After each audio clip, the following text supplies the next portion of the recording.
doing there, boys and girls? Good morning, good morning.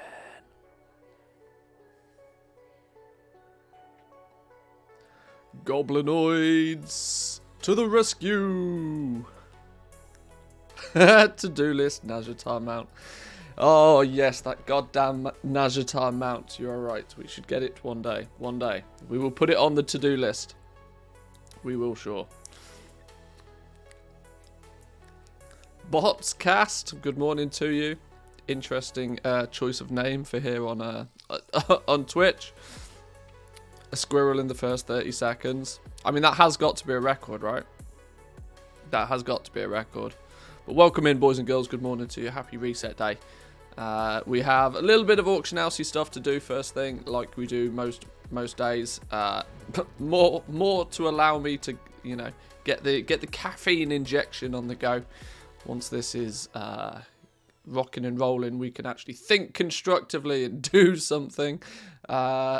Continue forward with Project Draenor, I think, is the plan today. We started crafting legendaries. So the downward spiral into the world of frustration because those goddamn legendaries don't sell is about to begin. We've crafted our first few, but we will get to that in a little bit. Firstly, though, mailbox time. Boom! Yesterday's sales. Yesterday's sales. What's popping off then? I see Grimveiled robes, capes, Shadowgast rings, Shadowgast helm, bone shatter, bone shatter, bone shatter, bone shatter. It's interesting to see that there's plenty of bone shatter pieces selling, and not just, interestingly, not just one slot. A helm, a gauntlets, a pauldrons, a waistguard. You know, a little bit of everything. That's what we want to see. This is why we level up all of the legendaries. We level them all up because they all sell. They all sell. There's a very strong chance that, especially with the Bone Shatter gear, the reason that I'm having quite a good amount of success with the Bone Shatter gear is I would imagine I've got nearly no competition on it. I can't imagine there's many other goblins on my realm currently who have all of the Bone Shatter pieces leveled up. I can't imagine that's the case. Cheeky little, just shy of 1 million gold in sales today. We'll take that, we'll take that. Our gold total is still not going up on Sylvanas though, because we are still spending more than we're spending more than we're selling, but that's fine. That's fine. It's the time to be doing that. Yes, I know our graph looks tragic. But we will fix that before too long.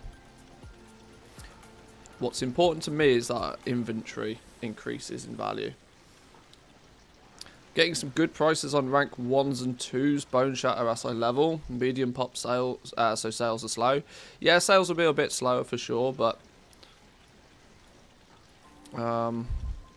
we should hopefully still have plenty of stock left over from yesterday, so we don't have to worry about crafting anything this morning. It's just a case of cancel scan, relist what's been undercut, and this realm is good to go. Oh, what is this? Oh, the tragic nature of 24-hour listings. Okay.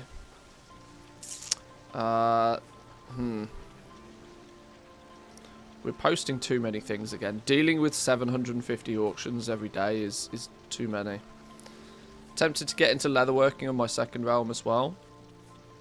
I wouldn't say no. I certainly wouldn't say no. Without question though, leatherworking is just as expensive.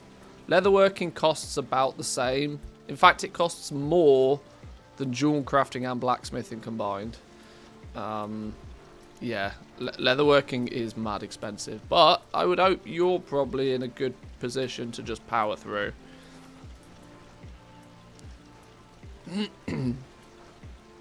Need to boost another alt to move enchanting onto. Ah, I see, okay, yeah. Yeah, if you're boosting another alt, you're looking at, what's it now, about 1.5 million for a boost, I think, something like that.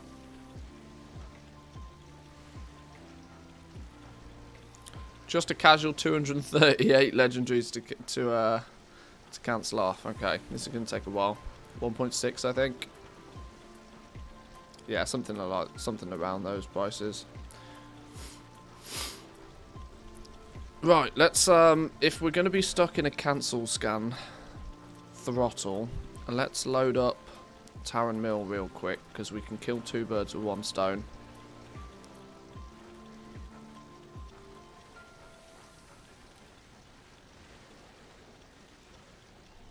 Have you seen Soulbreeze's video on the Cypher research time and by extension Asmogon's reaction to it? Probably and no. I've probably seen Soul's video on it, but I may not have seen Asmogon's reaction to it. I mean, does it say anything that I don't already know? The fact that it's like 17 days of constant research to unlock flying. There's not much more to it than that, really. That's the only reason people are going to want to do it. Apart from the fun. I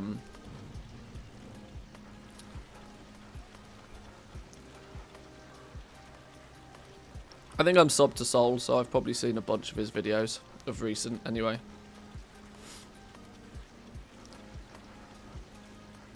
That's what he said in the video. Yeah, nothing we didn't already know. Hello there. Yeah, I'm hoping, PTR-wise, I would imagine, if not today, but tomorrow, we'll probably get a new PTR build and have something new to take a look at. Let's make sweet, sweet profit together. Jenkins. Good morning to you, sir. Tier 1 for 4 months, 4-month streak. Welcome in, good morning to you. Hope you are well. And thank you once again for the continued support. Yeah, PTR, new PTR patch, because they're doing some Mythic Raid testing this week as well. If they're doing some Mythic Raid testing, it only makes sense that they give that they will be updating the PTR to facilitate that. And I believe that kicks off tomorrow, so we'll see what happens. It's interesting to see some people's difference of opinion on just how far along 9.2 development is. Now, I've not tested all corners of it. We've not been into Torghast yet. There's the new Jailer's Gauntlet mode that we should probably take a little look at. There's also obviously the raid side of things. Now, I think it was yesterday. I lose track of time at the moment. Mr. GM put out a video talking about what was going on with 9.2, and he seems to assume that the development of 9.2 is actually quite far along, based on the fact that based on his opinion that because they're doing a lot of the raid testing now, and a lot of the raid testing was done before Christmas, that they can't be that far away. It should just be like, you know, a bit of a last polish, a little bit of a last test, a bit of a last polish, and then it should be good to go. I think he even claimed, he went as far as to say that his estimated release date is February the 8th. Now, I think that's too soon.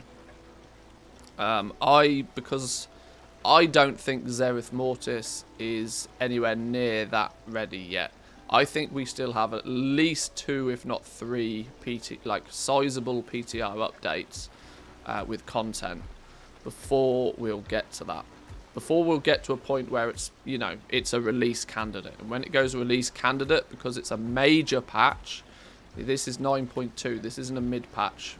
Once we get a release candidate, they'll start pumping out marketing for it, and I would imagine it'd be 2 to 3 weeks after that it goes live.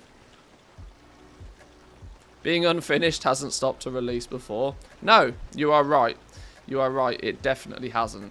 But I would still like to keep the air of illusion of that they will at least... I'd rather them lie to us and say it's ready. I don't know. No, that's probably not true. I would rather... obviously, I would want it to be finished, but...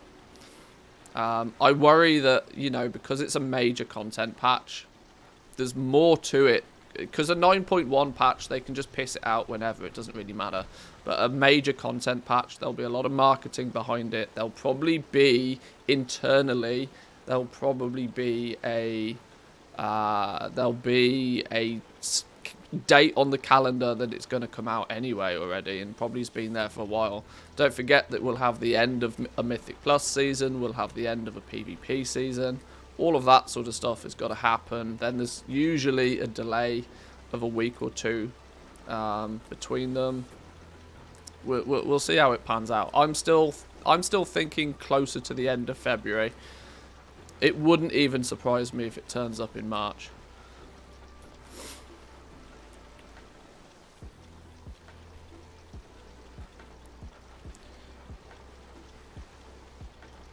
Do you think when the raid is done on Mythic, we'll get a 10.0 announcement? I think we will probably get a 10.0. I don't know. It seems weird, right? We're in the 5th day. It's the 5th day of a new year. And already I worry that we might not see a new expansion in 2022. Just because I know how long this stuff takes, because I've seen it multiple times before. Almost never in the history of ever have we had a final patch of an expansion last less than like 8 months. Now that only means that there's if the last patch lasts 8 months, that means we've got only 4 months of the year left.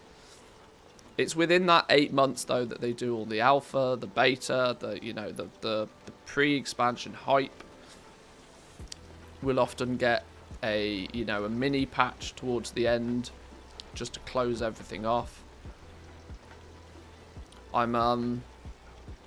Yeah, and so there's only, if you're looking at a yearly schedule, if the last patch is historically about 8 months long, we probably only then have 4 months to play with, which means if 9.2 comes out, at the end of February, that's 2 months. That means there's only 2 months of patch 9.2 being out for them to squeeze in an expansion launch thingy-mabob. I think we might see it this year, because if we don't see it this year, they'll have to delay it another year so they can still release in Q4. Yeah. So yeah, this is the downside. They will always want a Q4 release where possible.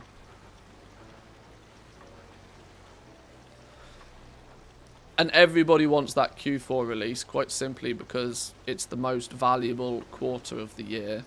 Because, it's the festive season.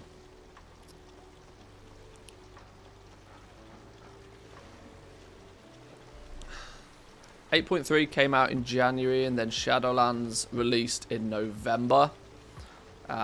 It was meant to come out in October, though, let's not forget. It was delayed a month. Under normal circumstances, November 2021 would have been where there was a BlizzCon and they would have probably announced it. Under normal circumstances, probably yes.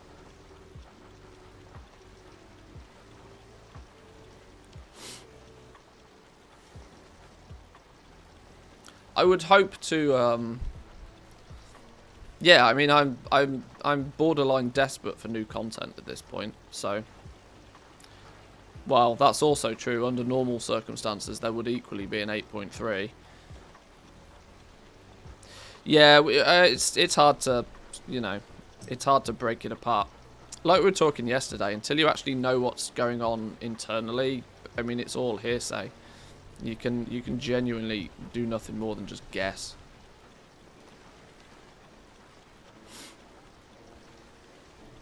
An educated guess is better than a regular guess, but not by much. Right, let's get these things listed. Let's get this realm done and dusted and out of the way, so we can get back to. Let's get another 60 cancels on the go here quickly.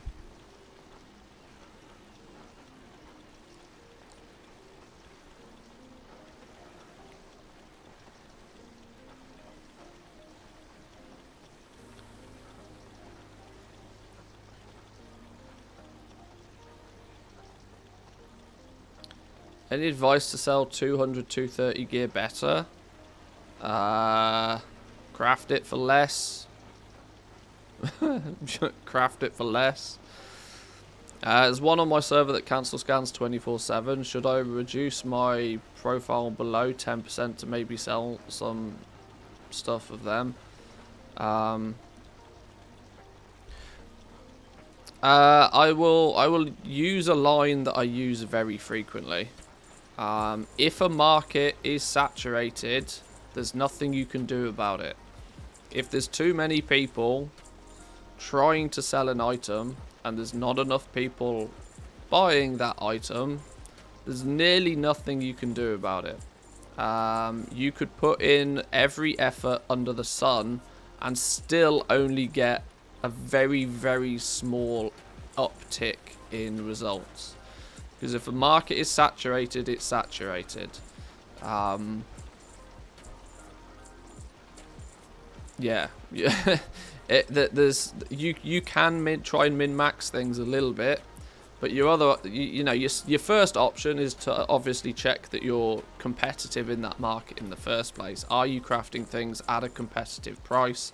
Are you being too greedy with your auctioning operations regarding like profit margins? How frequently are you posting? Are you making sure that your auctions are in the right place at the right time?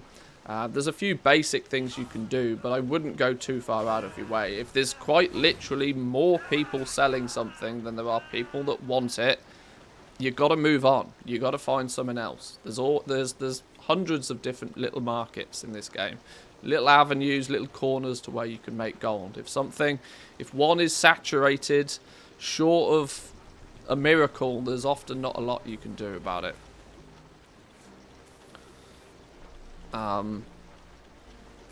You can often find great success in a corner that you would not normally expect. This is why my theory of having lots of characters ready with all of the professions, the patterns ready and available, and focusing on a broader scale, crafting a little bit of everything, it allows for those situations where one market is just crap. It's super saturated. Nothing that you throw at the wall sticks. There's nothing wrong with that if you're in 10 little markets and 3 others are doing really well. Yeah, like try some other things.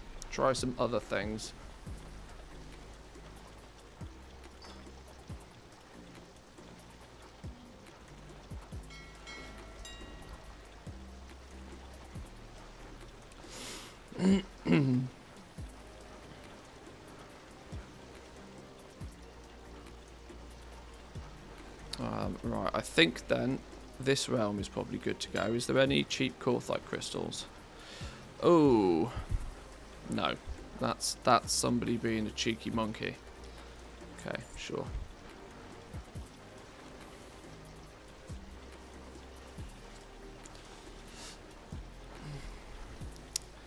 It's a very weird scenario when I look at 800 gold Korthite crystals and think that they're not really a bad price.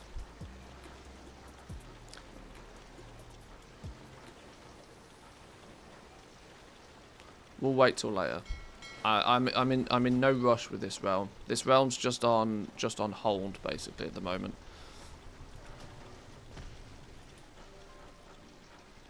It's on hold because we're done. Every rank, every legendary at every rank is a good place to just chill. Jumping off a cliff to my death because I forgot I wasn't on my demon hunter. I prescribe more coffee. Dr. Manthius says you need more coffee.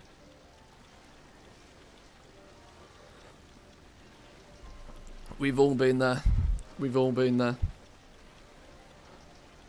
Some of us more frequently than others, but we've all been there.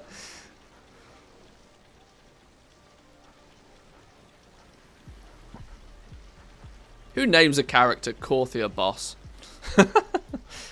Somebody does, obviously.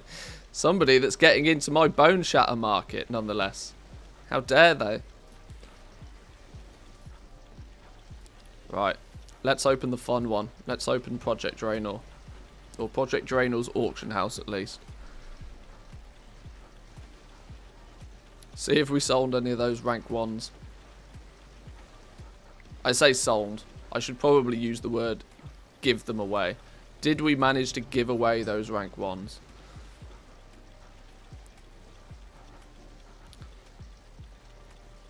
Damage limitation.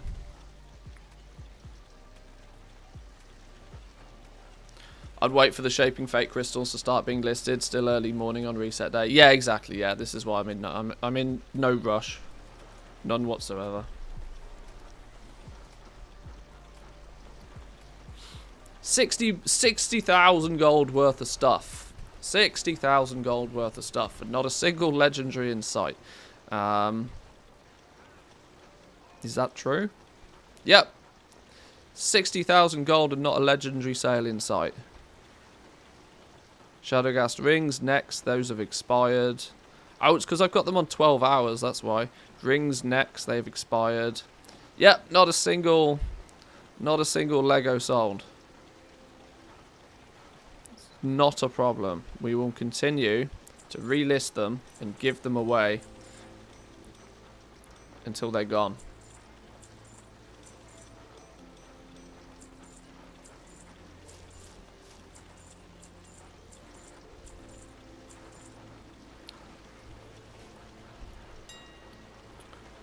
We're selling 200 and 230 gear though. Somebody's bought a Shadow Scale Helm, 5,500 gold. I mean 700 gold profit in it. 200 gear. You know, craft it for 700, sell it for 1,000. If we do that enough, it, you know, adds up.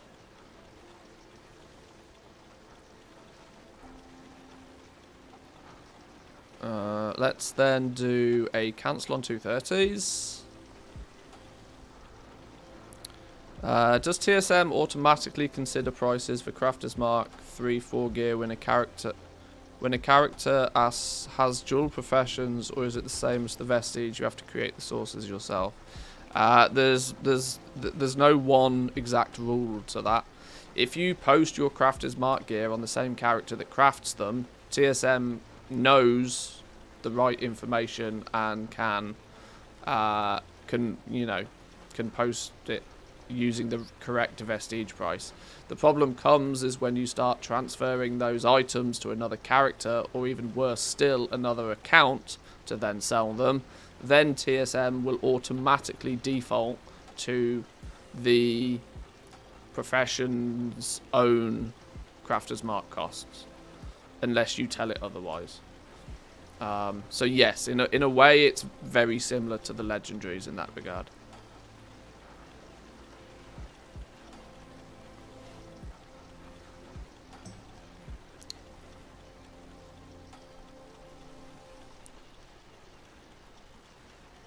Sure, but on crafting.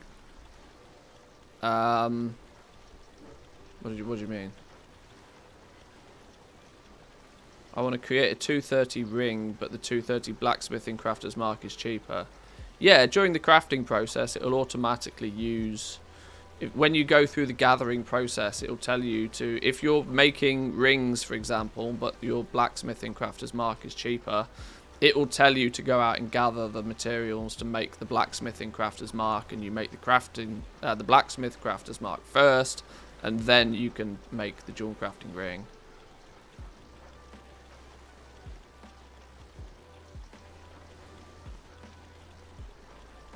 So in the crafting cost text in the crafting window.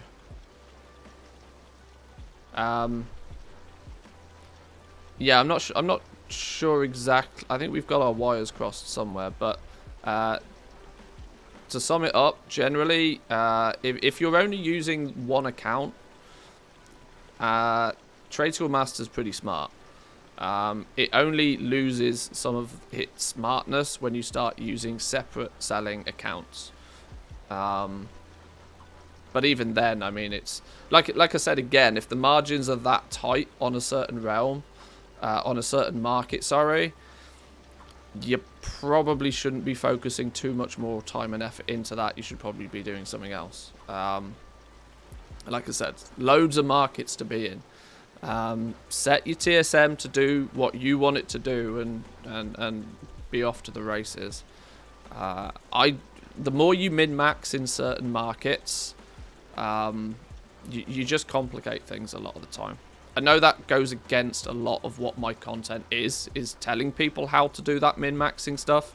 But this is, you know, hence why we craft everything.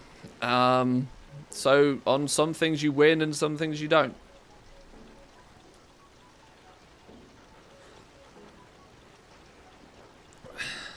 Was that... Did we do a cancel? What did we do a cancel on then? Was it 230s or 200s? I don't know. I'm still half asleep.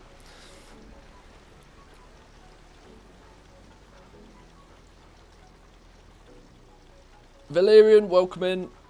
Good morning to you. And I wish you a profitable reset day as well. Number Seal, good morning to you. How we doing? How we doing? How we doing?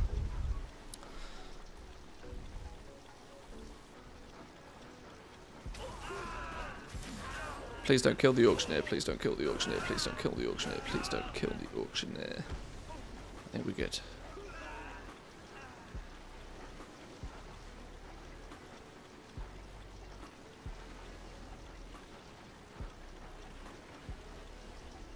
Just hop on your Bruto.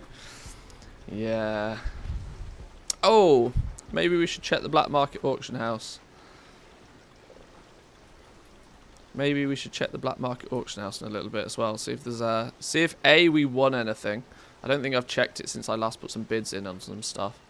The Bruto meme never gets old. This is kind of why I almost don't want to get the Brutosaur, because it will kill the meme instantly.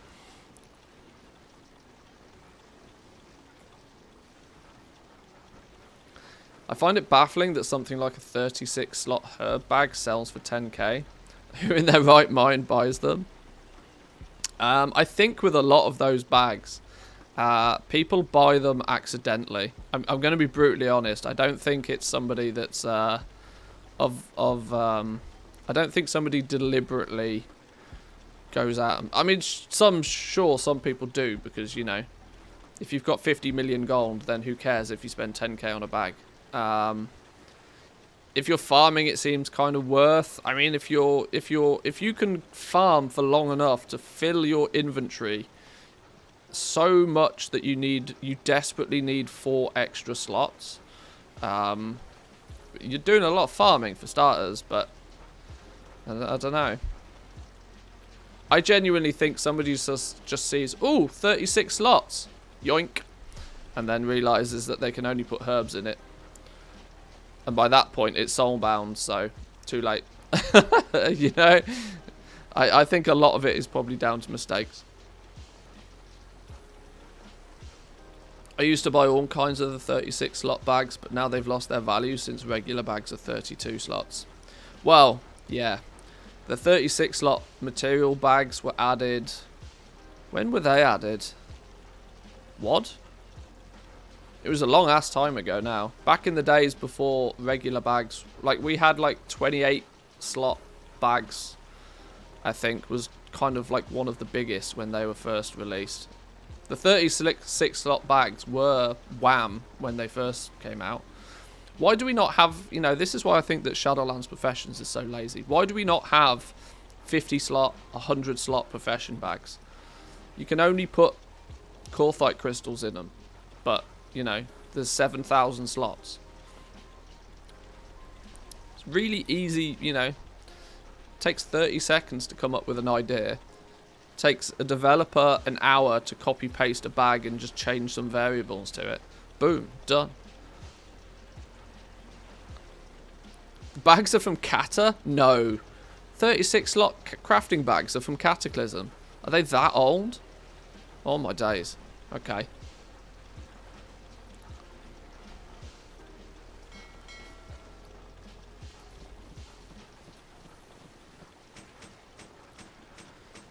The inscription bags were very much needed back in Kata, so many glyphs. Yes, I remember stocking up I had a bank character that did nothing but sell glyphs, and they had full glyph bags on them for the inventory space. And even then, I had full glyph bags on the character. I had a full bank full of glyph bags, and I still think I was running out of space.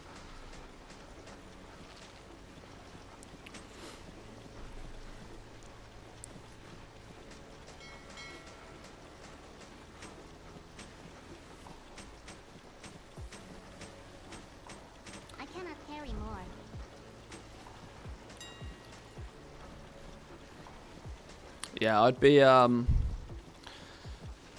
they release some nice big bags, they could take all of my monies. 32 slot herb bags were from Wrath of the Lich King, 36 slot ones were from Kata. Jesus, I didn't realise they were that old. Well, there we go. That means 32 slot bags are over a decade old. 32 slot herb bags. Over a decade old.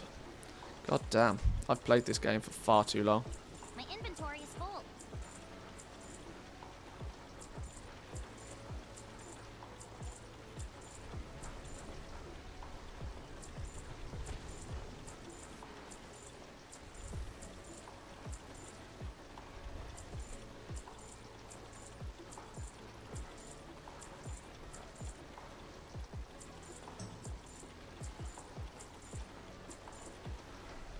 Wow, I absolutely read your name as Goat Milker then.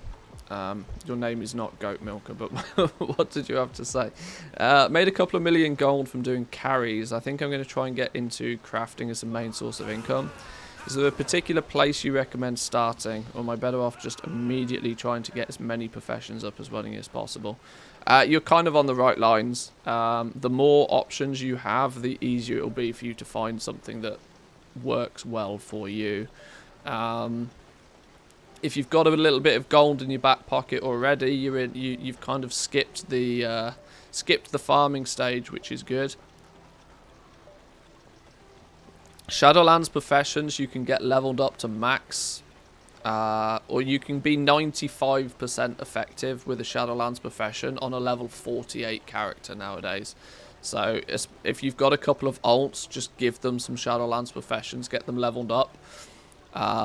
Craft one of everything and start selling, and quite simply relist what sells, and the market will tell you where there's an opportunity. But yeah, the sooner you get things leveled, the sooner you start crafting and listing things on the auction house, the sooner that couple of million gold will turn into 5 or 10 or however many.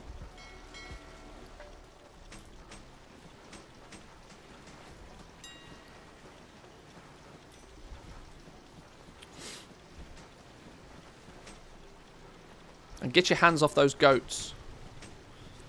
I'm sure the goat appreciates it, but... And make sure you're only milking the right goats. You know?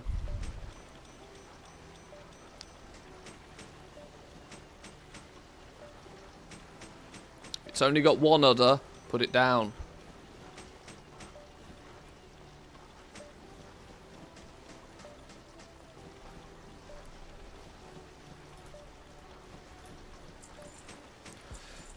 What do we got going on here? Below min, posting at min. What's the damage on these then? 4,800 crafting cost. Min buyout is 4,300.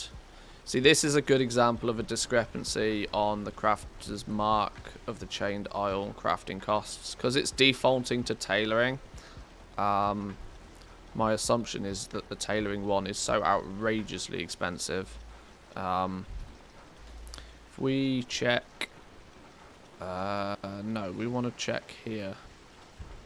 We want to go crafts. We want to go crafters, mark of the summon or other. Yeah, tailoring is 4623. 4623. Yeah, tailoring is quite easily the most expensive way of making a crafter's mark of the chain dial. I can save 1,000 gold by crafting it with one of the other professions, given the right combination. Leystrite, so blacksmithing appears to be the cheapest for me on these, for what I know at least. Yeah. Now, my tailor is not also a blacksmith, so that doesn't become an option.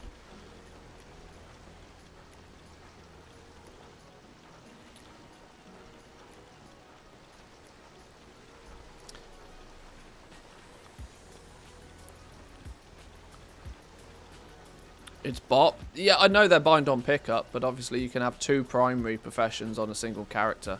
My point is my tailor is not a blacksmith, so I can't do anything about it. But my tailor is a leather worker, so if the leather working one is cheaper, you know.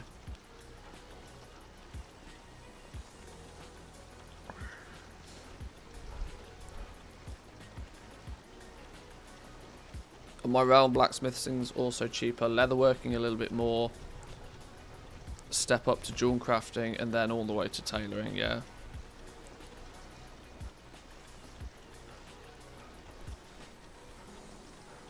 Look at the price difference on some of the Crafters Mark III though. One of the professions has got Crafters Mark IIIs at 800, nearly 900 gold. Whereas if I bang them out with jewel crafting, I suppose the jewel crafting one is artificially doctored because it considers the gems to be like super cheap. So yeah, it's a little bit, it's not actually quite that cheap. But I'm not going to put the time or the effort in to start making a whole bunch of like custom operations for it. I'll just post it. It's fine. I'll post at my minimum price. My minimum price is, you know, 10% profit. If they sell, they sell. If they don't sell, I'll relist them until they do sell.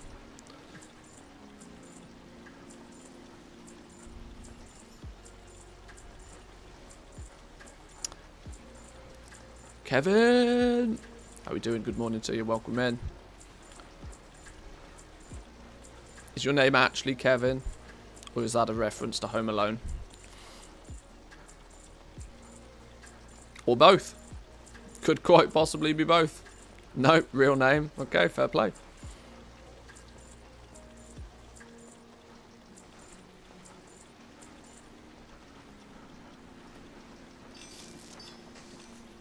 How's reset? We're still just doing some relists. We're getting our realm cooking. We're getting everything listed. Getting our cancel scan out the way. And then we will start to be able to see some, hopefully start to see some success from it.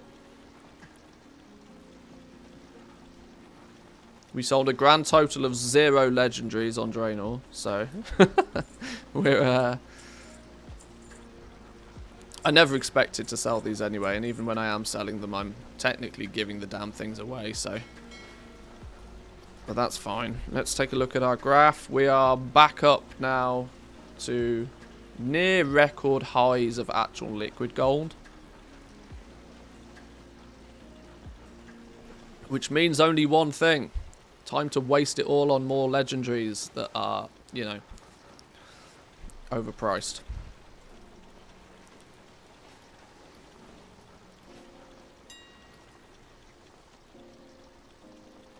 Started leveling tailoring, as you said earlier this week. Just waiting now for the first sale. People are cancel scanning quite hard.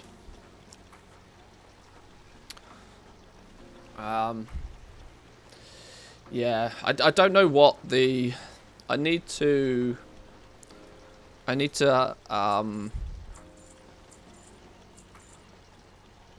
come up with a unified response for how I would suggest people deal with cancel scanning. My approach to cancel scanning is just to have really tight ranges on my operations. None of this, you know, minimum price being, you know, 100 gold, maximum price being 10 million gold. You want the range of prices that you'll post to be a bit tighter. That will squeeze margins not only for you, but it will squeeze margins for everybody else.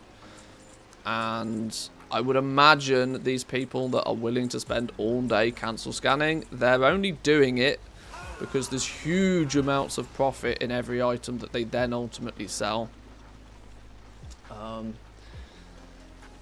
It's a contentious point of view, but if you undercut and undercut and undercut until there's like 5% margin in an item, you'd be surprised just how quickly these people will stop cancel scanning in a market that makes them no gold.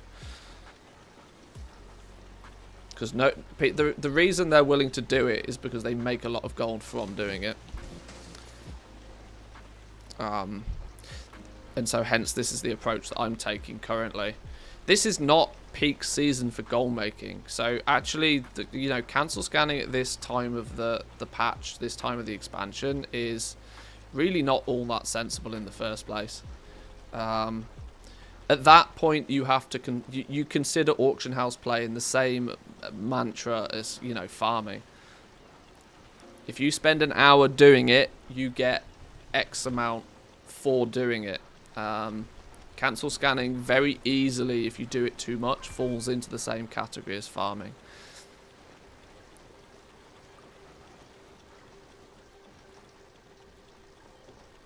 You'll definitely end up competing with bots on high or full pop servers. Well, that's also true. And of which that, your efforts in that scenario then are pretty futile. It's not your fault. It's not your fault at all, but you can, if you are convinced that they are a bot, you can do your due diligence, toss them a report if you are convinced that they are actually a bot, see if they are still there the next day. Or just, if you're willing to play with them a bit, pick an item that you see them consistently cancel scanning, and just keep dropping the price by 1 or 2% every time. See how low they'll go. See how low they'll go. Because you never know, they might not have things set up in a very optimal fashion. You may even be able to outplay them and end up being able to buy a bunch of their inventory for basically nothing. For reference, most of the bots, I would assume, actually use Tradescore Master, because of the strength of the operations with Tradescore Master. That's not a cast iron guarantee. I've not looked into it, but from the words, from the horse's mouth, as they say, it is known that auction house bots use Tradescore Master because it just makes their whole, setup easier. So that's where you get the opportunity to see, right, well, how well have they set up their TSM profile? Have some fun with it.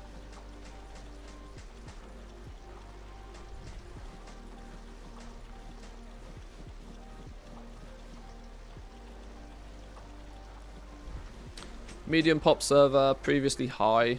I've tried a little bit to be in the legendary market, the back in the ring. So hard to sell anything. I saw a dude with 3 accounts posting cancelling on the legendary market. I'm concerned this stream is slowly turning into a problem-solving stream, which I don't particularly want it to be. But you've made a similar decision as everybody else. You've chosen to get into not only a super competitive market, but you've chosen to get into the most competitive area within a super competitive market. Legendaries are obviously the cash cow of the expansion, so they're competitive to begin with, but if you only focus on the meta slots, they're the most competitive of a very competitive market. It's like compounding levels of competitiveness.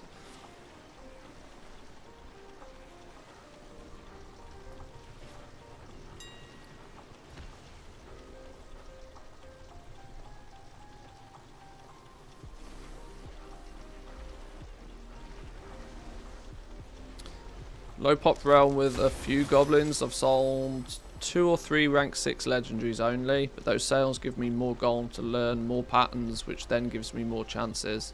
Yeah, but this is it.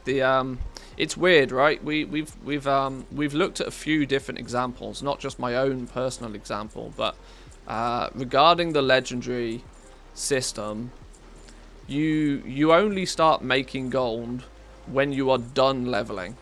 When you consider the fact that you have leveled as many slots as you are happy with leveling, that's when you start making gold. Because up until that point, every little bit of gold you make, you should be reinvesting into leveling up and ranking up other slots.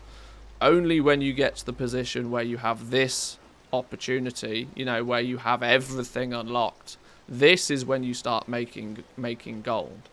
Up until this point, all of your profits should be dumped straight back into leveling up something else. This whole process of unlocking everything either requires you to just have a stupid amount of gold to begin with that you're willing to risk, or it can quite easily take a couple of months to get to this point. And for the most part, it looks like you're not getting anywhere. It looks like you're just, you know, you're constantly without any gold. You're not making any gold. What's going on? But you make the gold when you stop reinvesting.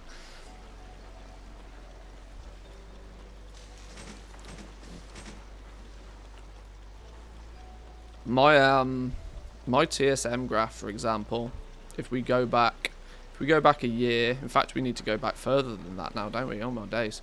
If we go back to, can we just select this section here? So this is Shadowlands launch. This was the run-up to... We stepped into Shadowlands with 1.4 million gold.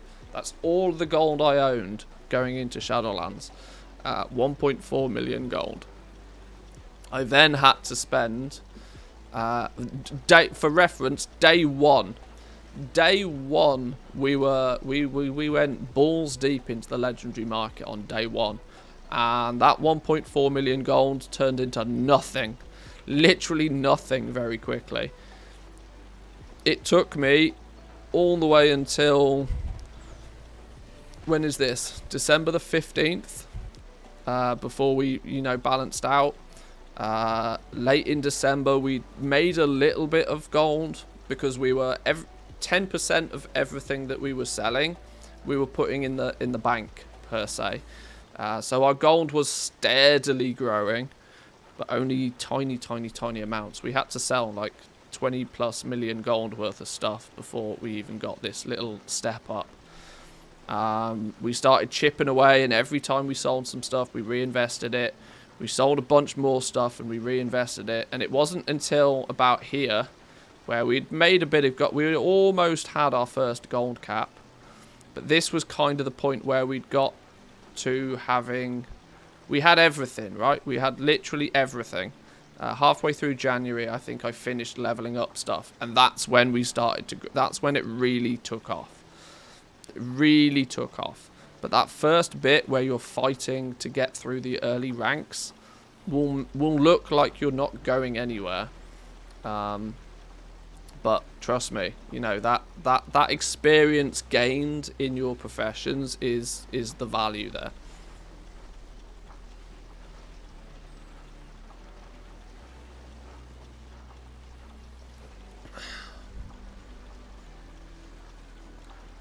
I took a second way. I only crafted the things I sold. Took me half a year to level up every legendary, but eventually I did it. Yeah, there's the slow and steady approach, just recrafting what sells, and just, you know, stocking 1 or 2 of everything all the time. It's a slow and steady approach, but eventually you'll get there.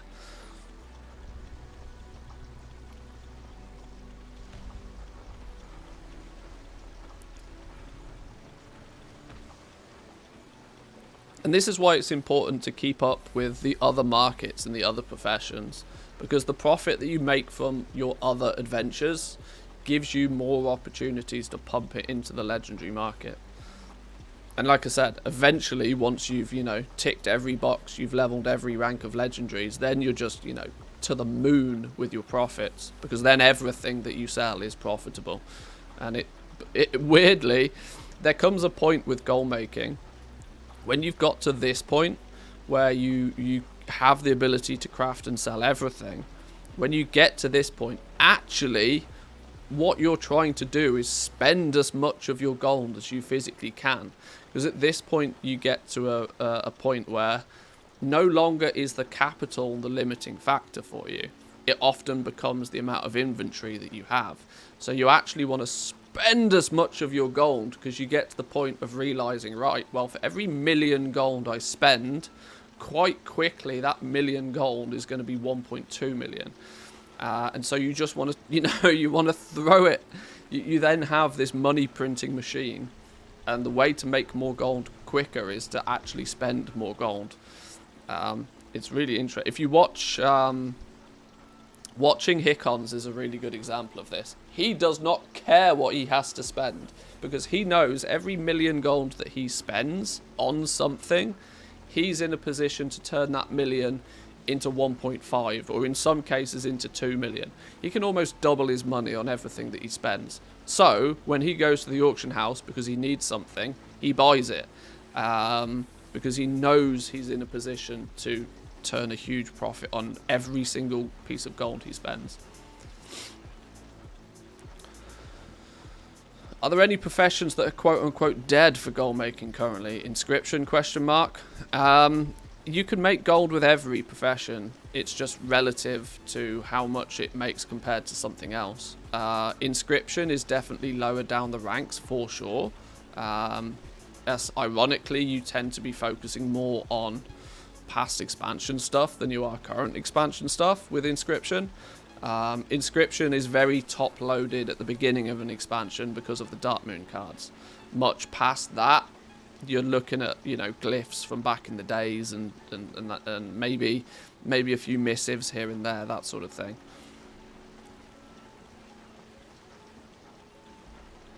But it takes an hour to level Inscription to max, so it's not a huge investment if you do it, and it doesn't really end up paying off. So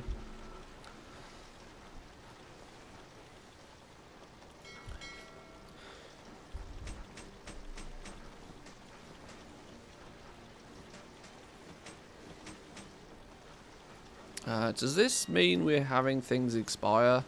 Yeah, we're now getting these oh, okay. Well, in 40 seconds, all of these expire and we can get them back up. Then that should be everything. Not everything cancel scanned and in the right place, but most things at least are in a good spot. We can now start selling some stuff. Korthite crystals. None available under my buy price. So we let other people pay over the odds.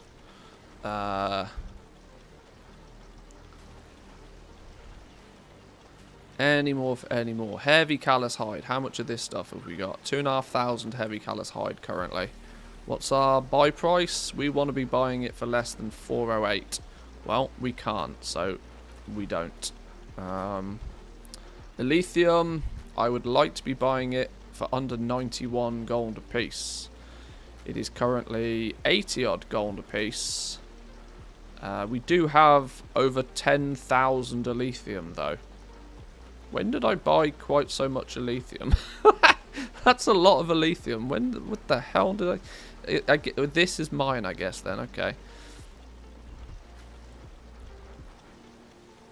What's the regional average on lithium? It's 80 gold. Yeah, we'll chill on that. We're in no rush.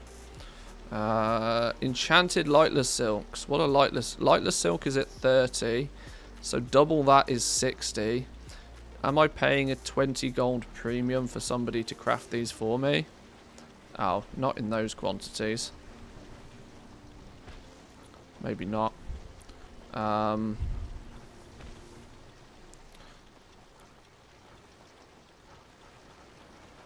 30k regular ingots. Yeah, Shadowgast ingots are a pain in the ass for me.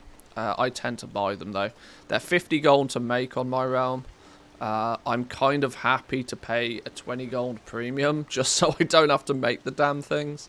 But even then, I'm struggling to get many of them at that sort of price range. We've got a few of them stored up at the already though, so it's not the end of the day, end of the world. Heavy Desolate at 60 is just too expensive. We were oh, I think I reset the market on these yesterday. Much below that, I don't care. Lightless Silk, I'll buy it if I can get it cheap. I can't get it cheap right now, and there's some that's a big, whoa, that's a big wall of Lightless Silk for this realm. That's 50% of the market's silk.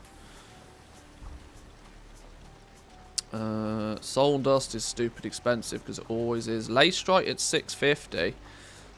We'll talk at Leystrite. Oh no, hang on. It's not actually that cheap, is it? That's just sneaky sneakies. It's actually 7.5, 9. Yeah, okay.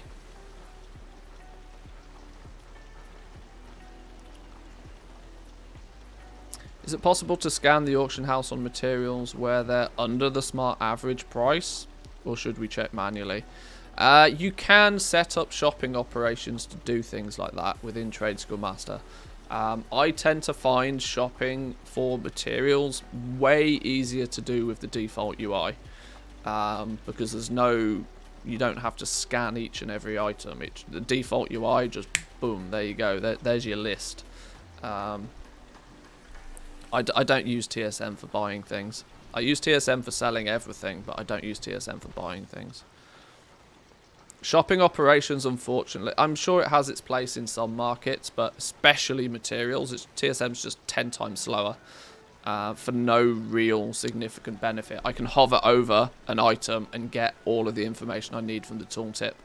So, and I can click into it and I can see everything and it updates instantly. Yeah, for materials, I use default UI. Right, that's about everything we need to do regarding a shopping spree, which was not really a shopping spree. We spent 500 gold, which is fine. We don't need to be spending millions of bucks every day. Let's get that lot relisted then. Saying that, oh, sure.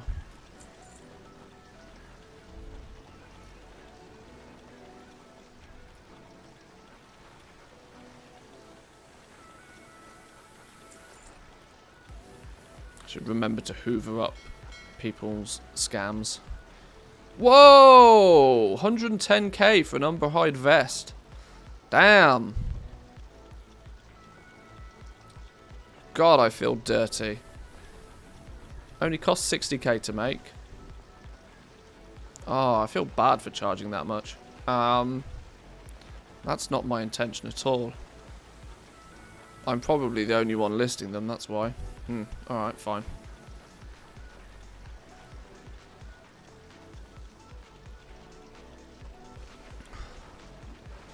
Weren't you just talking about doubling your gold expenditure?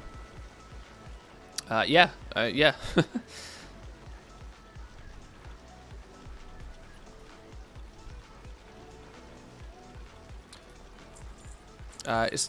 Obviously the goal is obviously for every 1 gold. You would like to spend 1 gold and make 2. That's the dream, right? When you can get to a position where you can spend 1 gold and make 2, you know, you're in a good position. It still doesn't mean I feel good about doing it though. I don't like charging people 110,000 gold for a single rank 6 legendary. If I look at what was it, an Umberhide vest? Yeah, it's because I'm the only one that's got them. I'm literally the only person selling them. So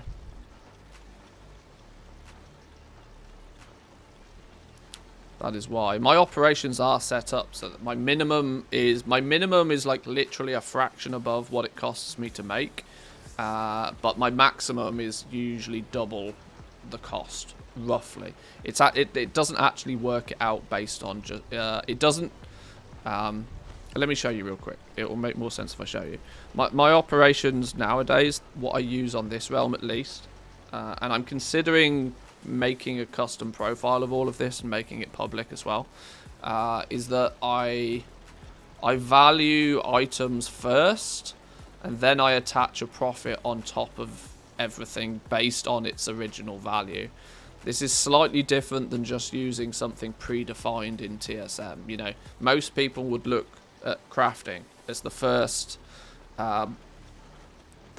price source that they would use to value stuff on.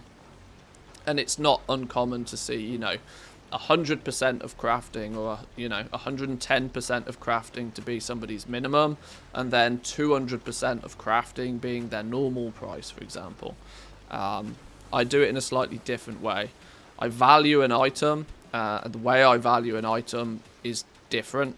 That's its own custom price source in the first place.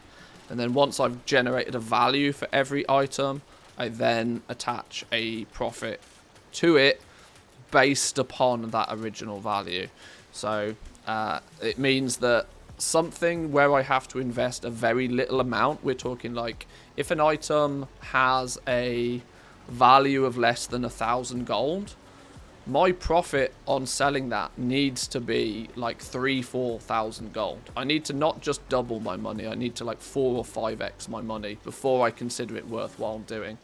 But on the flip side, an item that I value like 30, 40, 50,000 gold, I may only want 2,000 or 3,000 gold profit on selling that item. It really doesn't matter to me just how much it costs to craft the item, because I am not restrained by capital. I'm not, you know, if I have to spend 5,000 gold to make 1,000 gold, or I have to spend 50,000 gold to make 1,000 gold, I don't mind. It's not a limit. It's not a limiting factor for me. But what I understand is that it is a huge limiting factor for others, and this is where it becomes advantageous. It means that on the high ticket items, I tend to keep my margins really quite squeezed. And what that does is it limits the profitability for other players. When you first start out, and I know this sounds like kind of quite hyper aggressive, but within the four walls of my own realm, it's every man for themselves as far as I'm concerned. So, you know, when you're first starting out, you need those big, you know, 50,000 gold crafting cost, sell it for 120,000. You need those big, juicy, profitable sales to cover the cost of everything else. I'm not in that boat though. I've done all of that. I'm not in that boat anymore. I'm not trying to cover my losses elsewhere. So I'm happy to take really skinny margins on expensive things, because it gives me the ability to sell way more of them and hold out a lot of the competition. Value and profit single are both custom sources. Yes, they're both custom price sources I've designed to, you know, do what their name entails. You know, to value an item, the valuation of that item can be very different. It can be based on its crafting cost, it can be based on its regional price, it can be based on the local price, it can be based on the historical price. It's a custom price source that works very differently for different items. And then profit single is the amount of profit that I want on a single selling item. So there's a different one for, you see, I have single item listings and I have stack item listings. So for things like potions and flasks and that sort of stuff that you don't sell one of, you sell, you know, 100 of at a time or 20 of at a time. I then have a separate price source called profit stack, which is far more aggressive. But yeah, it's all designed to keep my profit margins tight, and it's a little bit more dynamic than just saying 110% crafting or 150% crafting. It also prevents a lot of competition because it doesn't make the markets look super luscious. If you look here, for example, Rank 4s, rank 4 is a good example. Rank 4s are profitable, but they are not so profitable that they cover the cost of everybody's ranks 1s, 2s and 3s, which is deliberately where I want them to be. There's about 15% profit on most rank 4s on my realm, and I've kept it that way very deliberately.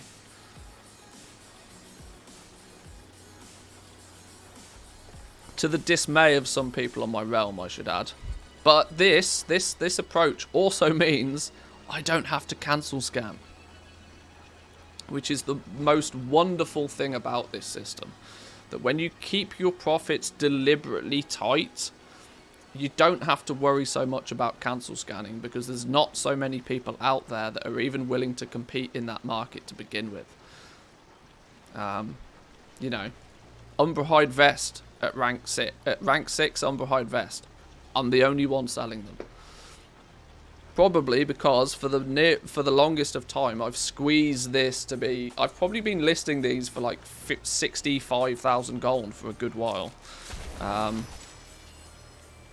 and because enough of my and I've also been capitalizing on the materials. I've been buying every Korthite crystal I can see. Why? Because it means that the rest of my competition doesn't have them, and I can keep an inventory of decent quantity. Sure, I paid more than most people do for the rank 6s, but I have them. That's key. You know, target what the bottleneck is and go get it. You want the competition to be unhappy. I don't particularly want them to be unhappy. I just don't want to make markets so profitable that it attracts new people. You know, if you find something that works well, you want to capitalize on it.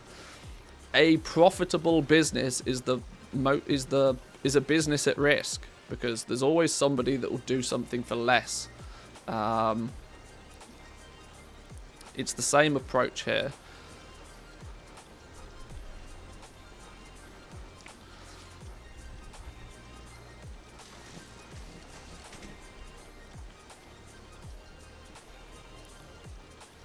Umberhide Vest is a non-dom slot, though. People are just not spending their Korthite crystals on items that they see a single sale in 2 weeks, since Korthite is in such high demand. Maybe. Maybe. Yeah, it clashes with a dom slot. It's not what you would consider a meta item, but I reckon I'd probably still sell a fair amount of them. If we go, what was it, an Umberhide Vest? Oh no, hang on, revenue. Umberhide Vest. Yeah, I sell roughly one a day. I still sell roughly one a day.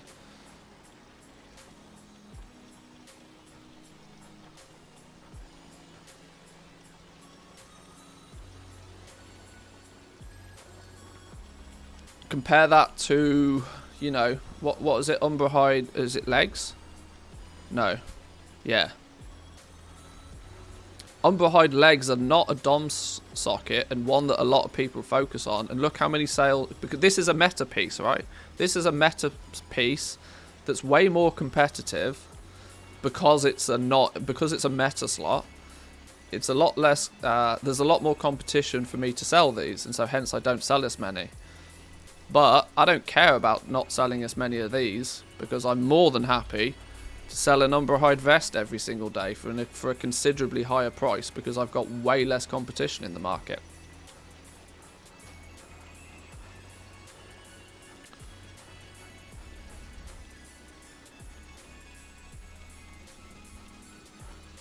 And you got to remember that the dom socket meta is very heavily focused towards raiders. People who do Mythic Plus, people who PvP are going to have a different approach to this, and so hence why everything sells. The majority of WoW players don't follow BIS lists. Yeah, some do, some don't. Is it possible to buy 30 days game time in-game? Because on the shop I have to pay 2 months straight. No, you...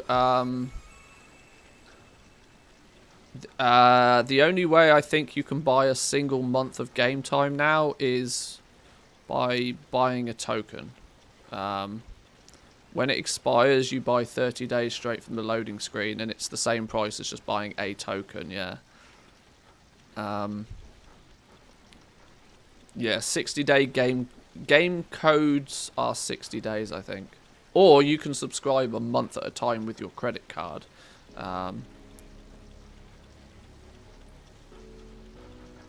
Blizzard don't want people to buy. It's weird, right? Blizzard genuinely don't care about. They don't want people to they don't want people subscribing on a month-by-month basis. They preferably want people to buy 6-month subs. That's what they really want, because then they've got half a year's worth of your money off you, knowing full well that you'll probably not play the game for half a year. I think we're about good though on this realm. Now we just got to wait for some magic to happen. And it's starting to happen. Umberhide Waistguard, Umberhide Vest, some Grimveiled Shoulders. It's starting. The ball is rolling. Let's log on to this realm. Let's get our main let's check the black market auction house. That's what I want to do. That's always a blast to see if there's anything fun in there.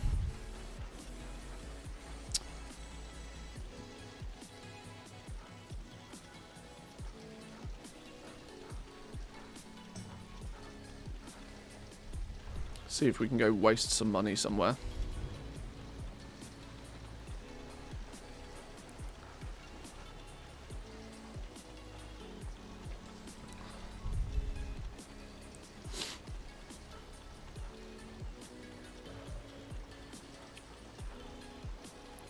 By the way, the first item that shows up in the shop is the WoW token. Yeah, because that's what they want you. Yeah. It's $20 for a token, and you get a month of game time for $20. When you can get a month of game time for $12 if you do it right. Of course they want you to buy the token.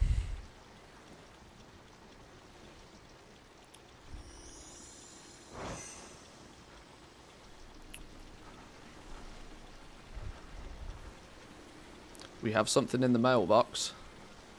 We have something in the mailbox. 2 items in the mailbox from the black market auction house. Should we go see what they are before we go try and bidding on anything else?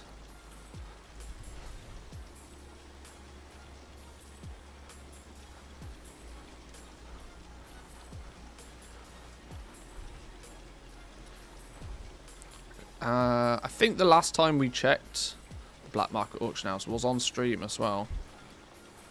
Oh, outbid. Outbids. That's not what we want to see. We want to see successful sale from the black market auction house. You have spent more money on something than you need to. Congratulations.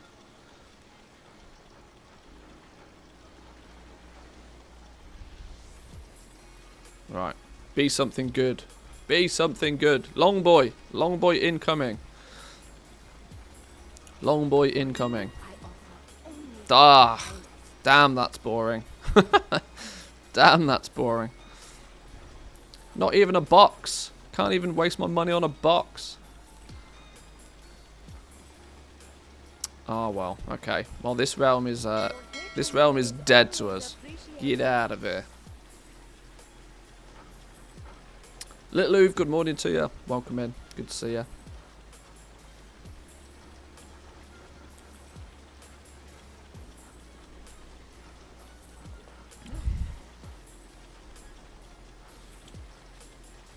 Yeah, only a bunch of transmog in the black market auction house on this realm.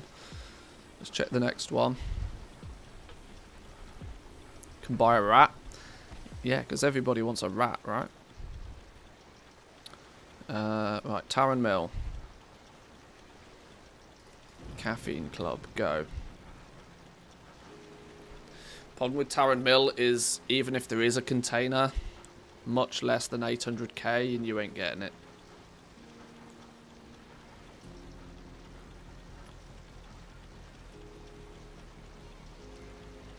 Maybe that should be a long-term goal for us. To get 10 mil on as many different realms as possible.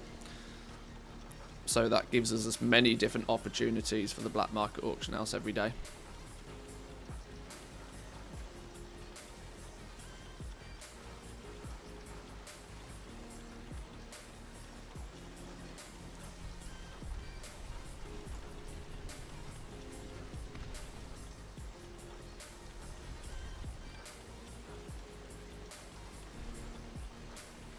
Why don't you check it on the TSM website? Because I'm streaming for content. It's the honest answer. It only shows up on the TSM website if somebody else has already seen it as well, though. Hey, container.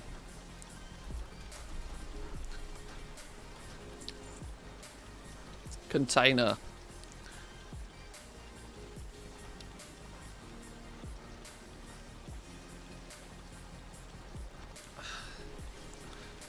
Container and a Razashi hatchling.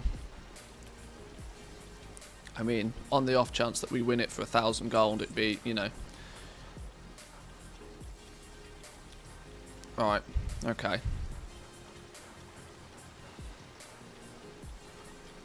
I've kind of, yeah, see, the last time we purchased a black market container on this realm, we paid 809,000 gold for it. That's what we had to pay to win a container on this realm. So, my bid of 500 probably will not do it, but you never know. You never know. Remember, everything has value. Everything has value, of course it does. Of course it does. Alright. Well then, let's log out of this one. Let's get on to Draenor then. Let's see what we need to do on our characters to drive forward and get Project Draenor in a really good spot. We have, if I remember right, we have Muthius, our paladin, is done, complete. Our hunter, though, still has some work to do. That's really what I want to focus on today.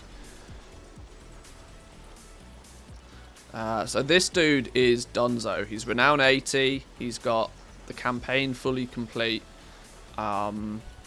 He's obviously unlocked legendaries and the 230 and the 200 item level catch-up gear. So he's basically done.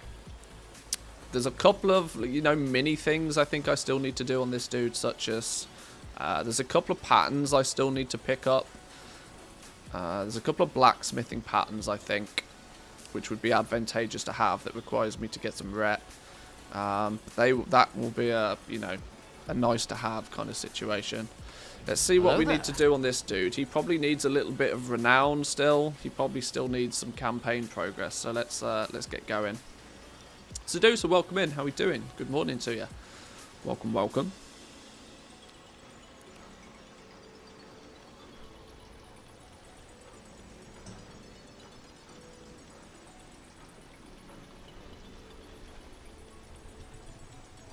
I'm not going to be sad to see the back of the 9.1 campaign, though. I still need to do the 9.1 campaign on, I think, 3 characters before patch 9.2 launches. If I remember it rightly. 68 renown. Okay, so we need 12 renown.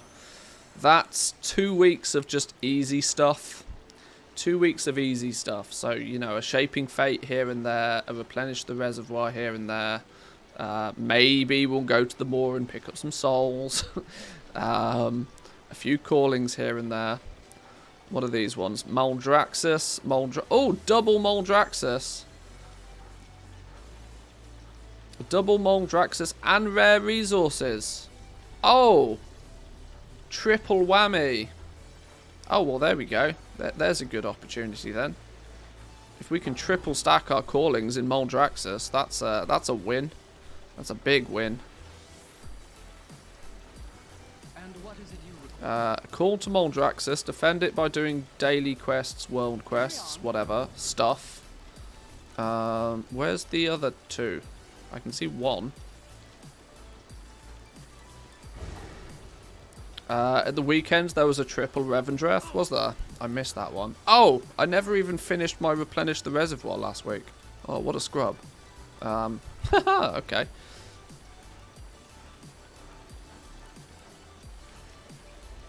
What's this over here? This is souls, right? Souls from the Maw. Why have you got a question mark above your head? Keeper of Renown. Hey? Oh, the PvP thing, of course. Who's stolen my other callings? Where have they gone? Do you find it easier to go to the Maw to collect souls or just through Torghast? Arguably, I don't do it either way. But I would say probably on a Wednesday at least. On a Wednesday, you can just run around the Maw because they just hyper spawn on a Wednesday because everybody wants them. Any other day though, you might probably just do Torghast, I guess. If you're, yeah, probably. I don't know. I don't do it. Who's stolen my other calling? Is it over this way? Who's yoinked it? I can't even see it on the minimap. Hello?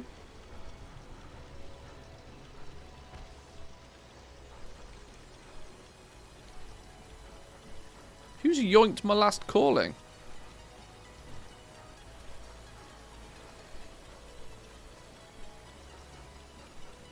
Oh, here it is.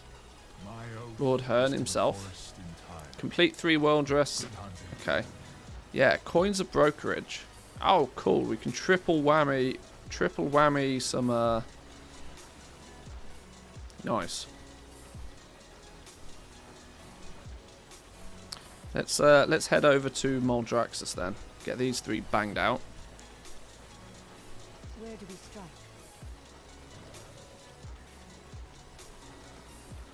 So let's take a look at what we need to do. We can bang that one out. Oh, and the world boss is there. Oh, baby. Watch the shadow. 4 renown just by going to Moldraxxus. Lovely.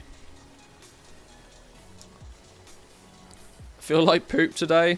Bought Hades yesterday, downloaded, and then the game was ready around 10 PM. Went to bed a little after 4 AM. Good thing that Torghast isn't that good. Then I'd have huge problems. Yeah, we're going to play Hades a little bit on Friday. Friday is our new day to do something different. We're devoting 1 day a week to something that's not World of Warcraft. And that's going to be Friday. And this week we're going to play a little bit of Hades. Because it's incredibly fun.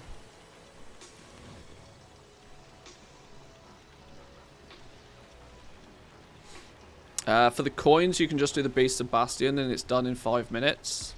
We'll see how we get on. If we can triple whammy everything by just being in Moldraxxus, we should be good.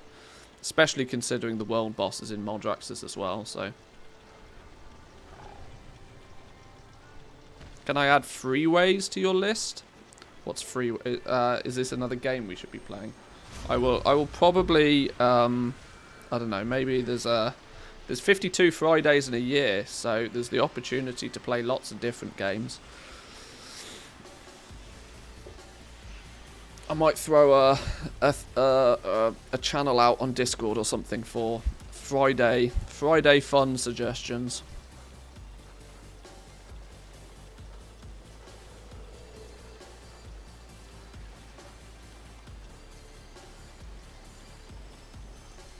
So yeah. Hey, game developers. Sponsored stream opportunity every Friday, just saying. Make this goblin rich. Raid Shadow Legends, talk to me.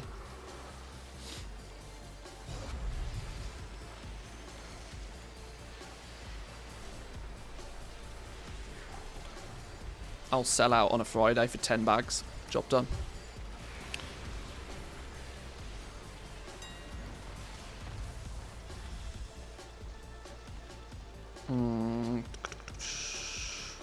They just got their free advertising from you already.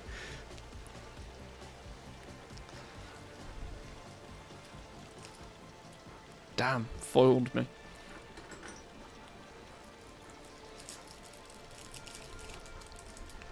Haha, this is why I craft low level shit. Because it randomly sells. 117 gear. Item level 87 gear. I mean, it's not making anybody rich, but I mean, you know, it all adds up.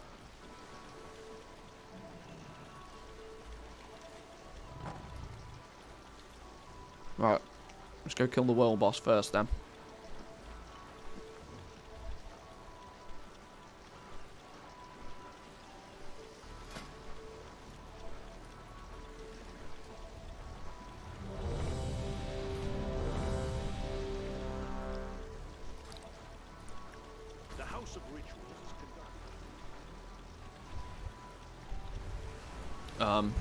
Does this dude even have any gear? No. Okay. Fine. That's going to make the 9.1 campaign mighty annoying, but either way. Whoa, can I buy some FPS please today? 20 FPS, you mad? I think within the next month or two we might have to look at a CPU upgrade. One of those 5800Xs is looking pretty tasty, I'm not gonna lie.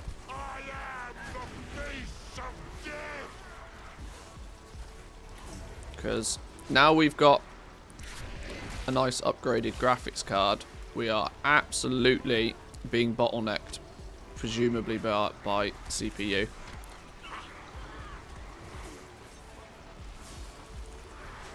Any speculations on 9.2? Mid to late February is my call. I can't back that up with much, you know, science right now, but $300 for 5800X is not bad at all. Yeah, I mean, loads of cores, good for streaming, good for gaming, good for content creation, and equally doesn't break the bank. I will have to up my cooling game though with one of those. Those things do run very hot. I might have to invest in some a liquid AIO or something. Bit of liquid cooling.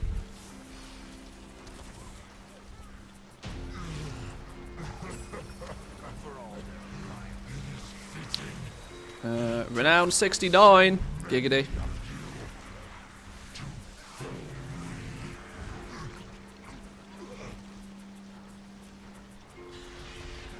Oh, phooey.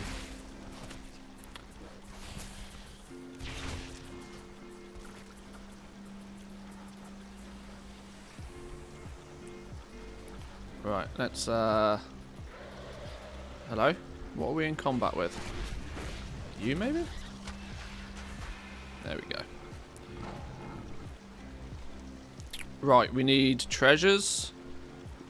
We need treasures and we need world quests, right? 1 of 3 world quests. Coins of brokerage. Oh, because it's a raid, it doesn't count as Moldraxxus defended. Oh, boo. Alright, fine.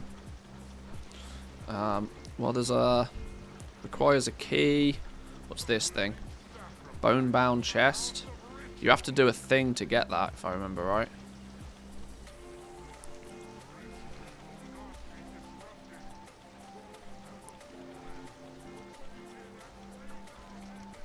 Let's go and have a look.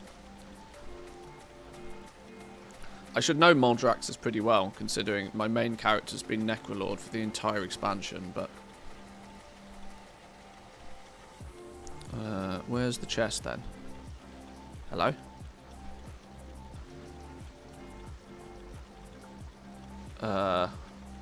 What?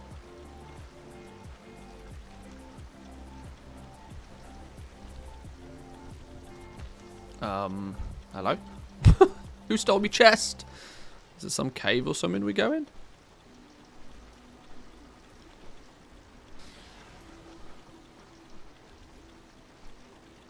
It's in a cave? Where's this cave at then?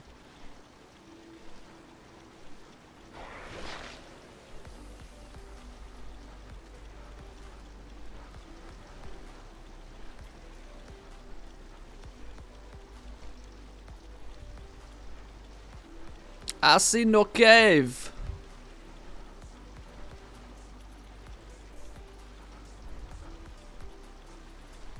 It's a scam.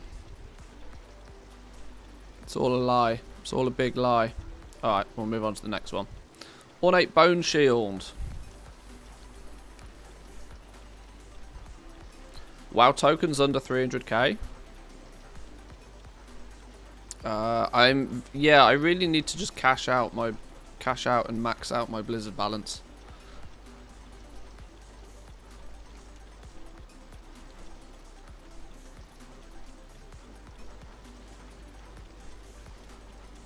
Yoink. Picking up a shield counts as defending Moldraxxus. Genius. Is there a cap on Blizzard balance? Yeah, it depends on whether you've got Authenticator and stuff in place, and it depends where you live. But for me, I think it's like 250 euros is the cap on it.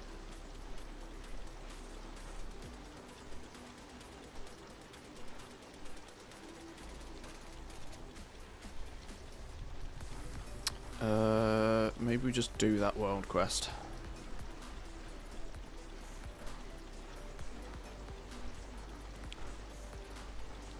We'll triple in price if the gear store launches.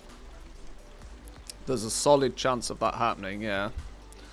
It will only be a short-term spike, though, if it does.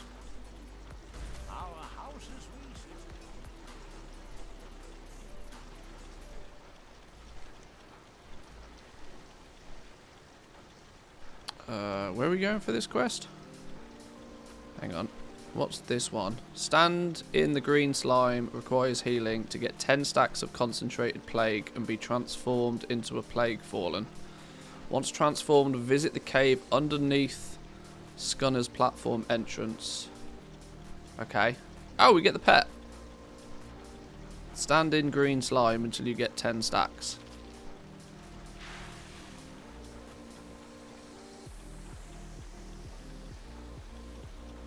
Three, 4, 5.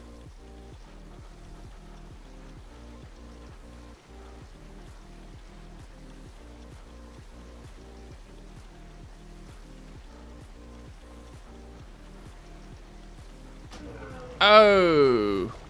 I was busy looking at the stacks and not my health. Nobody saw that. Please ignore.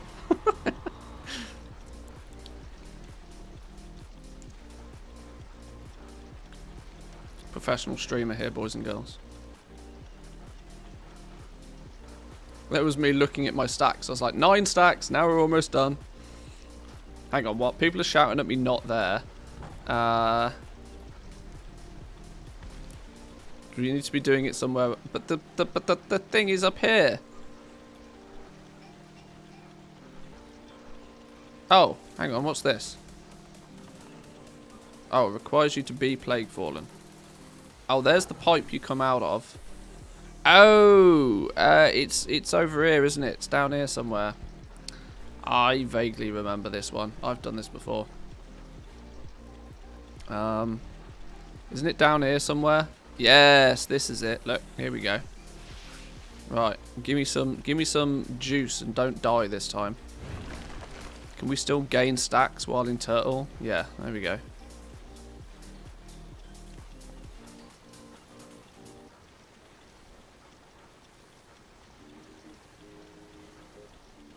Seven, 8, 9, 10. Go.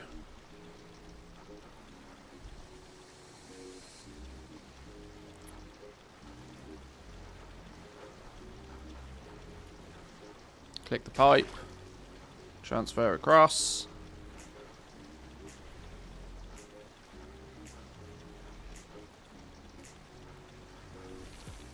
Beautiful. There we go. How do we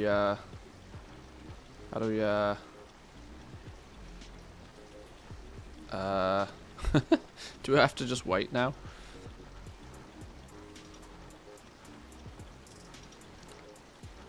2 minutes remaining. Oh, god damn. Is there no... Okay, sure. Fine.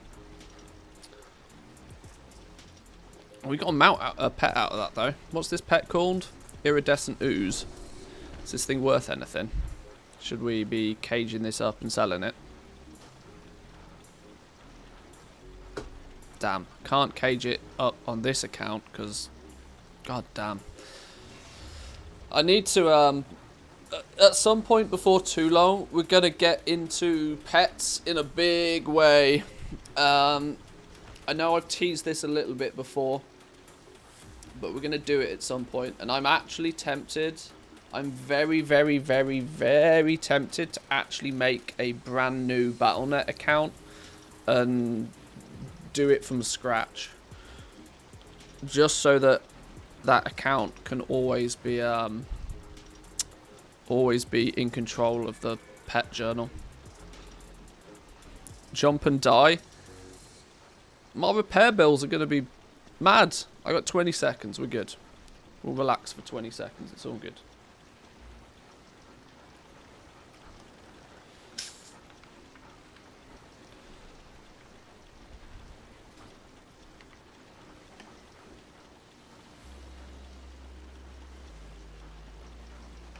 There we go. So that should be...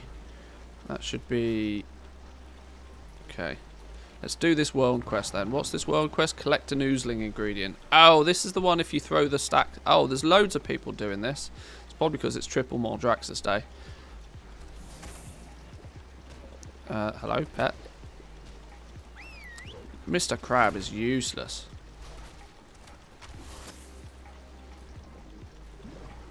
Lost all my pets because I quit WoW for 4 months and had them on the auction house. When I came back, the males are gone. Oops. Yeah, big oops. You gotta be careful with that. This is why I try not to keep stuff in the mailbox.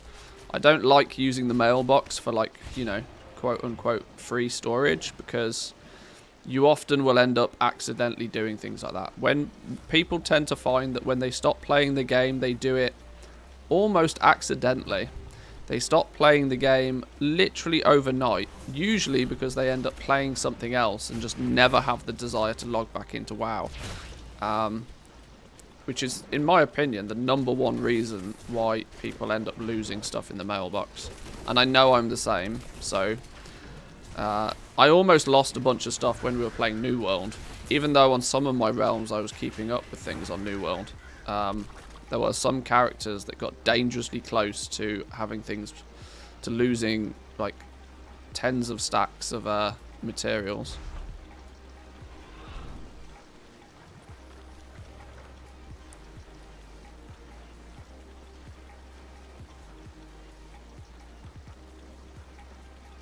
It was the first time in 6 years that I quit WoW. Yeah.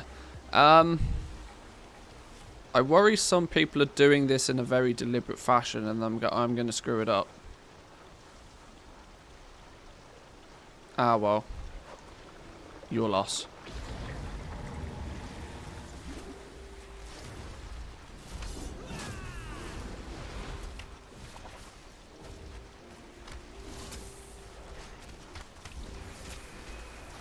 $17 red already screwed up. Alright, fair enough.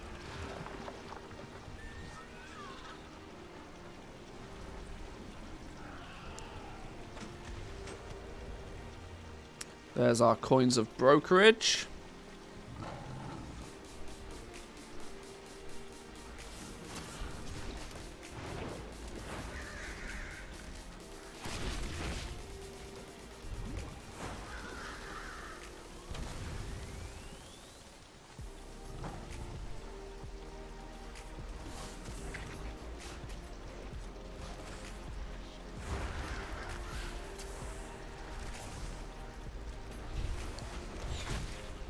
They're trying to get the mount. Doesn't the mount require like 30 of the, like, the rare version or something? I seem to remember the mount requiring like a stupidly you know, you need a proper organised group of people to do it with nobody stepping in. You want to be doing that shit at 3 o'clock in the morning, because otherwise somebody's going to interrupt it. Especially on a... You don't want to be trying to get the mount from this thing on a triple Moldraxxus day. Somebody is always going to come and break your game. If you've got triple Callings and Moldraxxus, you know, maybe now is not the best time to try and get them out. People are trying to get shit done, you know.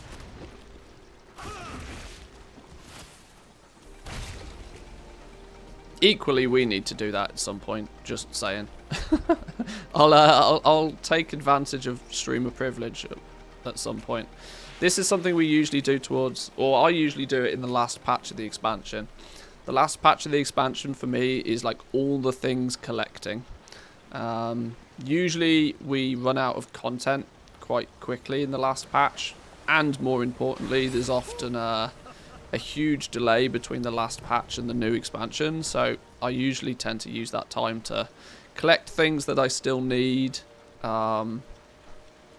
tick off all of the boxes, go around, get some achievements, that sort of stuff. Try and get to a point where I consider the expansion complete.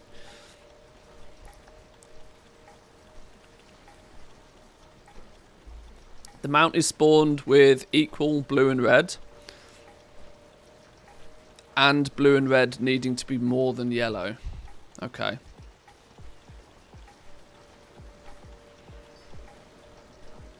Yeah, I know there's a bunch of different combinations for that slime pit thing. What do we need? We need to do one more world quest in Moldraxxus. Where's an easy world quest? This one is probably pretty easy. Kill enemies. We like kill enemies. That's real simple.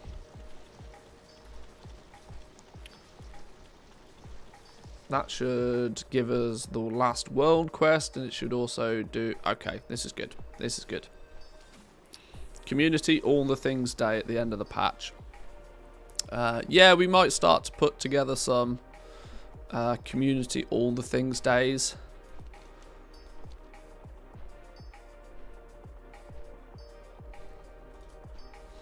What's this? Symbiotic relationship. Leech increased by 5%. Go me.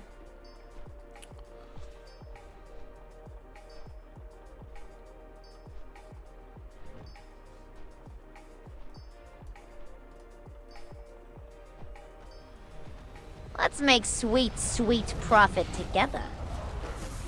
Yeah, we shall.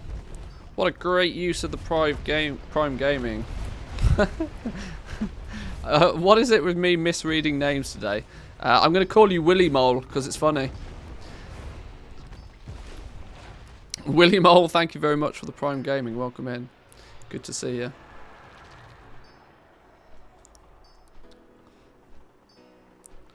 Just found out when I fell ill with corona several months ago. Spent a lot of time in hospital. Still recovering my lost emails even 3 months later. Still it's one character every 15 days. Oh, is that the limit to how frequently you can do it? I hope your health is in a better situation though. Kill enemies. Okay, we can kill enemies. Let's pew pew. Thanks for the content in the stream and on YouTube. Oh, well, thank you. I appreciate it. There's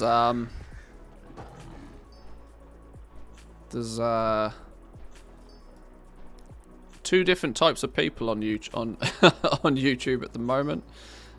There's the people that are really embracing my higher upload frequency, and there's some people that are like, no, stop spamming my sub feed. I can't please everybody though, so I apologize if it's feeling a bit spammy, but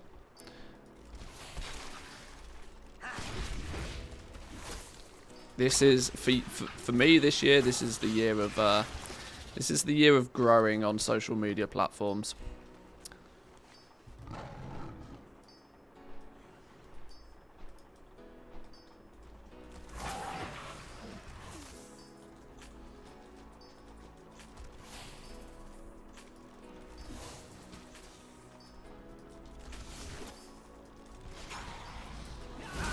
Somebody's doing some disenchanting on the other account. That's all I can hear. Let's turn you off. There we go.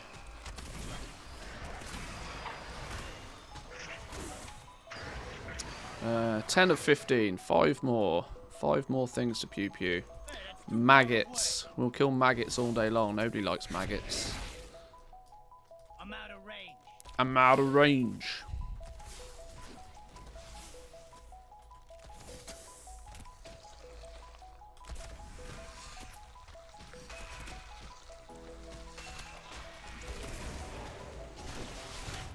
$14 and 15. Boom.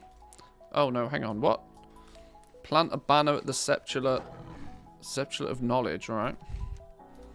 Thank God Zygor's here to tell me what to do, otherwise I'd be totally lost. Plant a banner. Boom. Kill a thing. Get wrecked.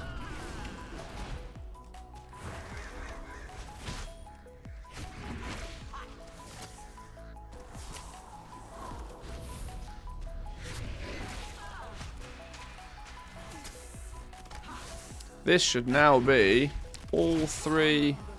Bingo was his name-o. All 3 world quests. Not world quests. All 3 callings done in one go. Can we... Is our hearth set to Heart the Forest? It is! Beautiful. This is progress. 10 more levels and the Paladin is finally leveled up. Started it... I started it as an M+ and raiding alt, but now I want to get blacksmithing and jewel crafting running on it. You're a bad influence. I apologise.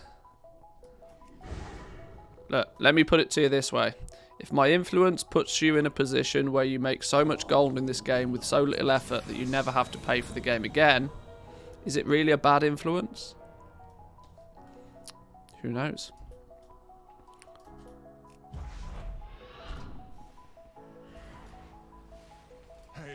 Good trade-off. There we go. Oh, we're also friendly with the Undying Army. Alright, sure.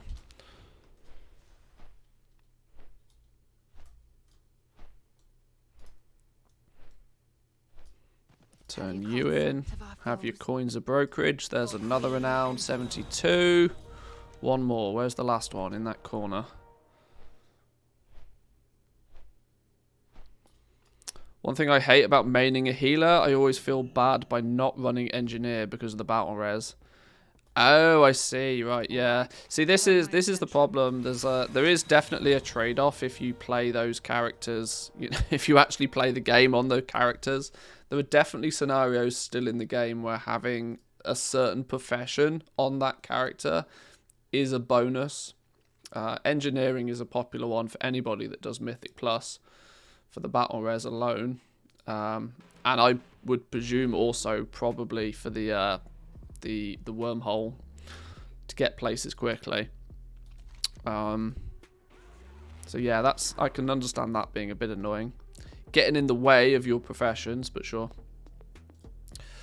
Now we should probably go and do Korthia on this dude. We should probably go kill the other world boss. And then maybe, if we're feeling adventurous, gather some souls from the Maw. That should then get us... There's potentially 3 more easy renown to get from there. That will put us 73, 74, 75, 76. Bit of campaign progress, and then we'll hit 80. GG. Campaign on this dude, which we need to continue chunking away at. We're Oh, of course. Yeah, I remember we were doing this on stream the other day. We're halfway through the last sigil, which is where we get the Vestige of Origins. Oh, we've already done it. We've already done the bit that gives us the Vestige of Origins. Beautiful. Now, technically, we could kind of stop at this point. There's no, we don't know for definite whether powering through with this is going to be an advantage or not. But my assumption is that in patch 9.2, there'll be something interesting for goblins out there locked behind campaign progress. And the way that it usually works is that you get the first couple of chapters for free. And then if you want to continue further with the campaign, you need to have completed all of the previous campaign to do it. So this is hence why I'm doing the Chains of Domination campaign, even on alts, even on crafting alts. Because my guess is that we might need it, and I'd rather have it done in advance.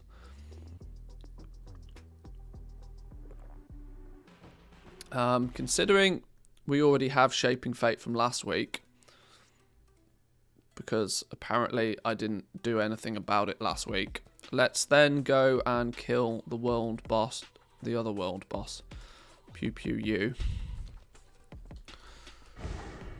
and then maybe we'll continue on a little bit with the campaign.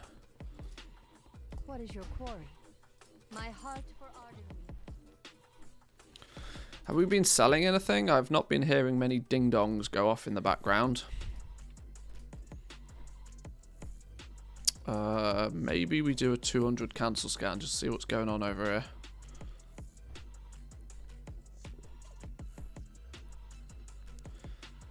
Yeah, it's 25%, 25% towards Shaping Fate by killing the world boss. Then we'll just run around and kill a few rares or whatever. I'm probably not even going to bother doing the daily quests out there. I'll just kill some rares and gather some treasures.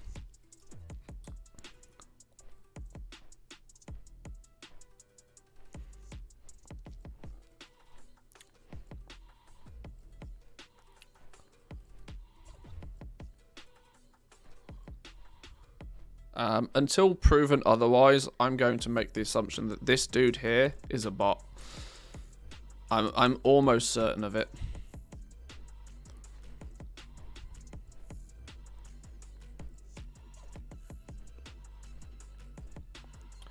It's only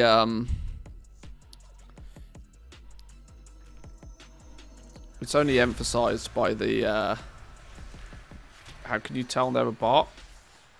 Well, I mean, I don't know for sure, but the fact that I've never done, at any hour in the day, I've never done a cancel scan and not had to undercut him.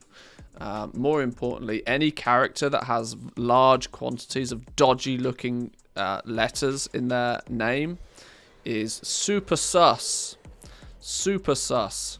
Because they do it so that it's harder to report them, because you can't type out their pissing name unless you've got some magic keyboard.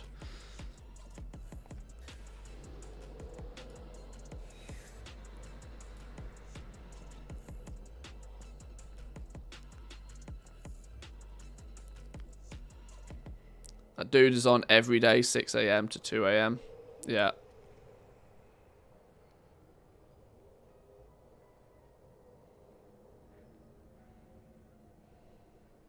I take what I call an RP approach to my professions. Paladin's an armorer, blacksmith leatherworking, gnome priest is a combat medic, and so engineering alchemy. Monk is a scholar, so scribe and enchanting.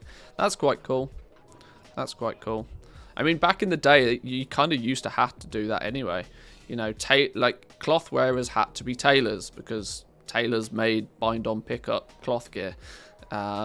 It's not so much that way anymore, which I think is good. I'm not a big fan of bind-on pickup gear so much. I think there's no reason why this stuff shouldn't be tradable.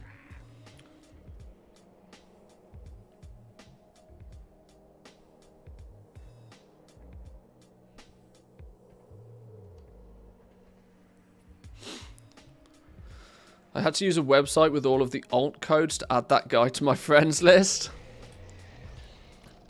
Yeah, see, like I said, it's a deliberate tactic to make it difficult to target, locate, and more importantly, to report them.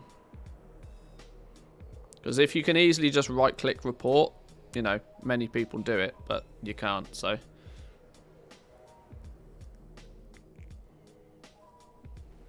It's a loophole in the system.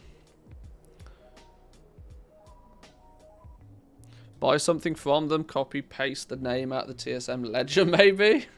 Maybe, yeah, I don't know.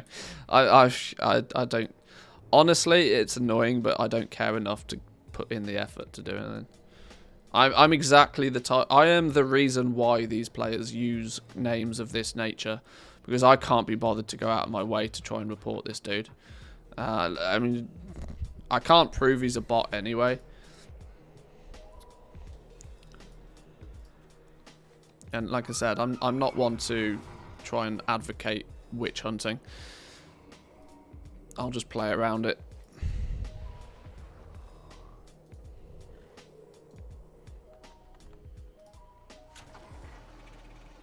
Ooh, they're cheap.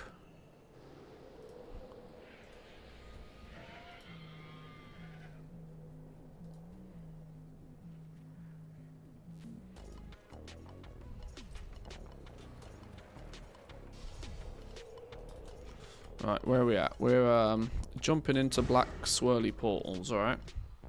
I need to fix this trinket problem.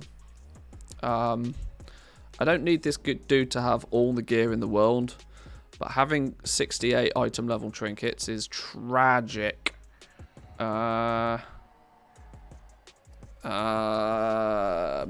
just buy a Dark Moon trinket? I buy a Dark Moon trinket. What's the damage on a... Oh, hang on. Let's open these first. Should have done that ages ago.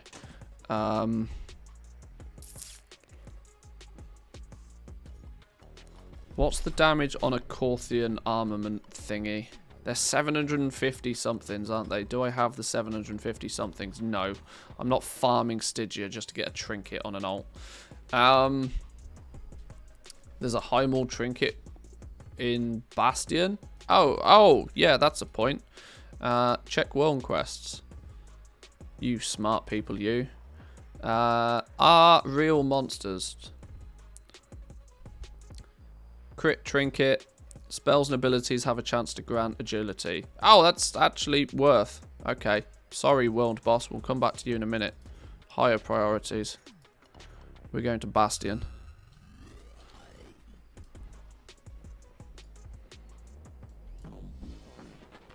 Greetings, mortal.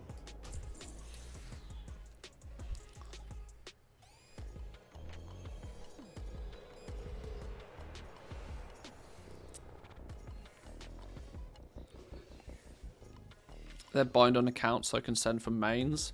I don't think I've got many characters that have got plenty enough Stygia to waste on that sort of stuff. The Moor is one of those zones, even on my mains, I've barely touched because I hate the place with a passion. And like I said, I'm not that concerned. I'll go get that trinket and what's the damage on a Dark Moon?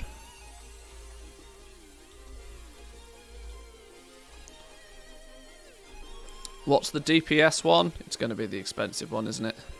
One of these.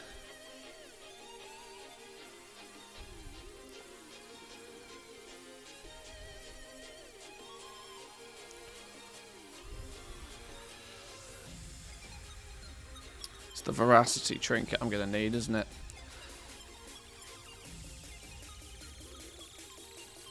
No, I'm not spending 7k on a trinket.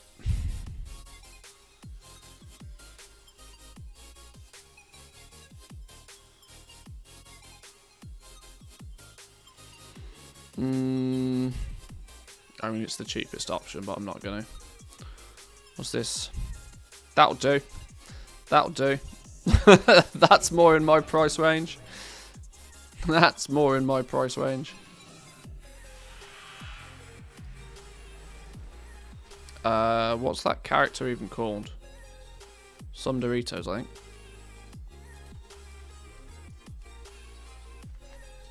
Can't you just craft one with your Jawn Crafter? That would be smart. That I probably should do. Yeah, you're probably right. I probably should do.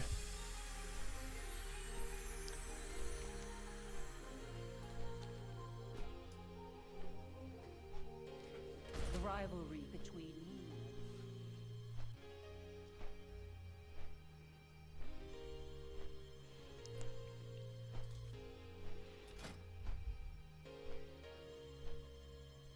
Yeah, we don't have a 230 crafted item on this dude, do we?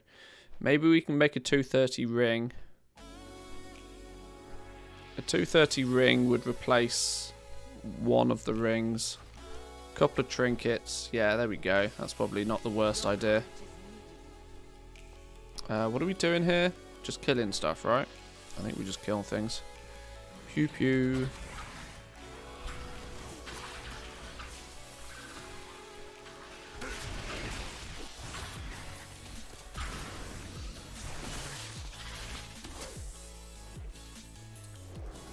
You'll be the Lord of the Rings now. Hey. Treated with a breakfast baguette, sausage, bacon, egg, mushrooms, hash browns, some nice HP brown sauce. Bloody gorgeous. Hey, sounds like just what the doctor ordered. I need to get close.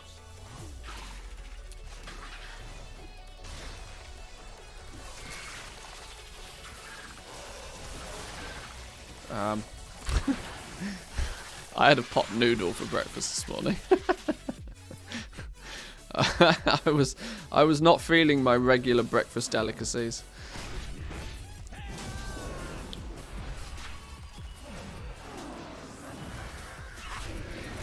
Pot noodle and coffee. Food of champions.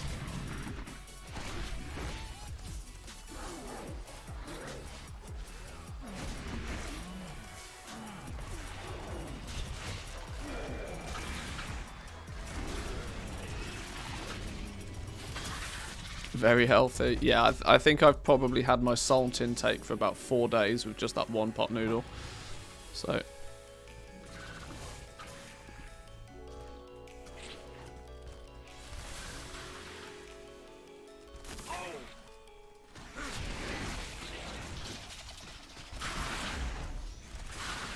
This is second breakfast? Oh dear. Okay.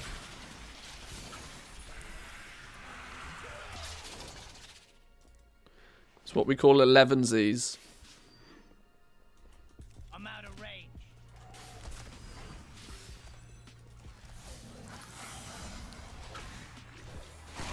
You have your 11sies just before your mid-morning snack. And by 12, it's time for lunch.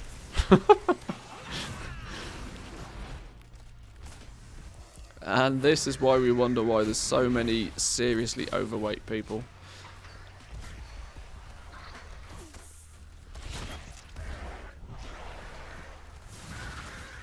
Hobbits have 7 meals a day. Yeah, look at the size of them. They could do with eating 14 meals a day by the looks of things. 7's not enough.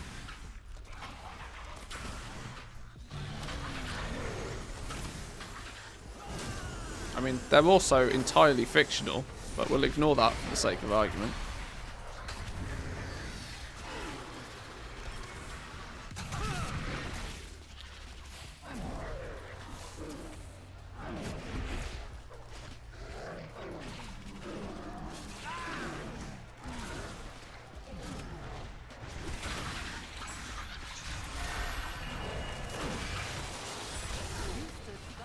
Yeah, there we go.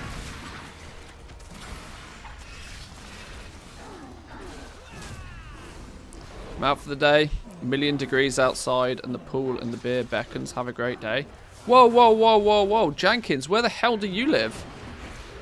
1,000,000 degrees outside and the pool and beer. You want to know how... You want to know the temperature out in my yard right now? It is currently... -2 degrees Celsius outside. I consider that a warm day.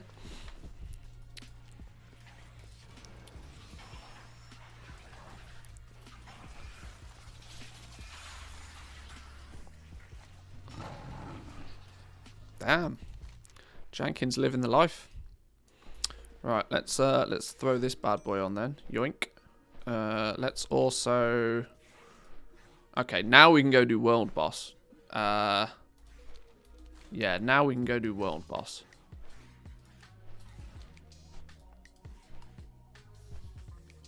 Put on 2 kg these holidays. It's easily done. I mean, you find me somebody that doesn't overeat at Christmas. Minus 15 to Celsius here, and it's a warm day. Yeah, this time of year, if it's, you know, if negative single digits is t-shirt weather.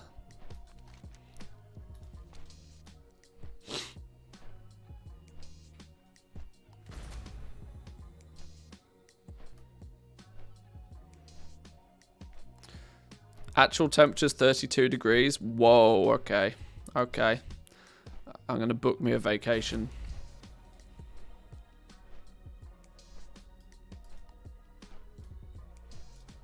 Who stole my flight path? Here it is.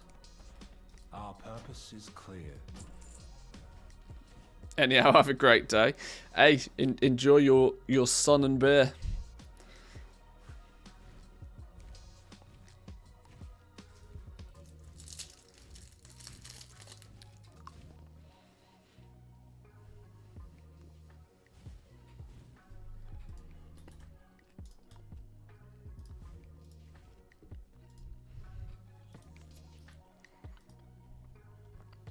Okay, the sales are not exploding this morning.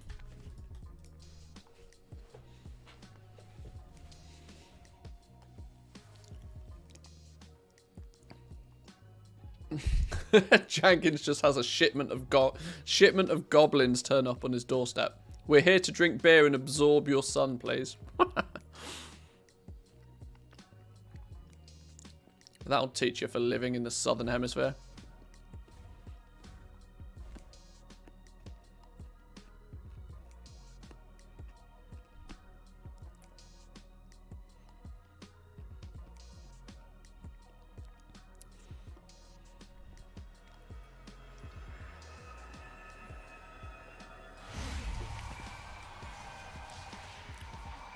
Right, if we can get World Boss a bit of Shaping Fate. I ain't pissing about with stupid collecting souls. I'm just not doing it. Unless we just accidentally come across a few. And then I think we need to bang out the campaign on this dude. It would be really nice to get Draenor in a place where I can just say it's done. That's probably when it will be time for a new YouTube update to Project Draenor as well, I think. Is when we've you know, arguably got the hard work, the leg work that needs to be done initially bashed out. I'd rather take -2 than +32, to be honest. It's above my comfort level. Yeah, my comfort level starts to dwindle much past sort of 32, 33. My wife, on the other hand, though, if it gets above, you know, like 27 degrees, she has to take a sit down. She's finished. She's designed for the winter.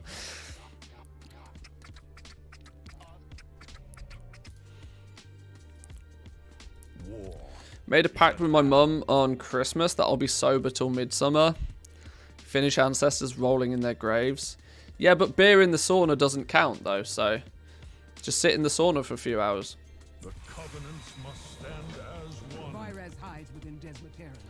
We will secure the area and summon the Been trying a whole bunch of non-alcoholic beers.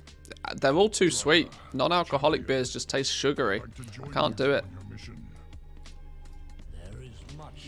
There's something about the sharpness that alcohol gives beer that you can't replace.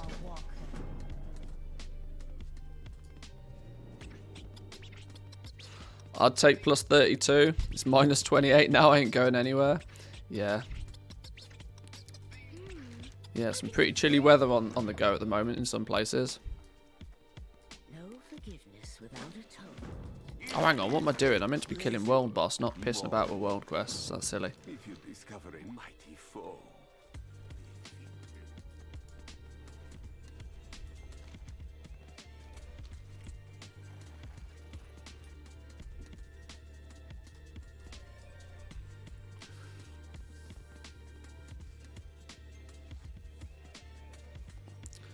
I love the 25 to 30 bracket, but sadly it doesn't happen much as a Finn.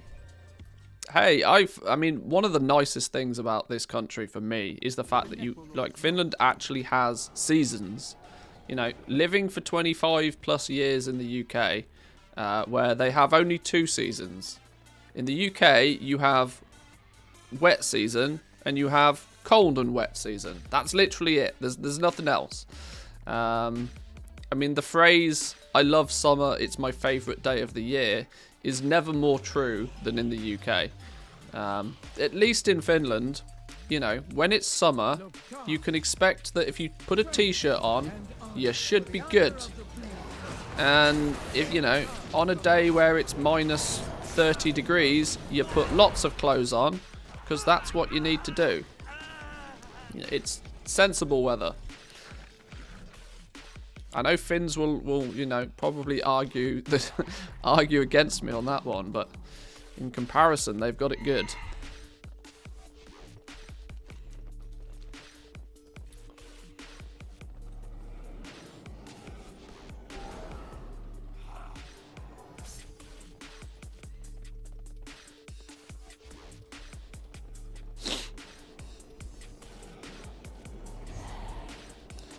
Although, yeah, I mean, some of you guys will remember it was a reasonably good summer this year for Finland. So much so that I nearly died on many occasions due to the heat. And I'm about to die now if I'm not careful. F. Leave me alone. I still haven't bought that air conditioner, by the way.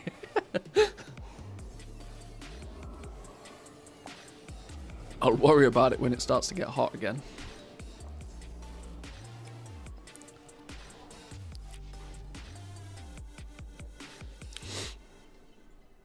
Uh, 50 seconds until I can easily recover some health. Let's chill for a minute.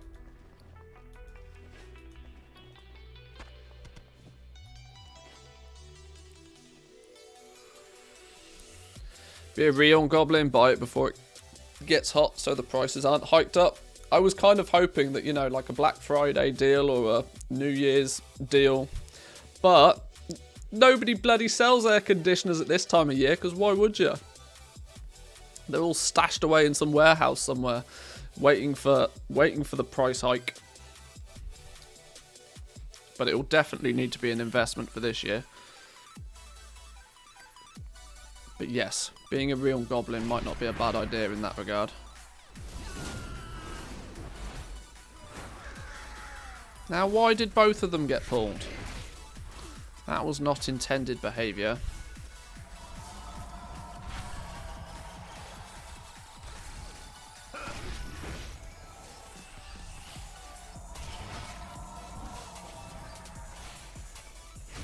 Bought an apartment that already had one. See, our house has got some pretty good cooling or generally heating systems. We've got this underfloor. I mean, it's not totally an underfloor heating system. It's an underfloor climate controlled system. So it's water pipes that flow all around under the floor downstairs. Which is really good at keeping the average temperature down.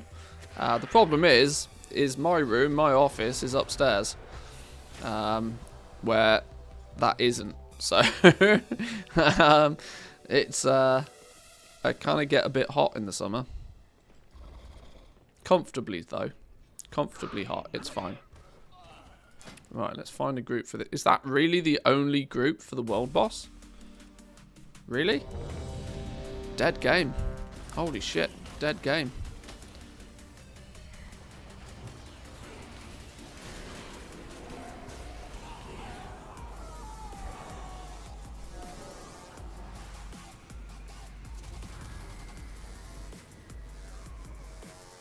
No, go away.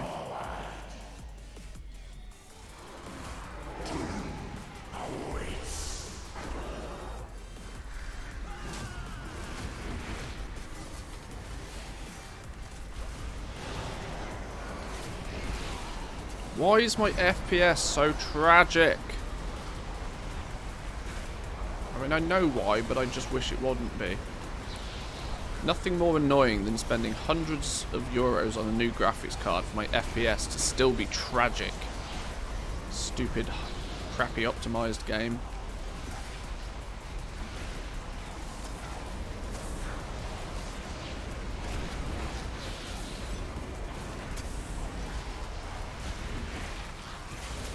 Got on a cheeky bit of loot from here though, wouldn't go amiss. I'd take a 233 off this dude. I think I've actually already got one. If I get the gloves again, I'll cry.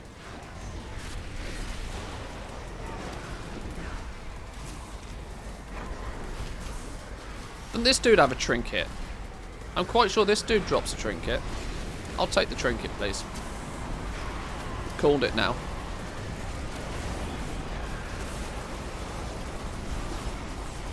Calling it now. Cornick, how we doing? Welcome in. Good to see ya. I'm doing alright. We're continuing on with Project Draenor at the moment. Trying to get this last crafting character a little more geared. Trying to finish off those last few renowns.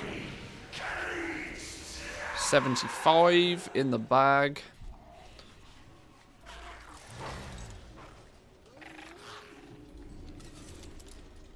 Do I have one of those transfer me to somewhere safe buttons? I do.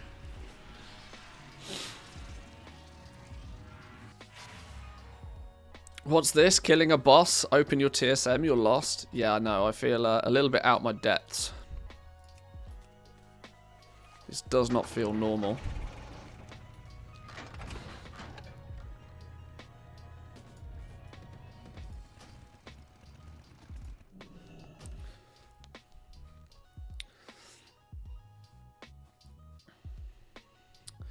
In fact, WoW is the most optimized game ever made. It's 17 years old and Blizzard wants you to play it even on the refrigerator.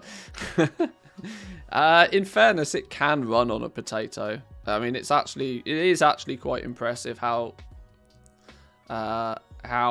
graphically speaking, it still looks okay and can run on quite literally a potato. But I'm not happy with potato graphics.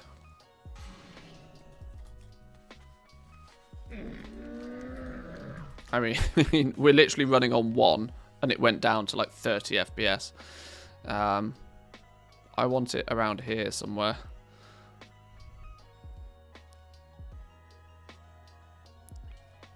Open world group content runs terribly though. Oh, I mean, it does. Like, you could have a 3090 Threadripper on the go, and you'd still get 30 FPS on those bosses. It's tragic. Let's just do... I might just do then... not the more world quests. Let's load up Korthia dailies.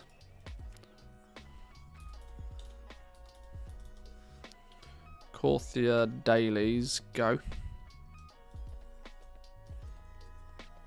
And we only need 50%, so we can bang out a couple of dailies. We can gather up a few treasures. This shouldn't take us too long. That'll be another renown to tick off. In fact, in theory, if I just did the campaign from this point on, I'd probably get everything I need. I think.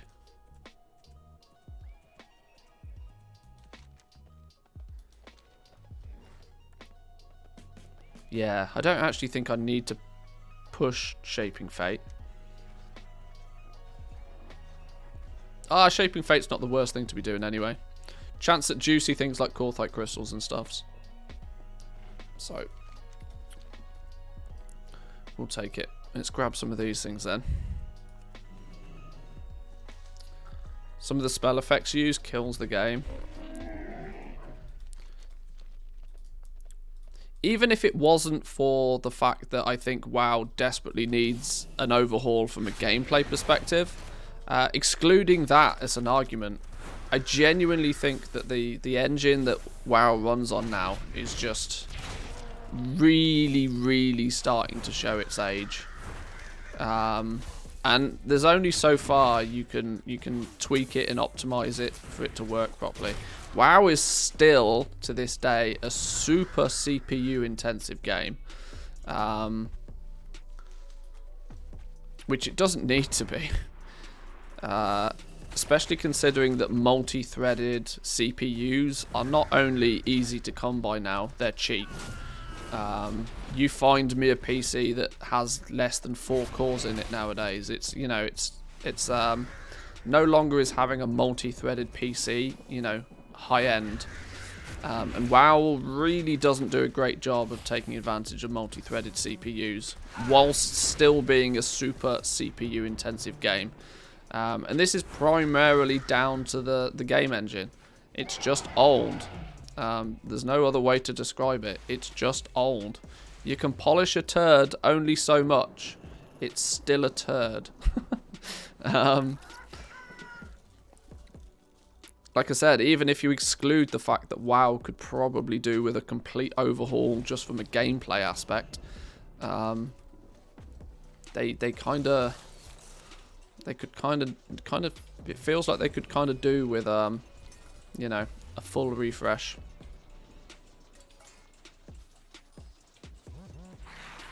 The problem is WoW doesn't make the money for them to do it, I don't think, anymore. Which is the sad truth of things. Where are the rest of these? Here's a herb. You can get gear from Shaping Fate as well. That's true. That's true. There's the chance that I can get something that's useful. I've got 11,000 catalogued research points that I should probably spend on something. Upgrade some of this gear a little bit as well.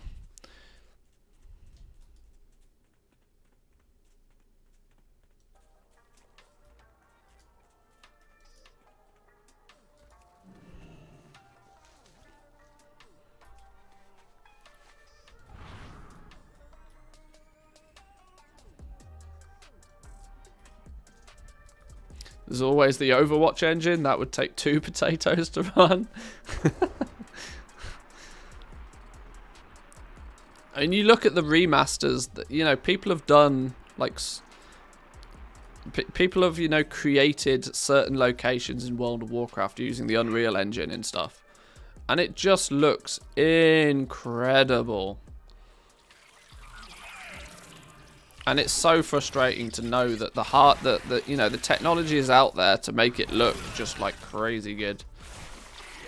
But then again, maybe, you know, maybe the aesthetic is part of the game. I don't know.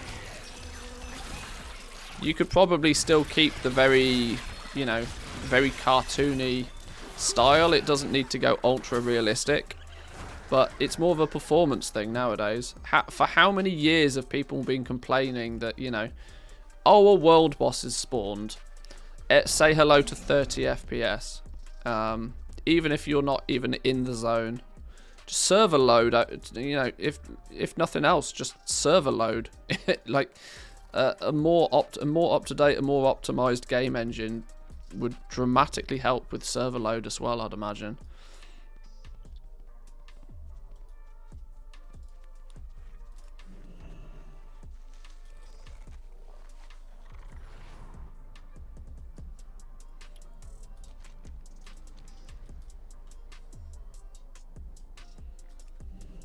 Can't be the other way around. You have tens of thousands of objects that need calculations at the same time. This needs CPU.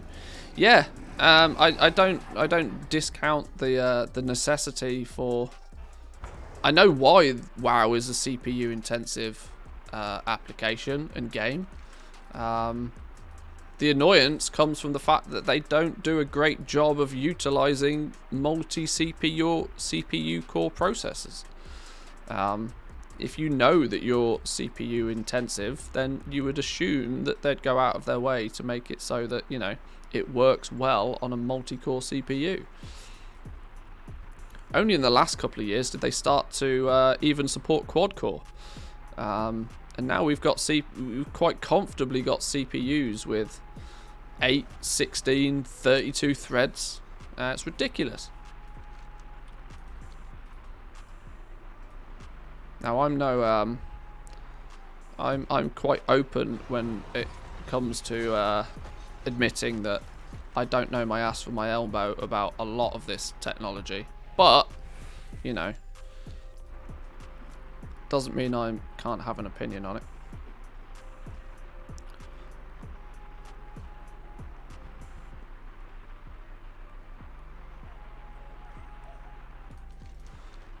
Let's grab some animal vessels.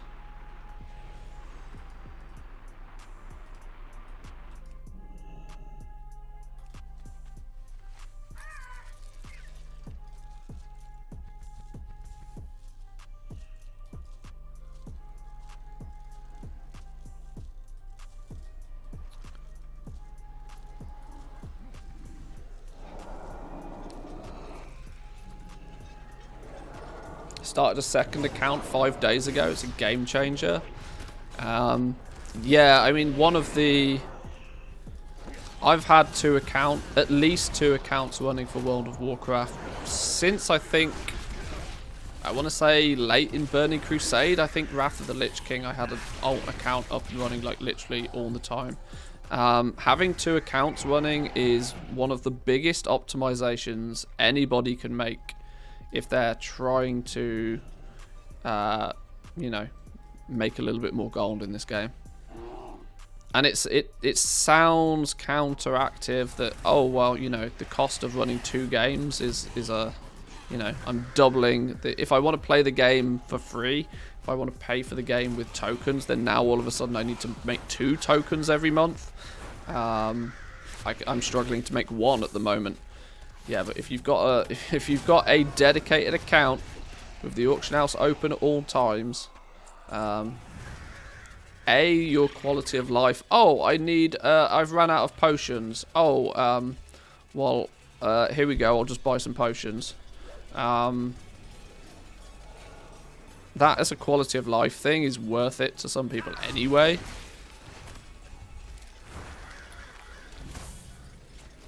Yeah, a second account is an absolute game changer. It's hard to describe in simple terms why, but it just is. It just is.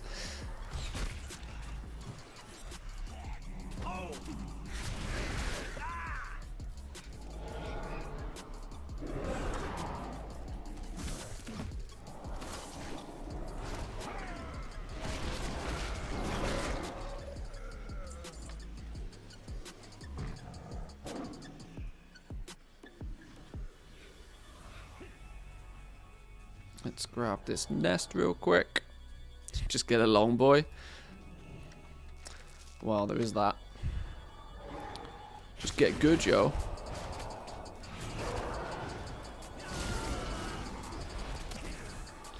Went from like 200k a week to 200k a day, and it's more enjoyable.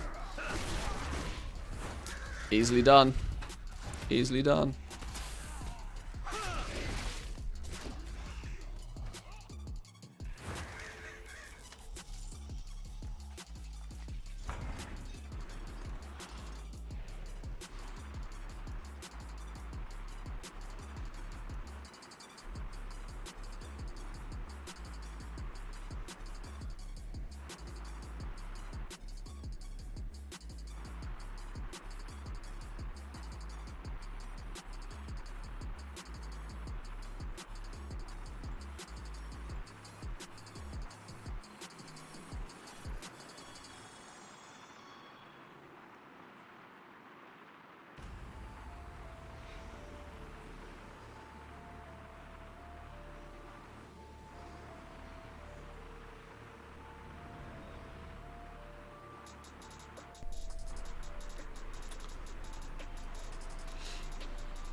Where the hell am I meant to be going? Oh, find Toby. Oh, oh!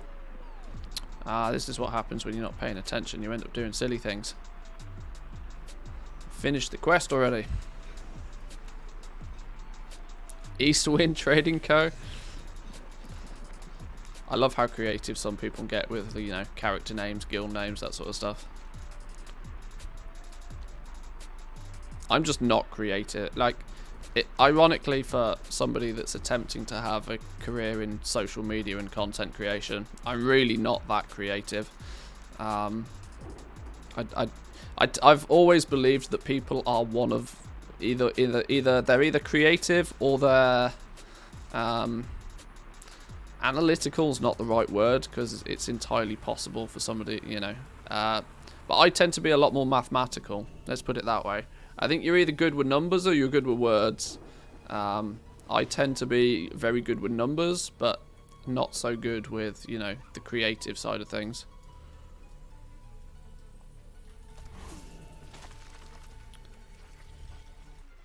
Well, what happened? Hang on, what is this quest? Use experimental tea. Oh, it's this. Oh, fuck this one. I'm not doing this quest. This one can suck a dick. I hate this quest. Open quest details. Abandon. There is nothing that can get me to do this quest.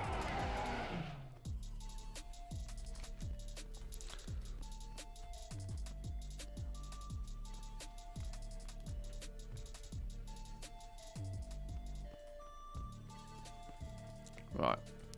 We can kill things though, that's easy.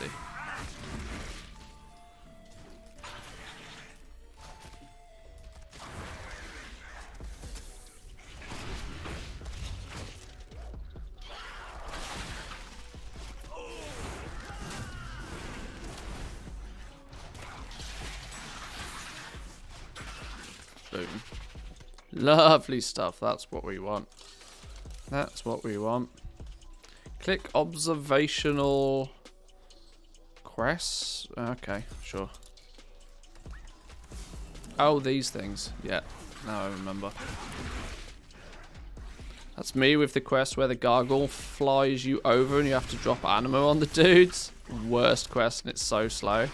Oh, the world quest's the one in Revendreth. Yeah, I remember that. Yeah, I mean, it's easy though. I mean, you just press a button once every 10 seconds. But yeah, I get it. It's like, no, thank you. No, thank you. My first education is in physics and mathematics. My second is linguistics. Oh, okay then. Good job on proving me wrong. Thanks. Well, no, I didn't really describe that very well because although I'm very good with numbers, I'm actually like I'm basically what I'd consider a salesman at heart. And I equally think this is why I found it so very difficult to learn another language. Because I think I've got a reasonably good grasp on, or a good enough grasp on English that I use it to my advantage in social situations. You take my English language away from me and I fall apart like instantly.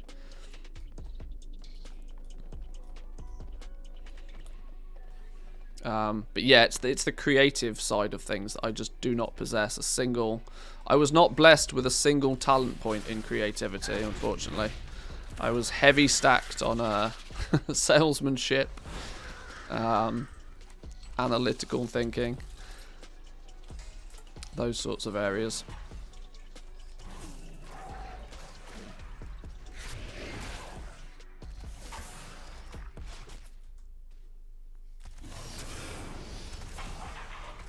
Oh no, why is stupid crab? Stop dying.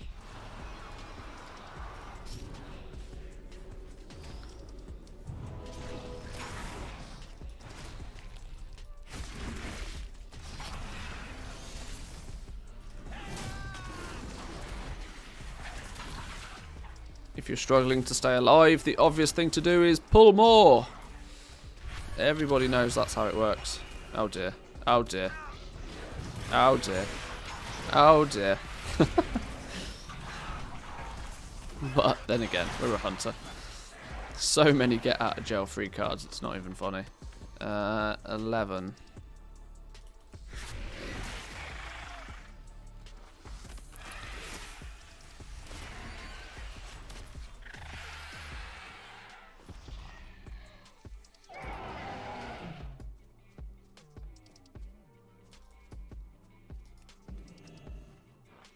One more of those things. Let's see up here.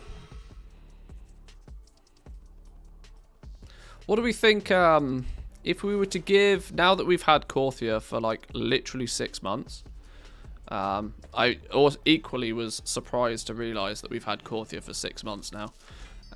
Now that we've had it for, you know, a good period of time and most people have done everything that they feel that they want and need to do in Korthia, what would we give Korthia as a score out of 10 as an expansion zone? I mean, bearing in mind we've had, you know, over the years we've had 20 different ones. What are we saying? 3? Hate it. 3? Oh dear, people are less than a 4 out of 10. I was expecting low numbers. I'd give it a 2. Most disappointing zone in the history. Okay, okay. I was expecting lows. I was going to go with a 6, but sure. I feel that they definitely could have done a lot more with Korthia.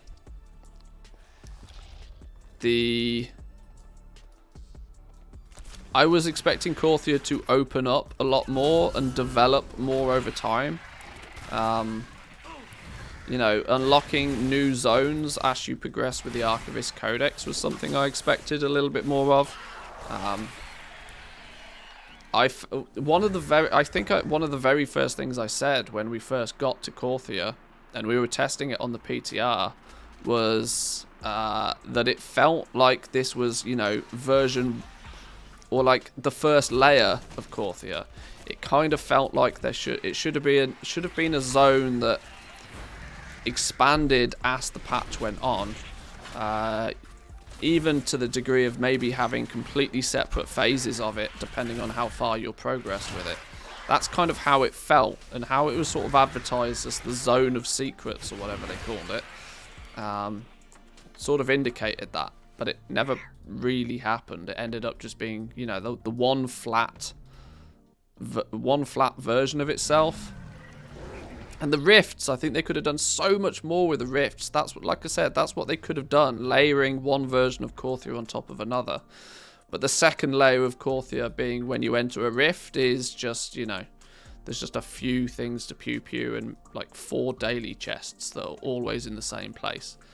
I kind of felt like the rifts could have been, you know, the second layer of Korthia, and there could have been a whole new bunch of kind of like the you know, kind of like Mechagon. You had the alternate time in Mechagon where it was, you know, there was a new bunch of rares and there was some new stuff to do, and I thought they were going to build on that process, not take a step back from what that process already was.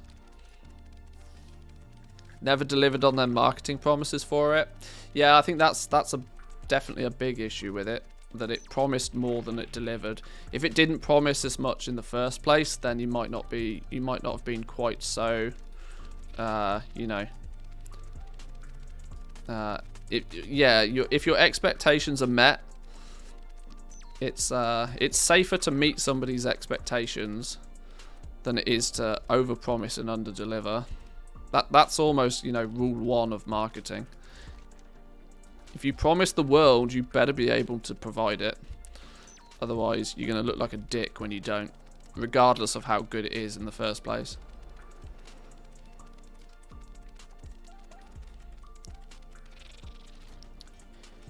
You could give somebody $1,000, but if you'd promised them $2,000, they're still going to be disappointed, you know? It's just human nature.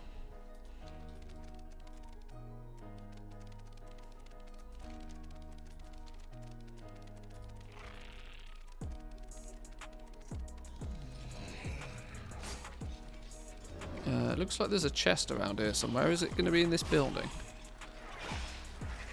Yes.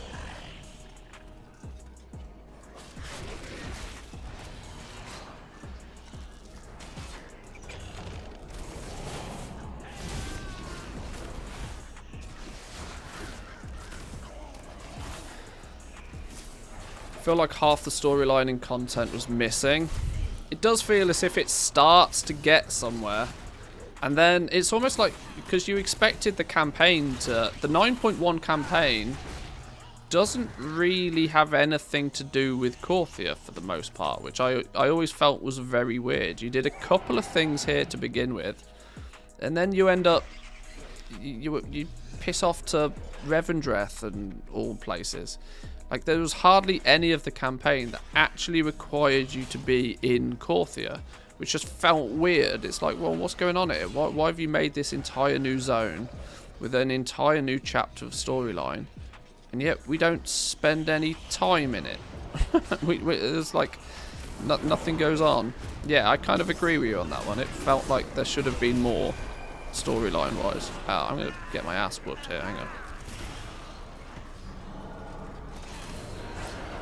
Crab, do crab things for the love of God. Crab, do crab things.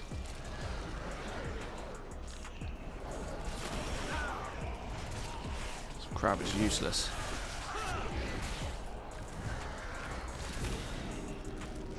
Oh, I'm dead. Stupid crab.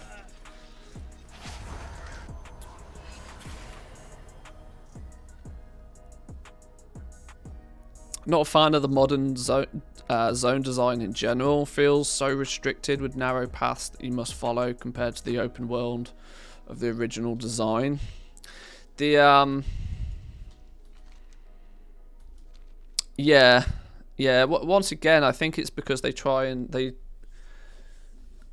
Korthia, though, to be fair, was definitely a zone that was designed for you to be on foot, which I think puts it in a better standing than things like, for example, Nazjatar, that was just that to another level, right? Nazjatar was designed in a way so that it could be done on foot, but it was so painful to do on foot.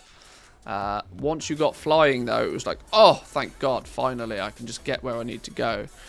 Korthia, on the other hand, was kind of designed so that, yeah, there's some narrow corners and stuff, but for the most part, it's not that gross to be running around on foot.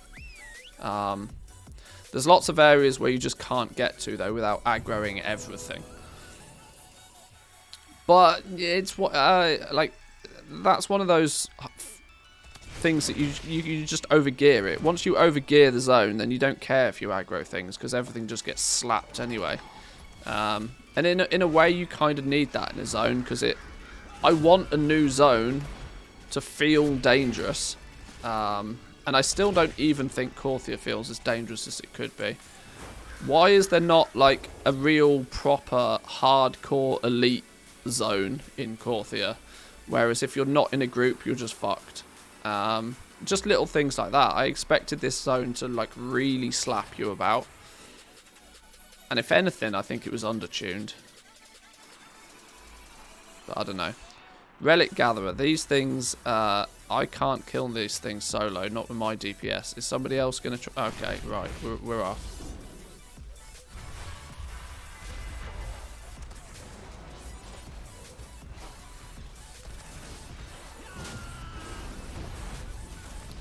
Pew pew. Get wrecked. Boom.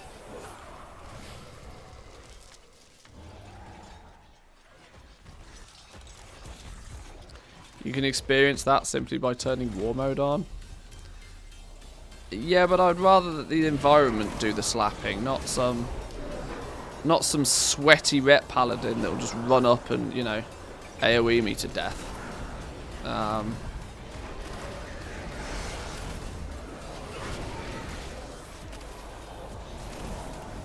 Too many would moan, everybody wants it easy these days. Yeah.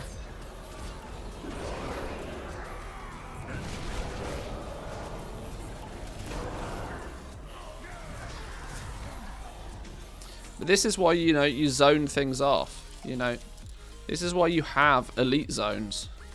Where, you know, if you want to group up and you want to tackle them, you can go and get, you know, 4 or 5 chests every day in an elite zone.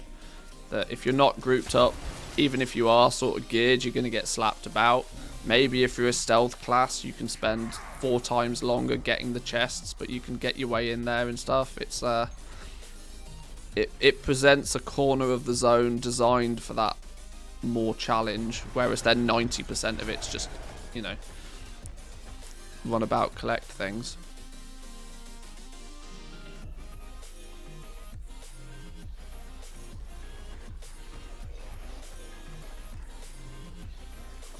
Rifts are a bit like that. They were cool for a bit.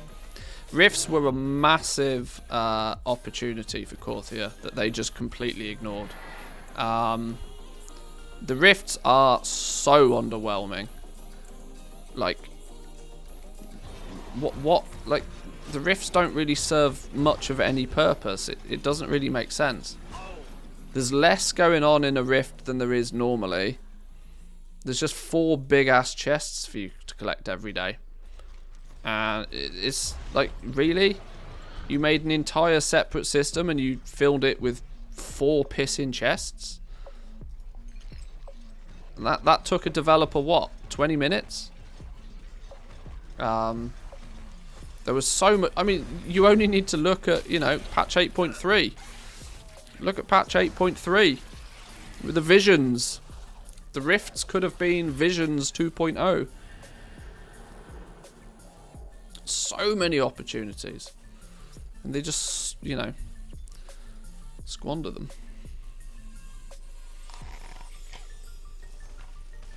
Hunting the big swirly boys was fun. Yeah, I mean, you people have obviously min-maxed it now to try and grind Archivist rep just to nullify another system in the zone, but ironically, the main use of the rifts for most people now is to actually go into the rift and then not be in Korthia. Most people instantly run straight into the Maw again as soon as they enter the rift.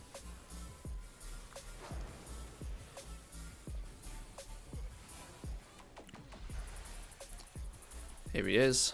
Pew pew.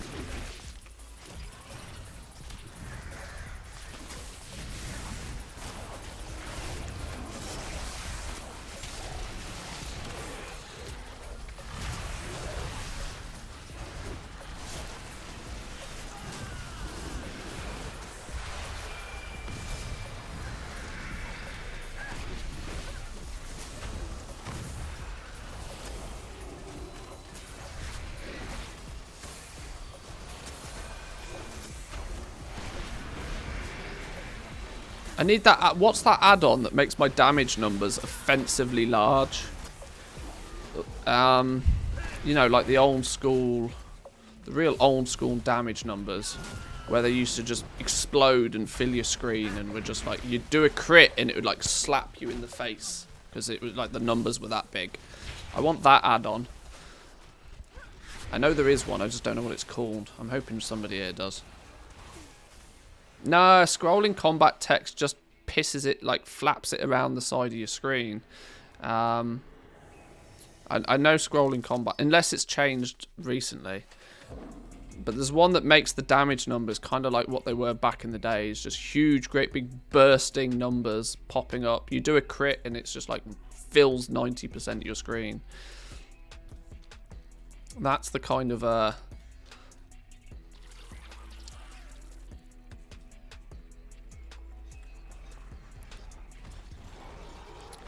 MSBT has options for font and size. I think there was a font replacement one called Nice Damage, something like that.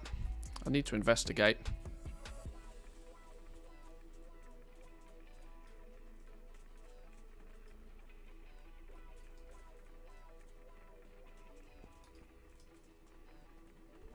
Confront your past. If we turn these in, did I calculate this right so that we now should have enough to get Shaping Fate done? We've got a schedule.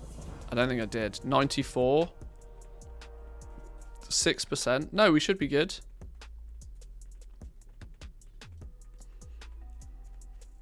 Your desire is my command. Bingo. Calculated to the max. I remember you. 76. And a big chest full of goodies.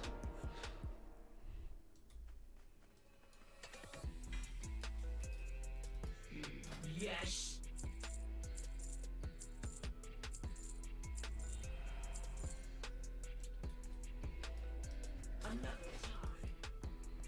Was it called Nice Damage? I think it was. Let's load Curse Forge. Let's have a look.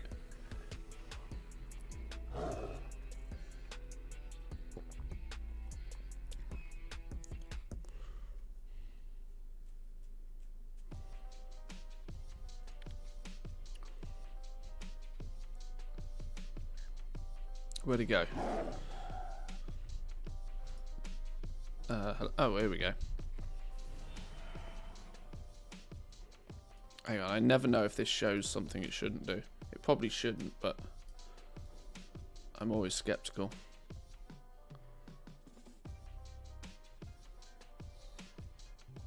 I think it's fine.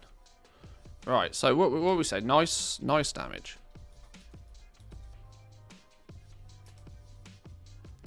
Well, it's not called nice damage.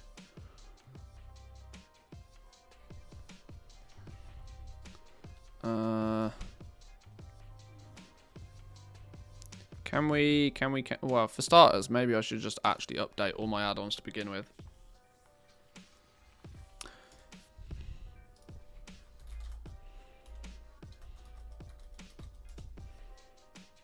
Nice puppy? What the fuck is nice puppy?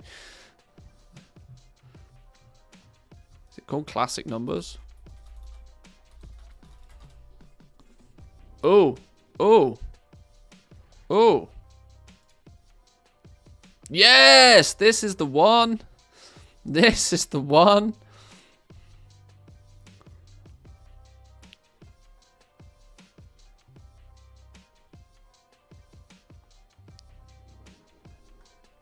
Install.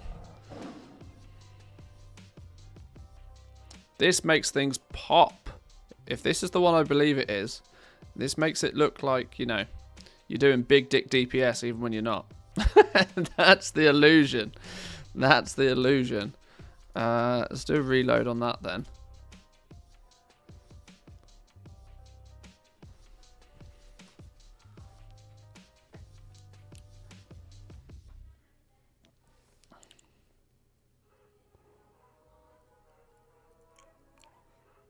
Let's try this one out then.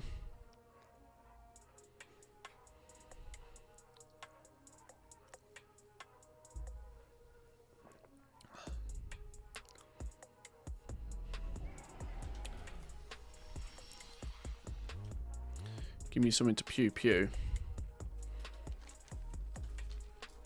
Oh, hang on. Did we get a new piece of gear? Did we get a new piece of gear? A 213 helm. Go on then. No. 200 shoulders with a 220 shoulders. Yes. Thank you, Zygot.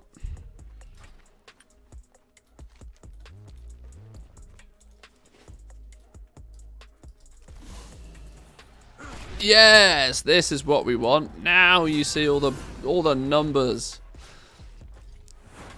That's what we're talking about. That's how numbers should look when you damage things. Boom.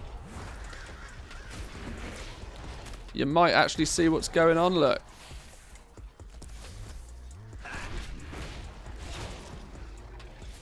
Beautiful. And it's managed to kill TSM somehow. Sure it has.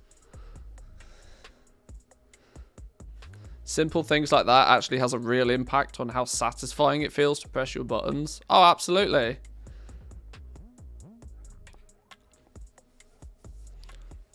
Yeah, how a game feel, like literally half of the enjoyment of a game is just how it feels.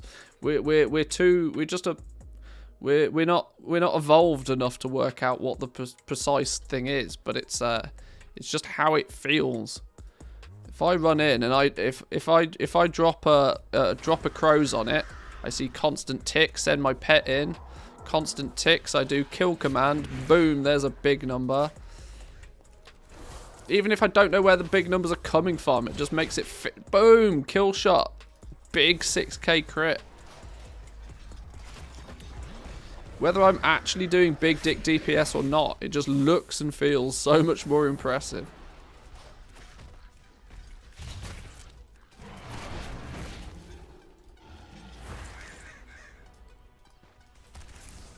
And I bet you get an AoE pull on the go and it just looks redonkulous.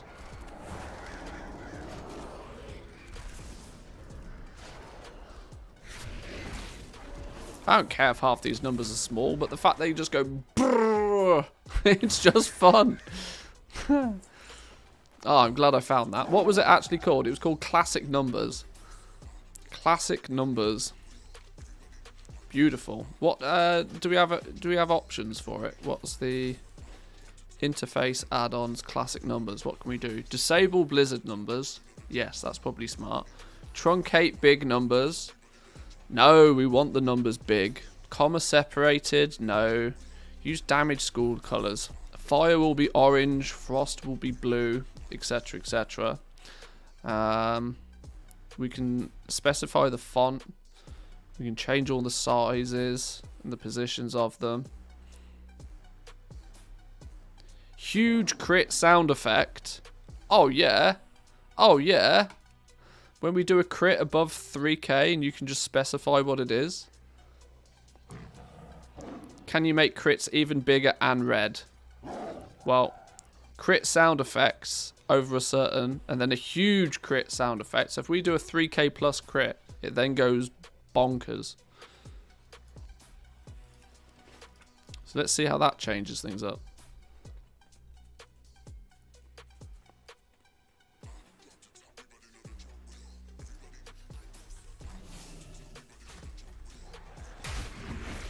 Yes, there we go.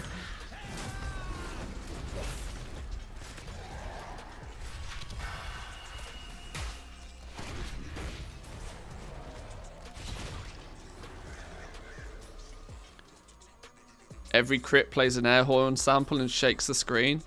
What, like 2006 Warcraft movies? Kind of drops a dubstep beat every time you do a crit.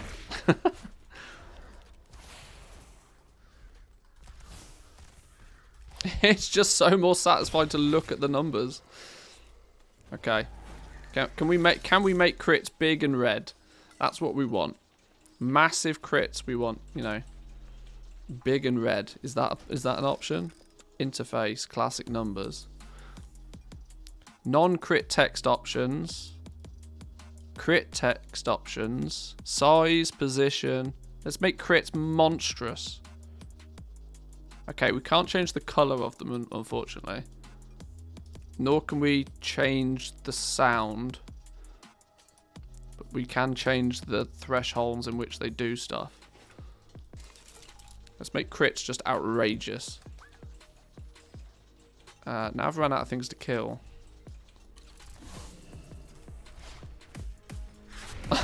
Oh, look.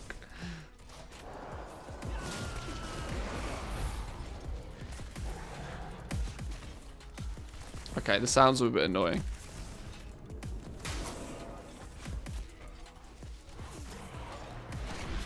Boom. Okay, the sounds are annoying, but the rest of it's cool. Let's turn off the sounds.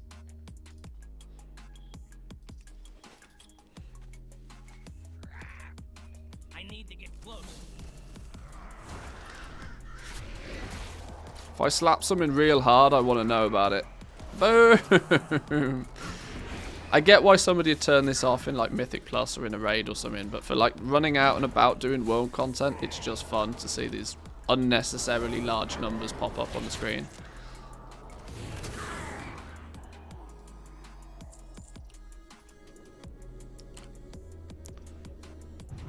Alright, well that was a little a diversion from what we were actually planning to do.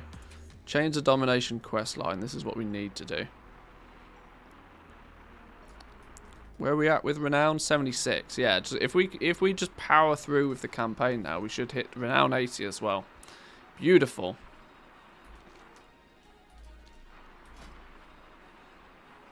Maybe I'll cash in some of my catalogued research as well to upgrade some of this gear a little bit. Because why not? We seem to be able to get 213 stuff from just doing quests nowadays, so upgrade you to 220. You're an upgradable one.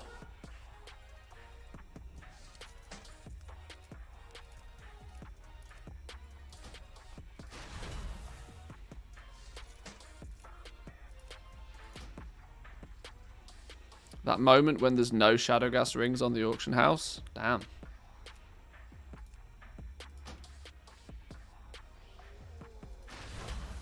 Cause it to become soulbound? I would have assumed it was soulbound to begin with. Alright, thanks gang.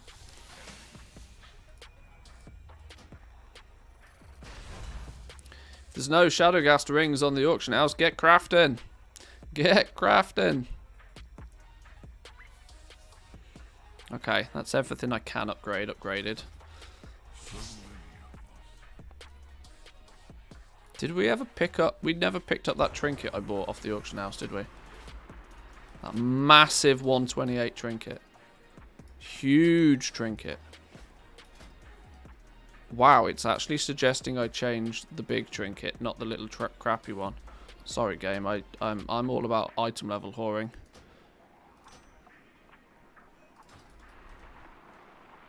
Item level whoring at item level 200, you know what I mean? You on a 5 people population server? It's probably not that bad, but...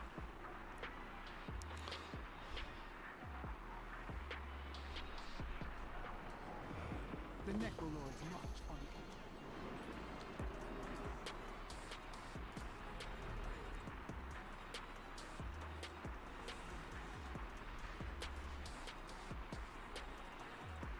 on actually... let me interface system. No, interface was right. No, it wasn't. Add-ons. Where's weak auras? I don't need weak auras at the moment, so let's turn it off. That thing's a sizable load that I can do without.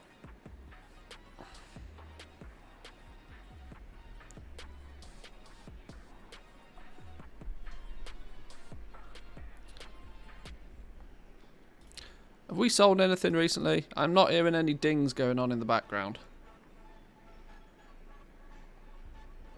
I'm expecting my auction house account to be making more noise and I can't hear it. What's it playing at?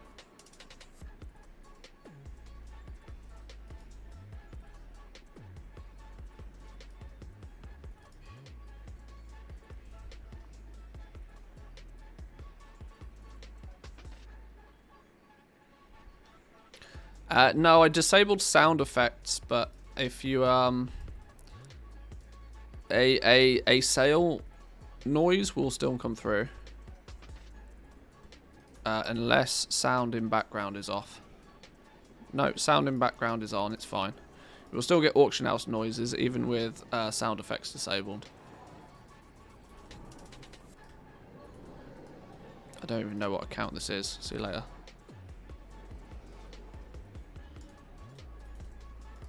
Right, let's roll. Yeah, you can share a link of that, that's not a problem.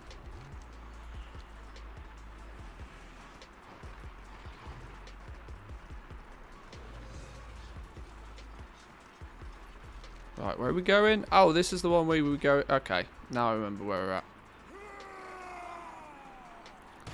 at. Not pulling all of these is probably a good start though.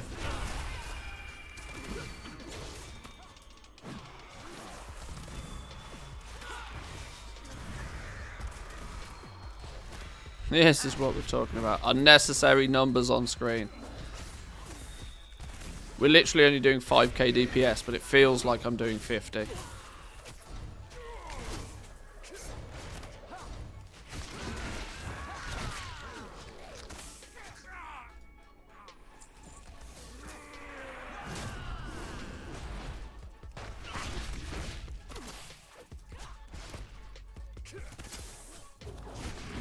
So what's this going on then? What's this legendary?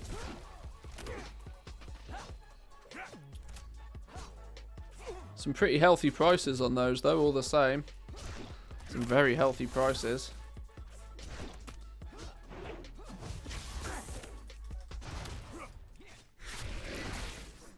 We've got a 220 neck, we're alright for now.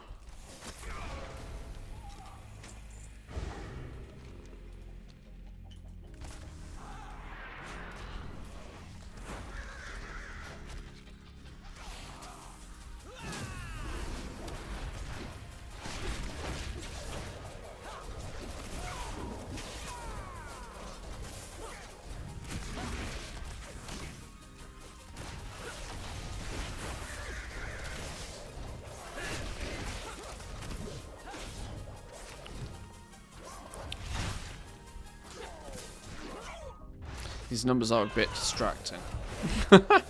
I love them, but they're definitely a little bit distracting. Content like this, though, is good fun. Boom! 6k crit. Get wrecked.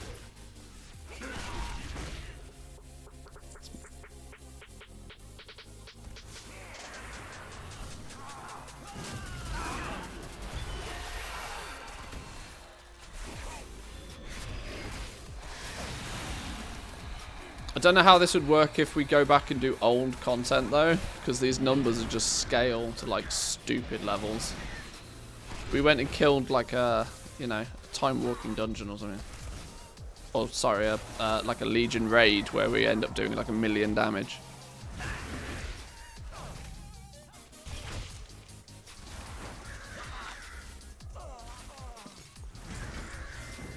Ooh. Free anima.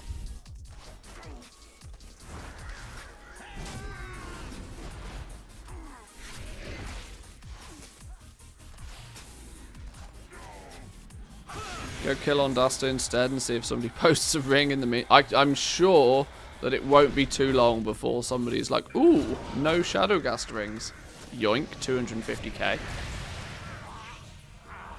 Don't expect a cheap one if there's none on the auction house. That's all I will say. Somebody's gonna bleed you dry. He left it to me as a gift. One of many he gave me. One of many.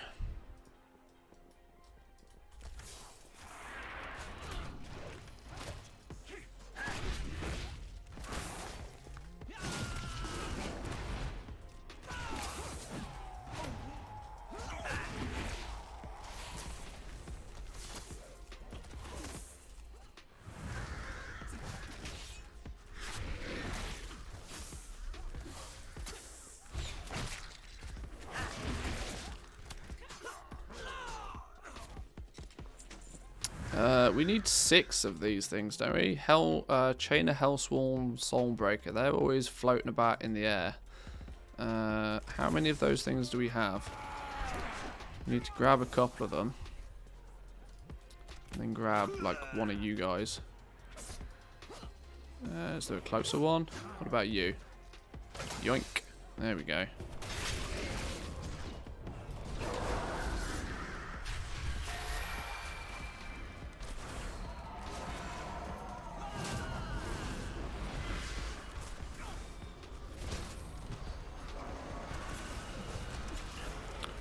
Oh, this is going to get spicy for Mr. Crab.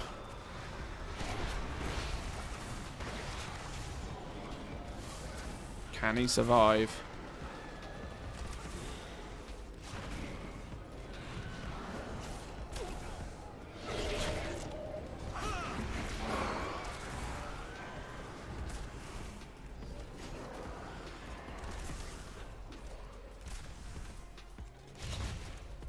Good you're on Twitch now. Don't understand the original YouTube streaming choice anyway. Well, we've been on Twitch a while. I know I've only just talked about it recently on the YouTube channel, but it's yeah, like I said, there's 2 major reasons. One, the community is just here on Twitch for live content anyway.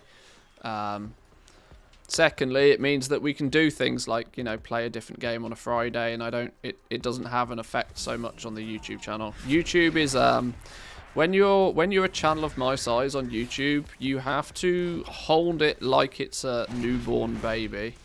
You drop it once and it's game over. You've got to be really careful.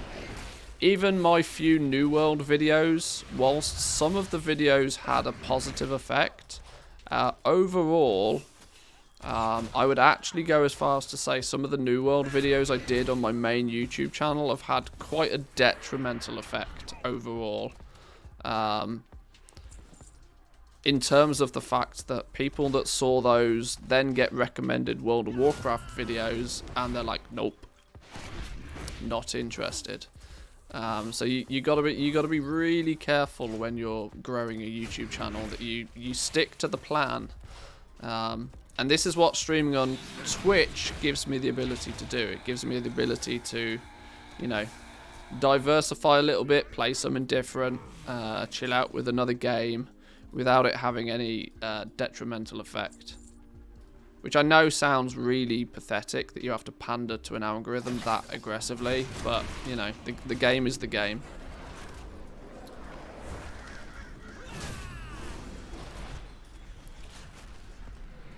It matters a lot less when you're a bigger creator, because you live within the arms of the algorithm anyway. Whoa, we got 12k white hit then. Hey, that's too far away. Oh, I thought that was one of the ones we had to pull down. Maybe not. What about you?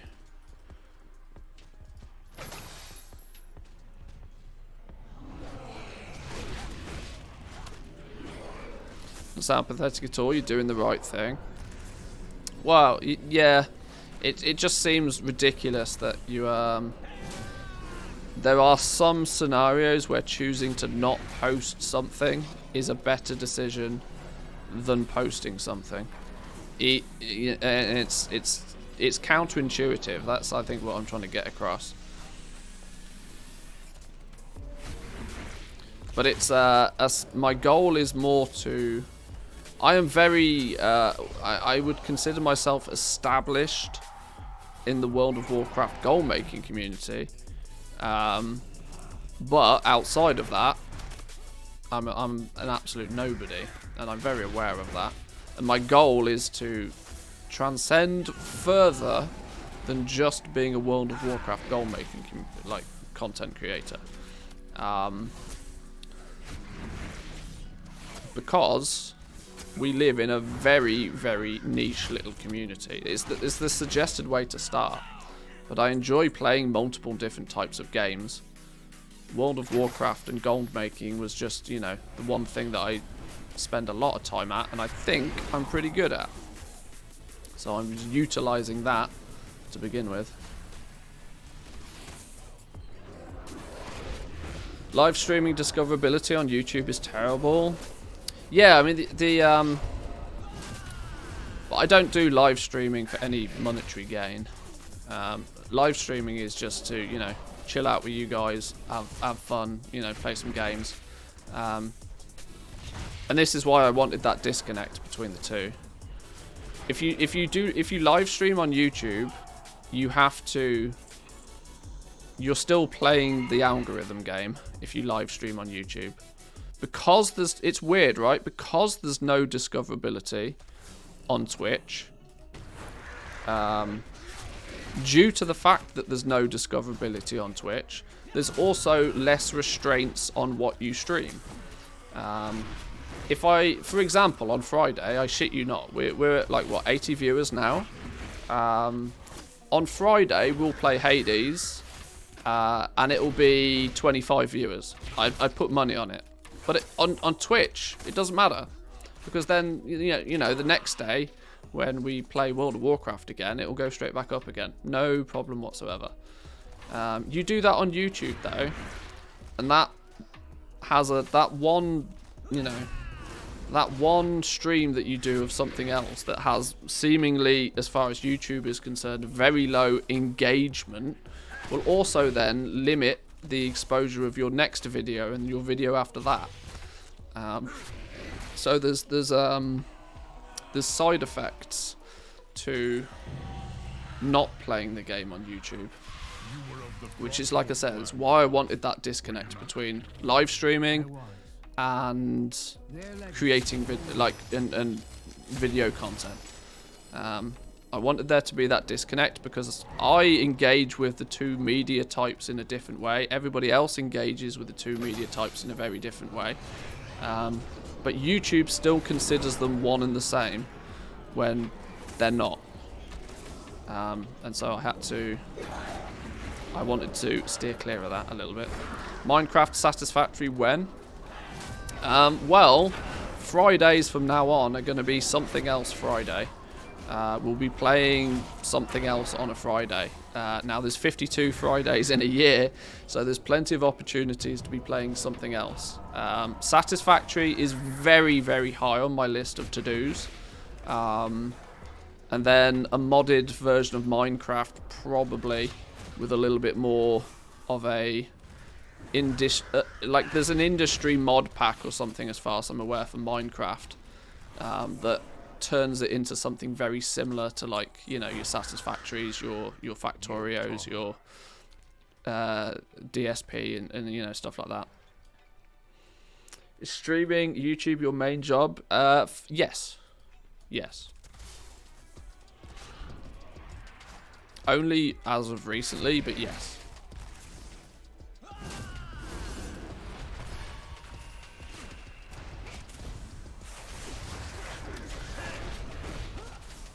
There's hundreds of tech mod packs. I'm sure there probably are. Minecraft is a game I've never really got into. I've tried to play it a couple of times, but I've never really known what I was doing with it and never really got it. I'm sure when you get it, then, you know, the world opens up to you. Checking out Fortnite at all? That looks like it could be fun. That's a hard pass.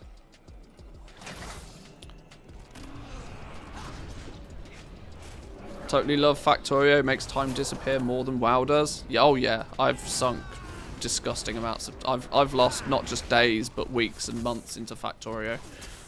It's easily, I mean, in my top 5 games of all time, it's competing for the #1 spot. And I've played WoW for 17 years. So, yeah, consider that.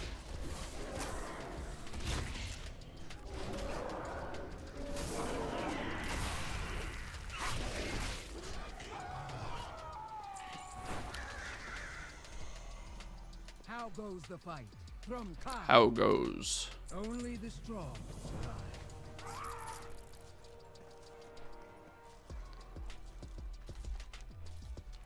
If you never really got it with Minecraft, may I suggest playing a mod pack that has a questing system? They're better at giving you a clear way forward. Yeah, there's probably thousands of different mod packs and stuff that we can take a look at. It's a game that I wouldn't mind getting more, like, considering the modding community in it is so vast. It's certainly not a game I oppose to playing. I just haven't found the right time or opportunity to do it. Oh, this is not good. We dead. Hello?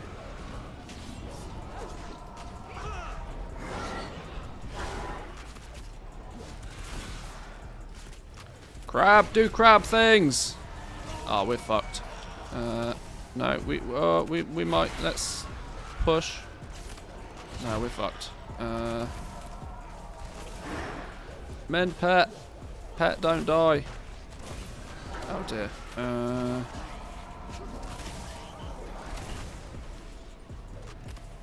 Let's get rid of you. No, we might be good. We might be good. We got this. Pro gamer in action.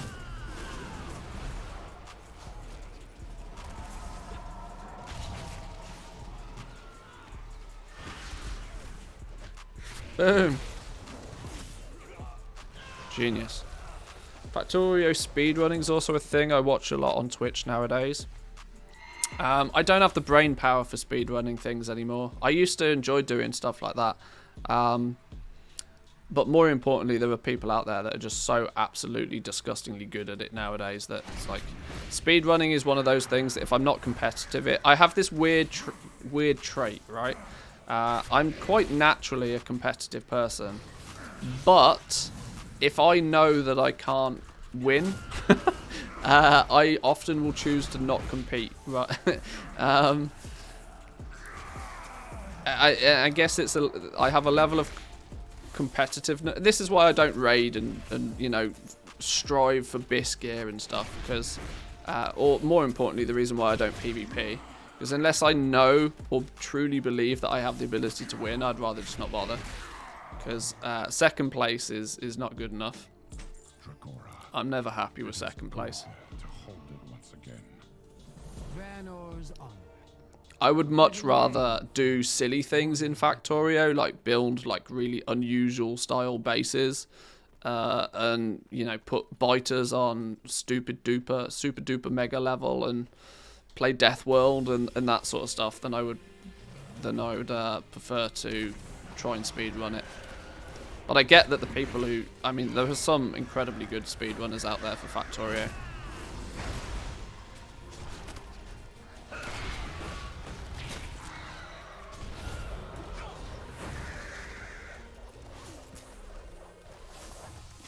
I can grind WoW all day, but I'll turn it off when it goes time to bed. When I play Minecraft, all of a sudden it's 4 AM.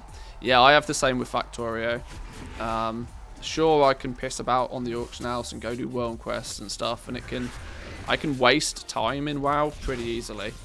But if I want days to disappear and I want to, like, all of a sudden I'll realise I've not eaten properly or shaved in a week when I play Factorio, you know? It's one of those.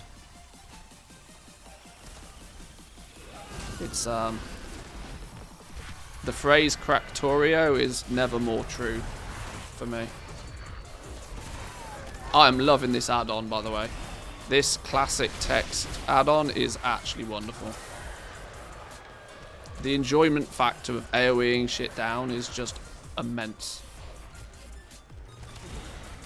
How strange that just flashing some numbers on the screen can have such a dramatic effect to your enjoyment of the gameplay. Wonderful. Feign death is a button you have. Yeah, I know. I was, you know, I was holding that back.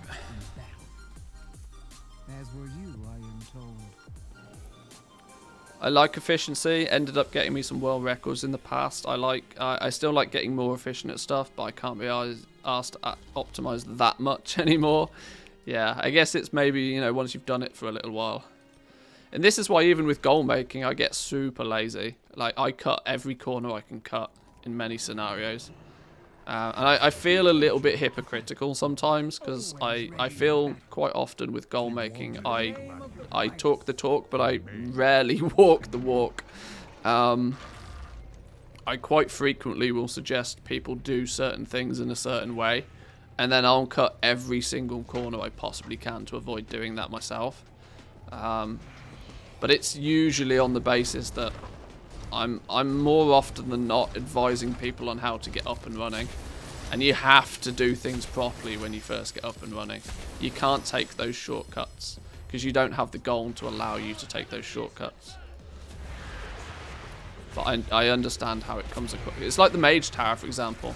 Sure, I'll happily tell people how to make loads of gold off the Mage Tower all day long. How much gold did I make off the Mage Tower? None. I just didn't craft anything.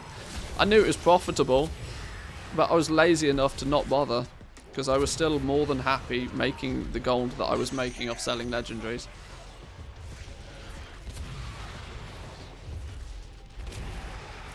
What add-on is the text? Classic tech. Well, no, shit. What was it called? Classic damage?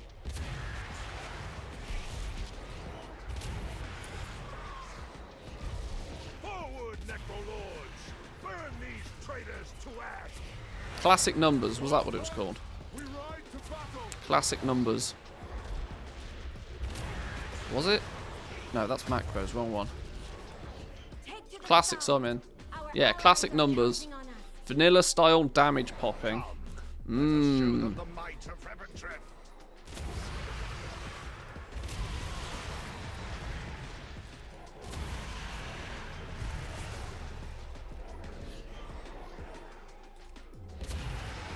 One word, thanks CurseForge. Their search system is dog shit, man. The fact that, you know, if you put classic and numbers as 2 words, it won't find it. It's like, come on, really? What's this 1994 search engine or something? What's going on? Who do I need to kill and I haven't? Oh, there's a dude there, look. 98, boom, 100. Winning. There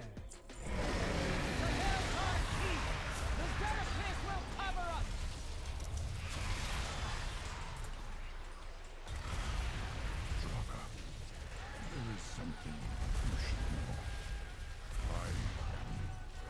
Focus on mission. Everybody has that one game where you just turn into a degenerate. Mine's Football Manager. Yeah, I've lost friends to football, like real life friends to real football, and I see the same happen to people when they play Football Manager as well. They really do end up in the dugouts, min-maxing the fuck out of their team. Oh, but I've got to take Burnley to the Champions League by next season. It's like, all right, chill. For accurate.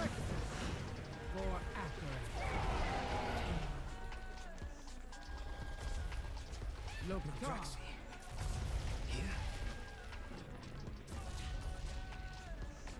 make for the necropolis.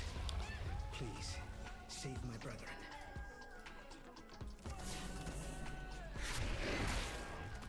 Oh, hang on. I gotta not remember to just pew pew things, but to pew pew things in a smart way.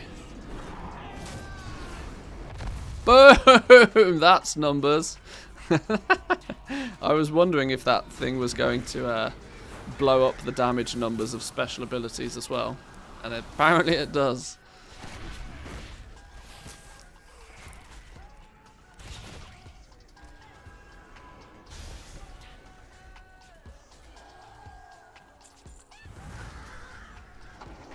There's a dude to rescue in here, I think.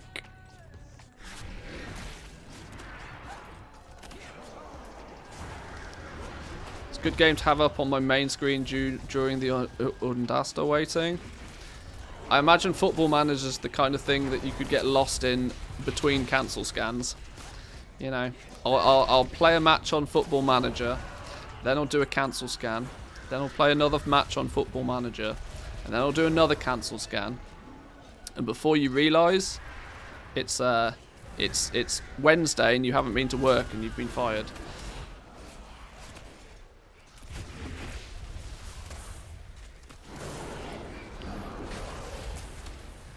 I've lost friends by saying that football is the dumbest and most fake sport.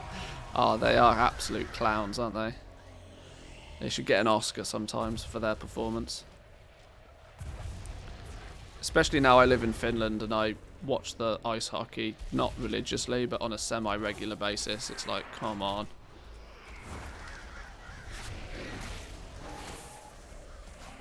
A relative of my wife's is in the... I got to be careful about this because I don't want to give too much away, but a relative of mine, let's say, is in the Finnish national hockey team.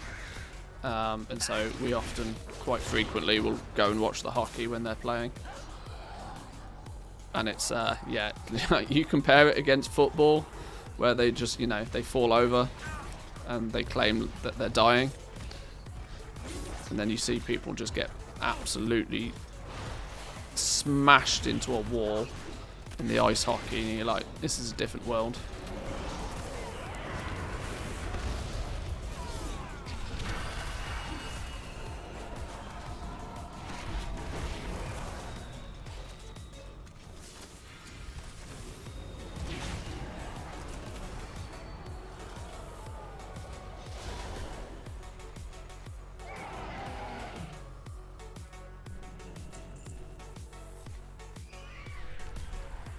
Even a book has been published, Football Manager ruined my life.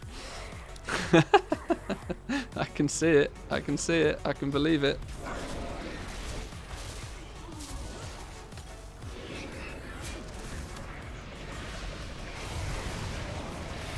Oh, it's this stupid Deathbolt Rifts. Now I know what's slapping me about.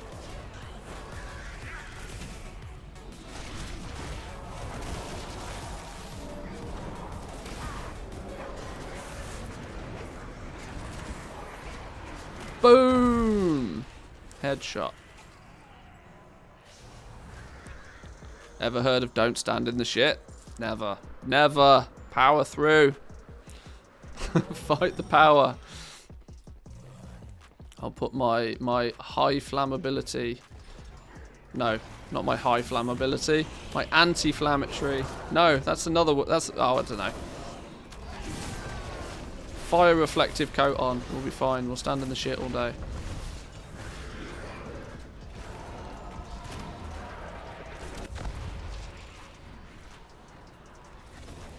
I didn't even realise I'm standing in the goo. All these damage numbers are getting in the way. Now my pet's dead. There we go. Beautiful.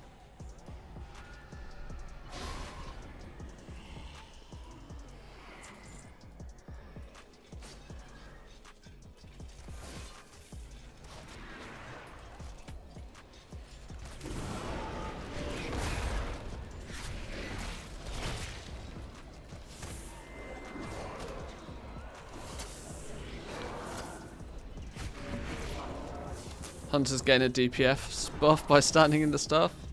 Yeah, not only do they gain a buff by standing in the fire, they're also going to steal your weapon when it drops as well. Everybody loves a hunter. Blood and thunder. Everybody loves a hunter. I protect the weak. Always ready for battle.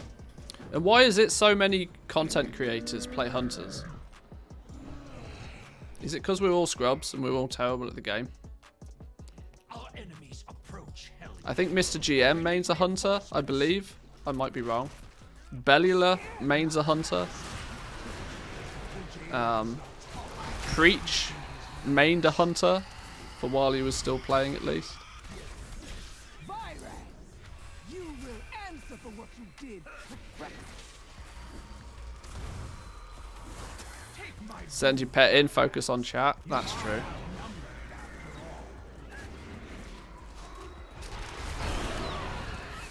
Strike, matron of wolves. Show them the heart of a necrolord.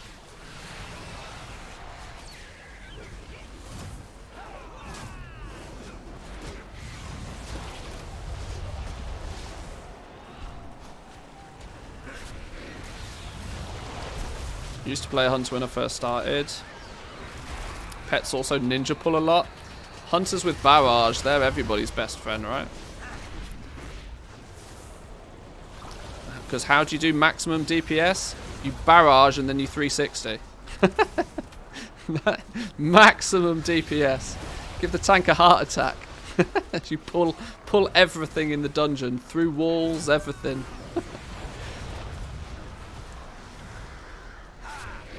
It's beautiful to see.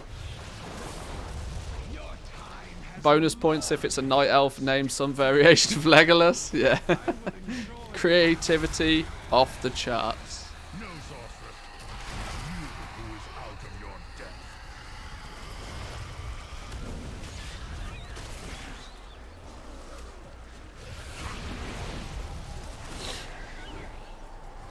I think hunters appeal to lots of people, even who have no knowledge of the game. I thought there was a cheeky insult in there then for a minute. I was gonna let loose on you, but then I realised you were actually genuinely being somewhat friendly to noobs.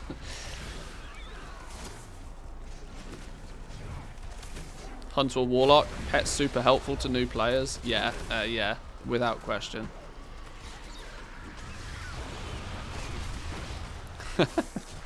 What should I play? Oh, well, if you're brand new to the game, I suggest you, I don't know, pick Fire Mage or something.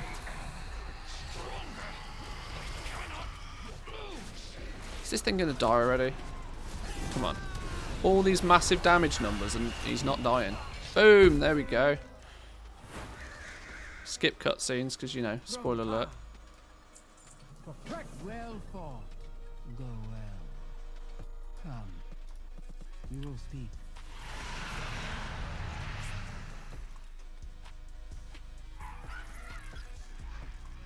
You need something. Ashes to ashes. Can you imagine somebody leveling as a fire mage for their first toon? Yeah. Kill one thing, sit down and drink. Kill one thing, sit down and drink. Fun, right? Traditionally, mages have been one of the most aggressively annoying characters to level. I knew who you were the moment I saw you. That's why they get free water. Yeah. You not recognize Durotan's power. You were but a babe when I died. Tell me, who have you grown to be? I was once war chief of the Horde. The shaman of the Earthen Ring. Speak, mortal. That is Beautiful. 77. We're so close. So close. What was that? Chapter 5? 1, 2, 3, 4, 5. 1, 2, 3. 4 more chapters to go. 4 more Do we get a renown for every chapter? I mean, we should hit renown 80, shouldn't we? Just by campaign now. Beautiful. It shall be entrusted to Draka until I have need of it. Remember when they had to be at raid an hour before to make everybody food and water? Yeah.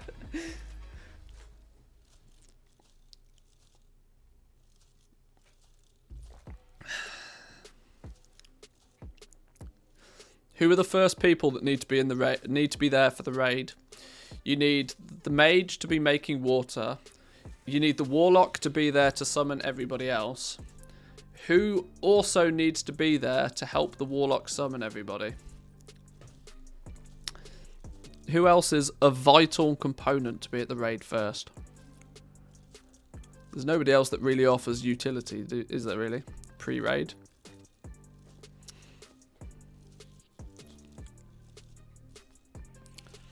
Where's this quest gone? Ov's the hunter. Well, the hunter's just first in the queue for the weapons. They're there first out of choice.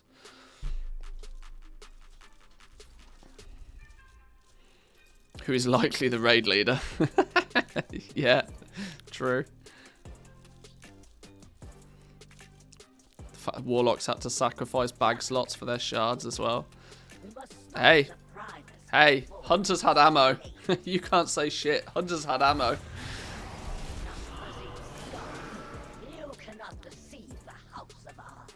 Nothing more amusing than one pull-in.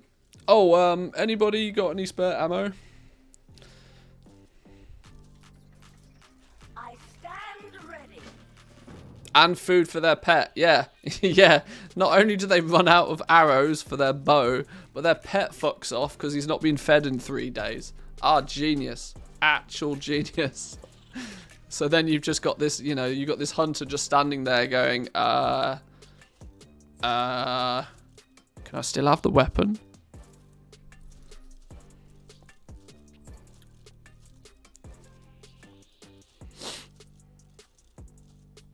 I used to sell ammo in stacks of 100, but for the price of 1,000, it was hard to see the difference. Oh, cheeky, cheeky. I like that. Enemy is relentless. Somebody forgot a 0.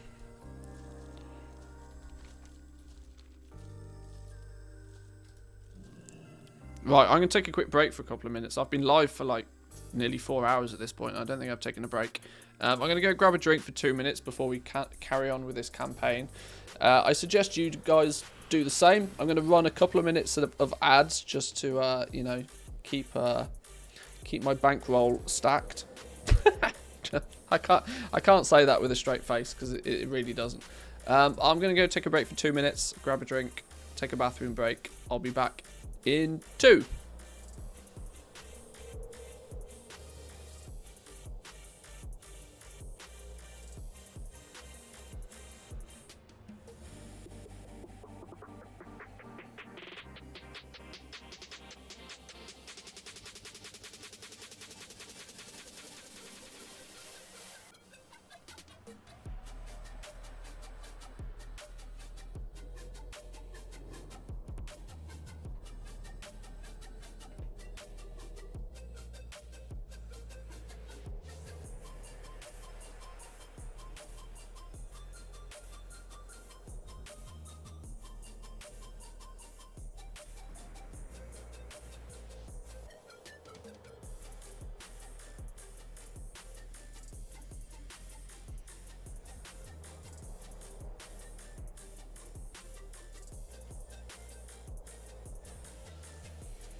Alrighty, we're back.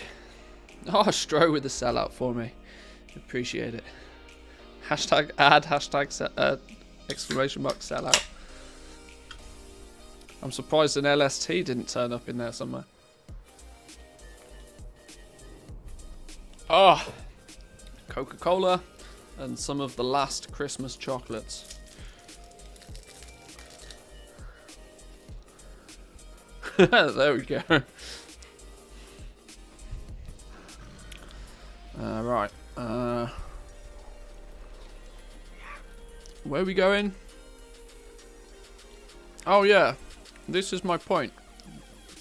It's just like what we were saying earlier. The 9.1 campaign barely has you spend any time in Korthia at all, which just felt a bit odd. You spend more time in Revendreth and Ardenweld and everywhere else. Sure, it makes sense because they're the original zones, but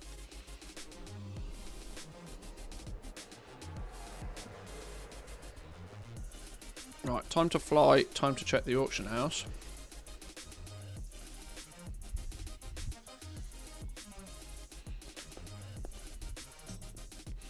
So focused on the auction house, I forgot that we've got Vault today. That's true. It's easy for me to forget the Vault because, you know, when you don't play the game, I had to have vaults to collect, you mad? Right. Oh, expireds. Let's get those relisted.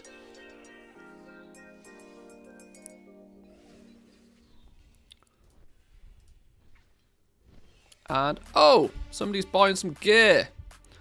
Because, oh my days, I'm posting it cheap. Somebody's probably just bought out all of my stock then. Yeah, I'm literally selling this at cost. Alright, sure. That was annoying. Somebody baited me pretty hard on that, I think.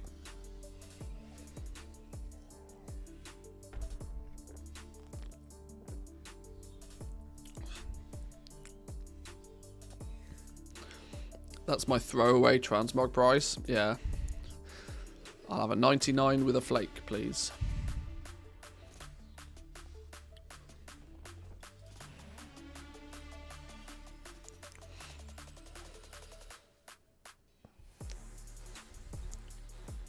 Whoa, what's going on here?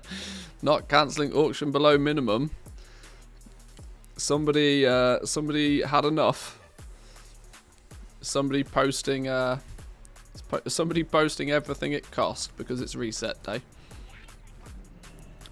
Somebody was listening to my advice earlier. Post things at one gold profit, and you'll scare the competition away pretty quickly.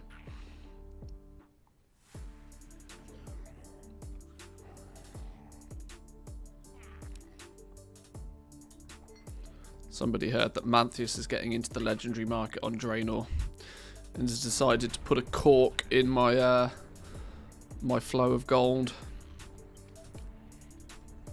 It's all good. Sure as shit not going to get me farming again. That's not happening.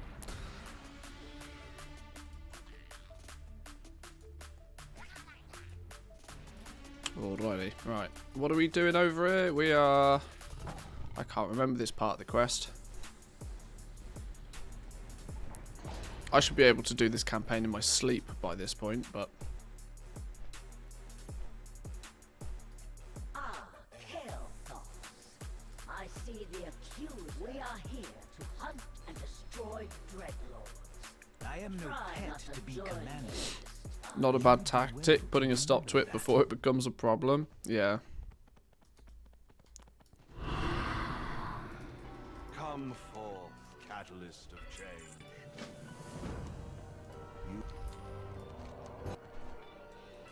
Darkest greetings. Ah, yes, I've remembered now. The 9.1 campaign is less of a campaign. It's more about, go here, speak to this person. Go back, speak to this person. You don't actually do anything in this campaign. You saved my prince from... So, he has finally worked up the nerve to meet with her. This is why it annoyed me. I remember why now. It's not a particularly long campaign. It's just you don't do anything in it. Why were you sent to Maldraxxus, Vaj?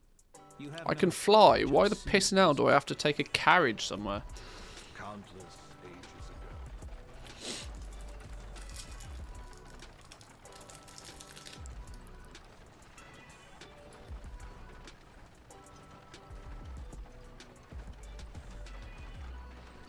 I wouldn't mind taking a ride in the carriage if it was, you know, because we were having an engaging conversation. We were having a meeting. But no, nothing's happening. I'm just riding in a carriage for no reason.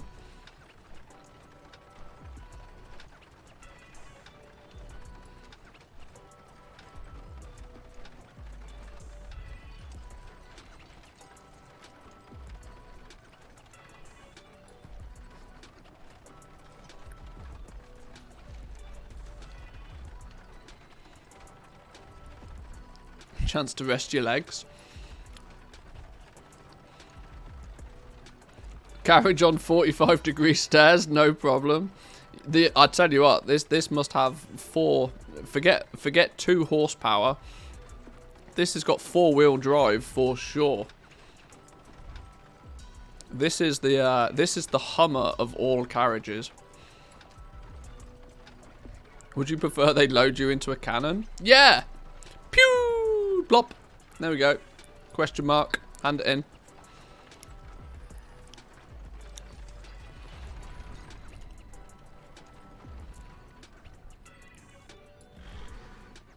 See, I even popped out and I'm still on my flying mount. I have seen your name on many newly carved sin stones. My dear Stone Right, harvester of wrath, wielder of ill. How have you been, my child? Mother of Stone, you honor me with your concern. I am well. It's just good manners. Considering Denathrius had you beheaded after casting Renathal into the maw. We had rocket propelled transport for some quests in BFA. A cannon isn't actually that far-fetched. There's Only I am not the infiltrator. yeah, there was a quest where we got shot somewhere in a cannon. I can't remember which one it was. God, I stuttered more than XQC then. Holy. I need to stop eating candy now. I'm gonna get obese. So use this to see through the Nathrazine's disguises.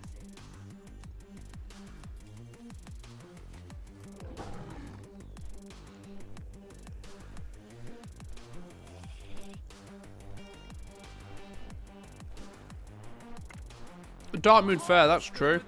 That's true. You are but a shadow of your former glory. Who was it? This quest's annoying.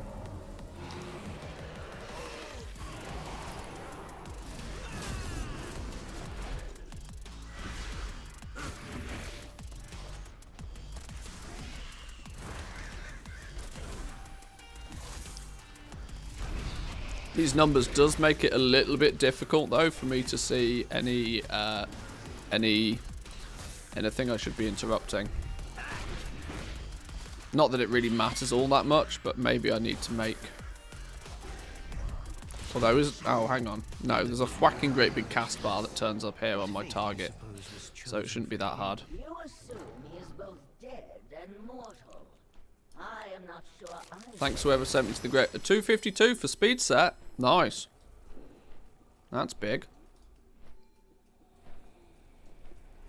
Hang on, this dude is always one of the.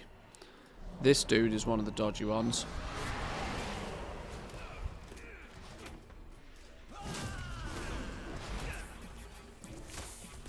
Although don't forget that your speed set is going to be revolutionized in patch. Whoa! Your speed set's going to get revolutionized in patch 9.2 with the new optional reagents. Who is it that makes it? Engineers, I think, make the optional reagent that's going to give the speed set, make the speed set a thing.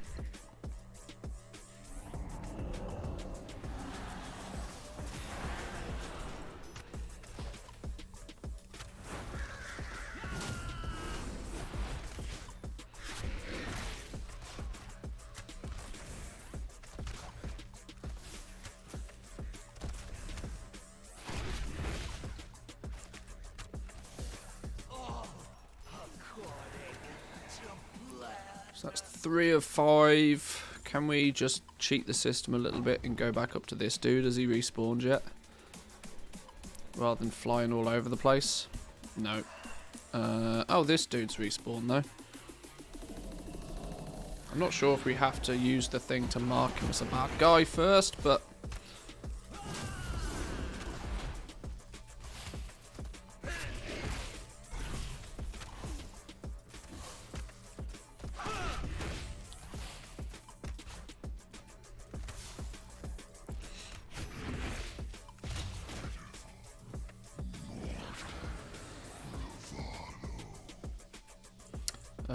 oh, one more. One more.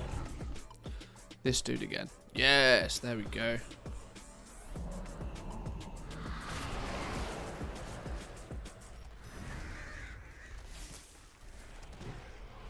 I can't remember which ability I meant to interrupt. I think it's that one.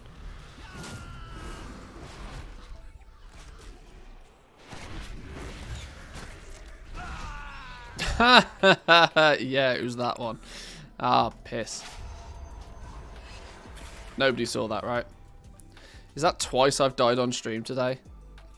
Oh dear. Oh dear. Professional streamer. Oh, and that didn't even count. Beautiful.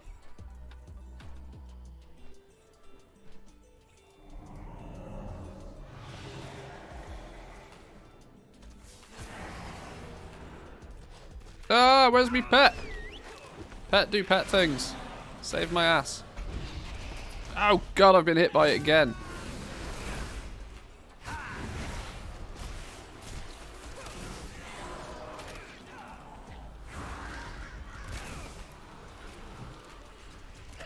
Oh, don't. Oh dear. Oh dear. Oh dear.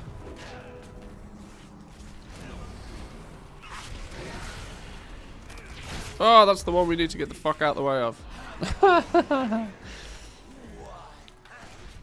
Carrion Swarm's OP. It slaps. I think don't mess about. For a world quest, you're like, whoa, where did that come from? It's not a world quest, but you know what I mean. Open world content, you don't expect it. Oh, this is the annoying thing. Baroness Vash, can you stand a bit closer, please? There we go. Does anybody else notice this? That she stands literally 1 pixel far enough away that you can't hand in the quest. It's really annoying. You move closer and she moves away further again. My goblin hunter must smell or something. More than enough fury to deal with you. Oh, kill a dude. To think I was once allied with these fiends. Not even mage gameplay. Hey, it's a treat. For me to die twice on a hunter's actually terrible. Continue to delay our foes. The plan.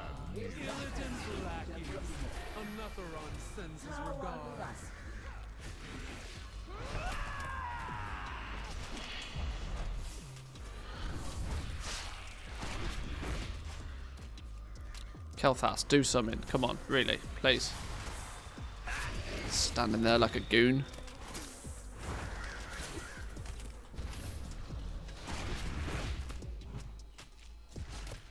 Didn't know that hunters can die. Can happen, you know. Can happen. I don't know. I typed in IDDQD as fast as I could, but it didn't make any difference. Let's see how many people in chat get that joke.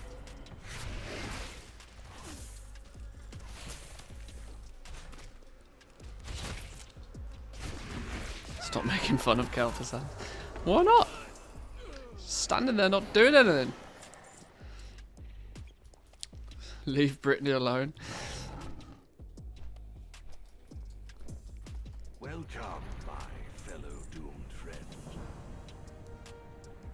We face the unending undefeatable The rest of you, I want that medallion back. And Mal'Gannis's head on a spike. Thought hunters were more IDKFA. Maybe. All the weapons, please. Give me all the weapons.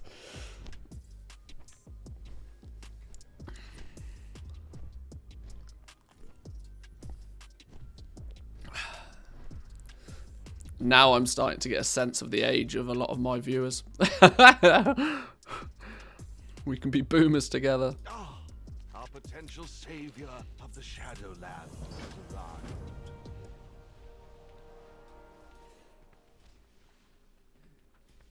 Oh, hang on. I meant to accept the other quest first, aren't I? I am not overly fond of heroes. Let's click these things on the wall.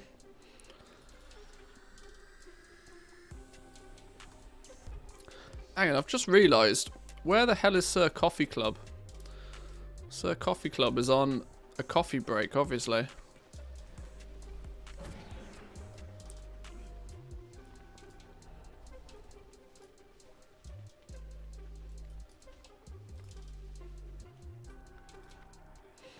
Streamlabs is taking over.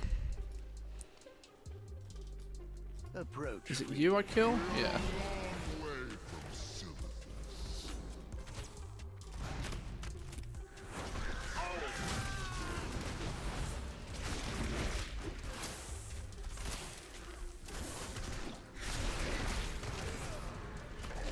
Drain life? Nah, no thank you.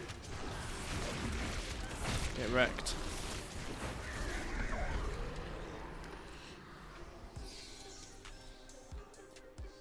So, this is where you perform your penance. It suits you, little prince. I'm out of range. Who are we killing now? Have ended. One of these dudes. Many Is changes it this one? have I think it's this endured. one, isn't it? Nadras. Weapon sharp. Sounds like a curry. No, that's Madras. Already too late. Oh, I think I'm hungry. I'm thinking about food. It's that time of the day again, isn't it? Yeah, it's that time of the day. Carrion swarm, interrupt! Get out of the way! I'm not dying for a third time on stream. Lamb Madras? Mmm. Oh. I'm in charge of making dinner today. Maybe I order a curry.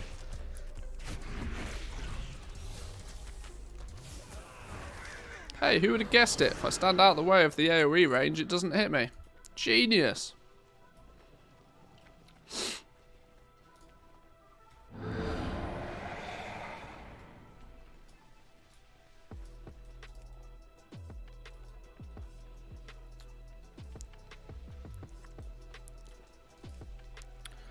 What about the book about pizza? Book about pizza? Oh, yeah, did I tell you guys about that? I must have done. I share too much. I got a book about how to make all 20 different types of pizzas for Christmas. But that means I have to make it, you know. That's the only downside. And this does give me an excuse, though, to buy one of those fancy-ass, like, pizza oven things. But if I order a curry, you know, it just turns up at my house. There's a lot to say about food that just turns up at your house. Behold, the finest.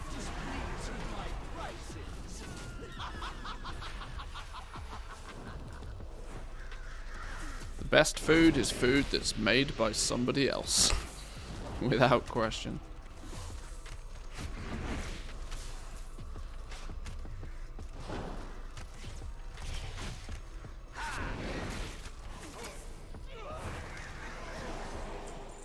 I love it, but my bank account doesn't. Well, yeah, I can agree with that one for sure. I need one of those blue things on a wall. Where's a blue thing on a wall? There's one. I need to target something first.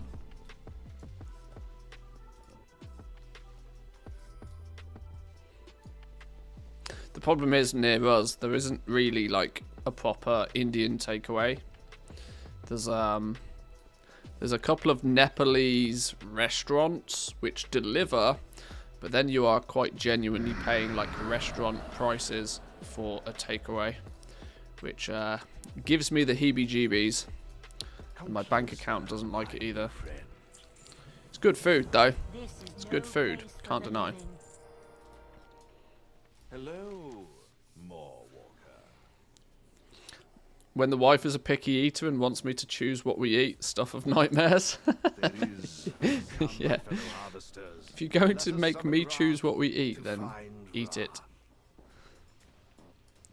Meal prep, make 8 portions and freeze.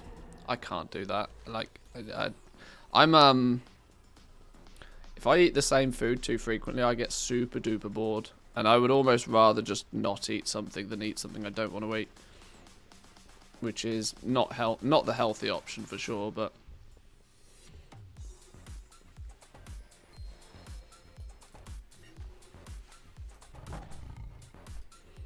It's like those,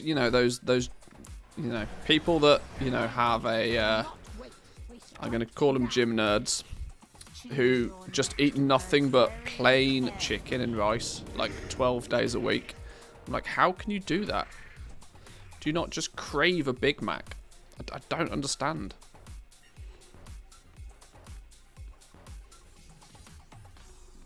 One does not resist the master's will. Bachelor, I ate about 1 meal for breakfast, lunch, dinner for about 6 months. There is some argument to say that you shouldn't really even eat more than 1 meal a day. There is some legitimate argument behind it. Now, it's not entirely backed up by too much science, but there's some at least.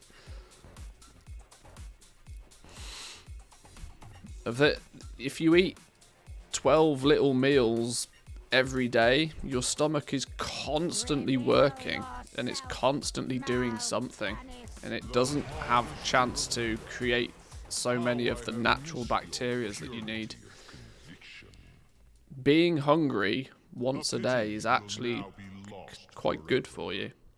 Sure, maybe eating 1 meal a day is not sensible, but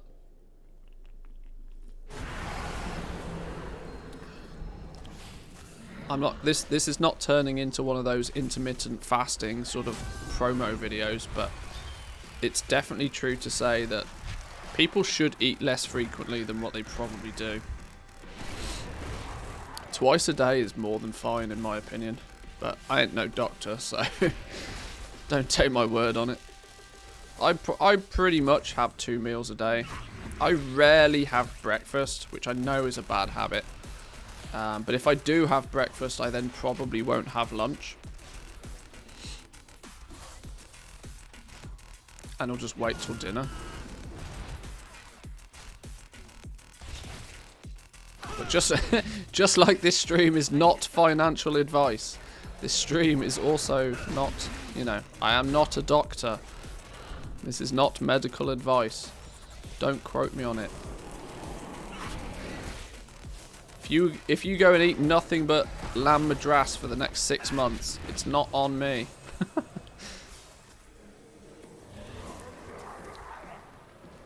Pro tip, you can live on less than 750 calories a day. I lasted on that for about 6 months before I fainted. I don't know if that's a good thing or a bad thing. You can survive on nothing but water for about a month. It's not advised though.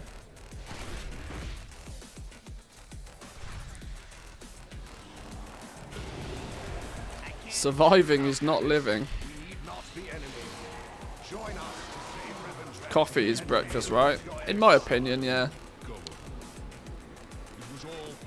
Maybe a slice of toast or something to go with it, but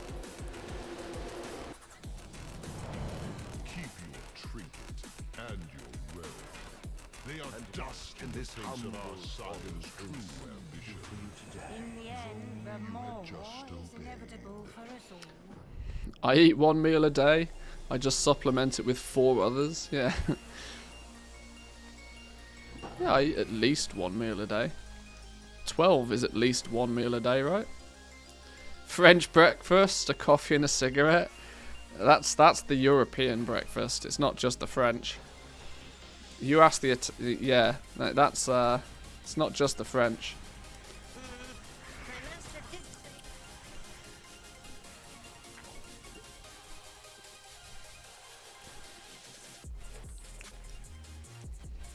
Most adults need a minimum of 2,000 calories to sustain metabolism, muscle activity, and brain function. That's what, 3/4 of a Big Mac a day then, right? That'll do it. I'll take your financial advice and I will twist it into something that... your financial advice? Your health advice? And I will twist it into something totally not sensible.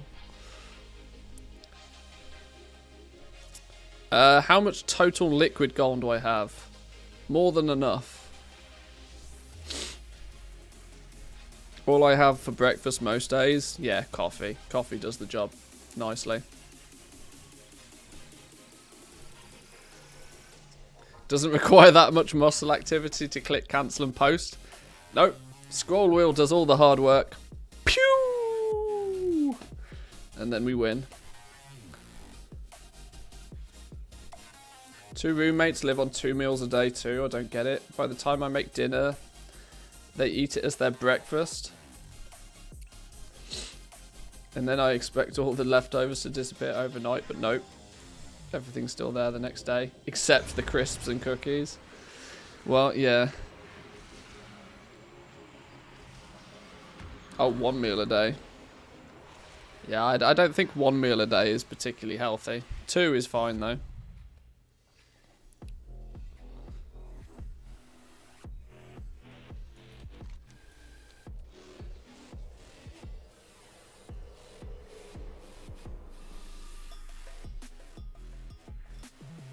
Leftovers? What are they? You mean the plate and the cutlery?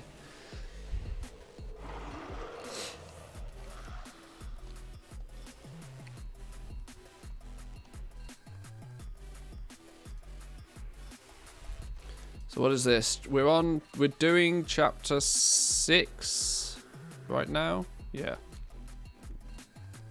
We might have to finish this off tomorrow. All this talk of food is getting me hungry. Let's go turn this one in, I think.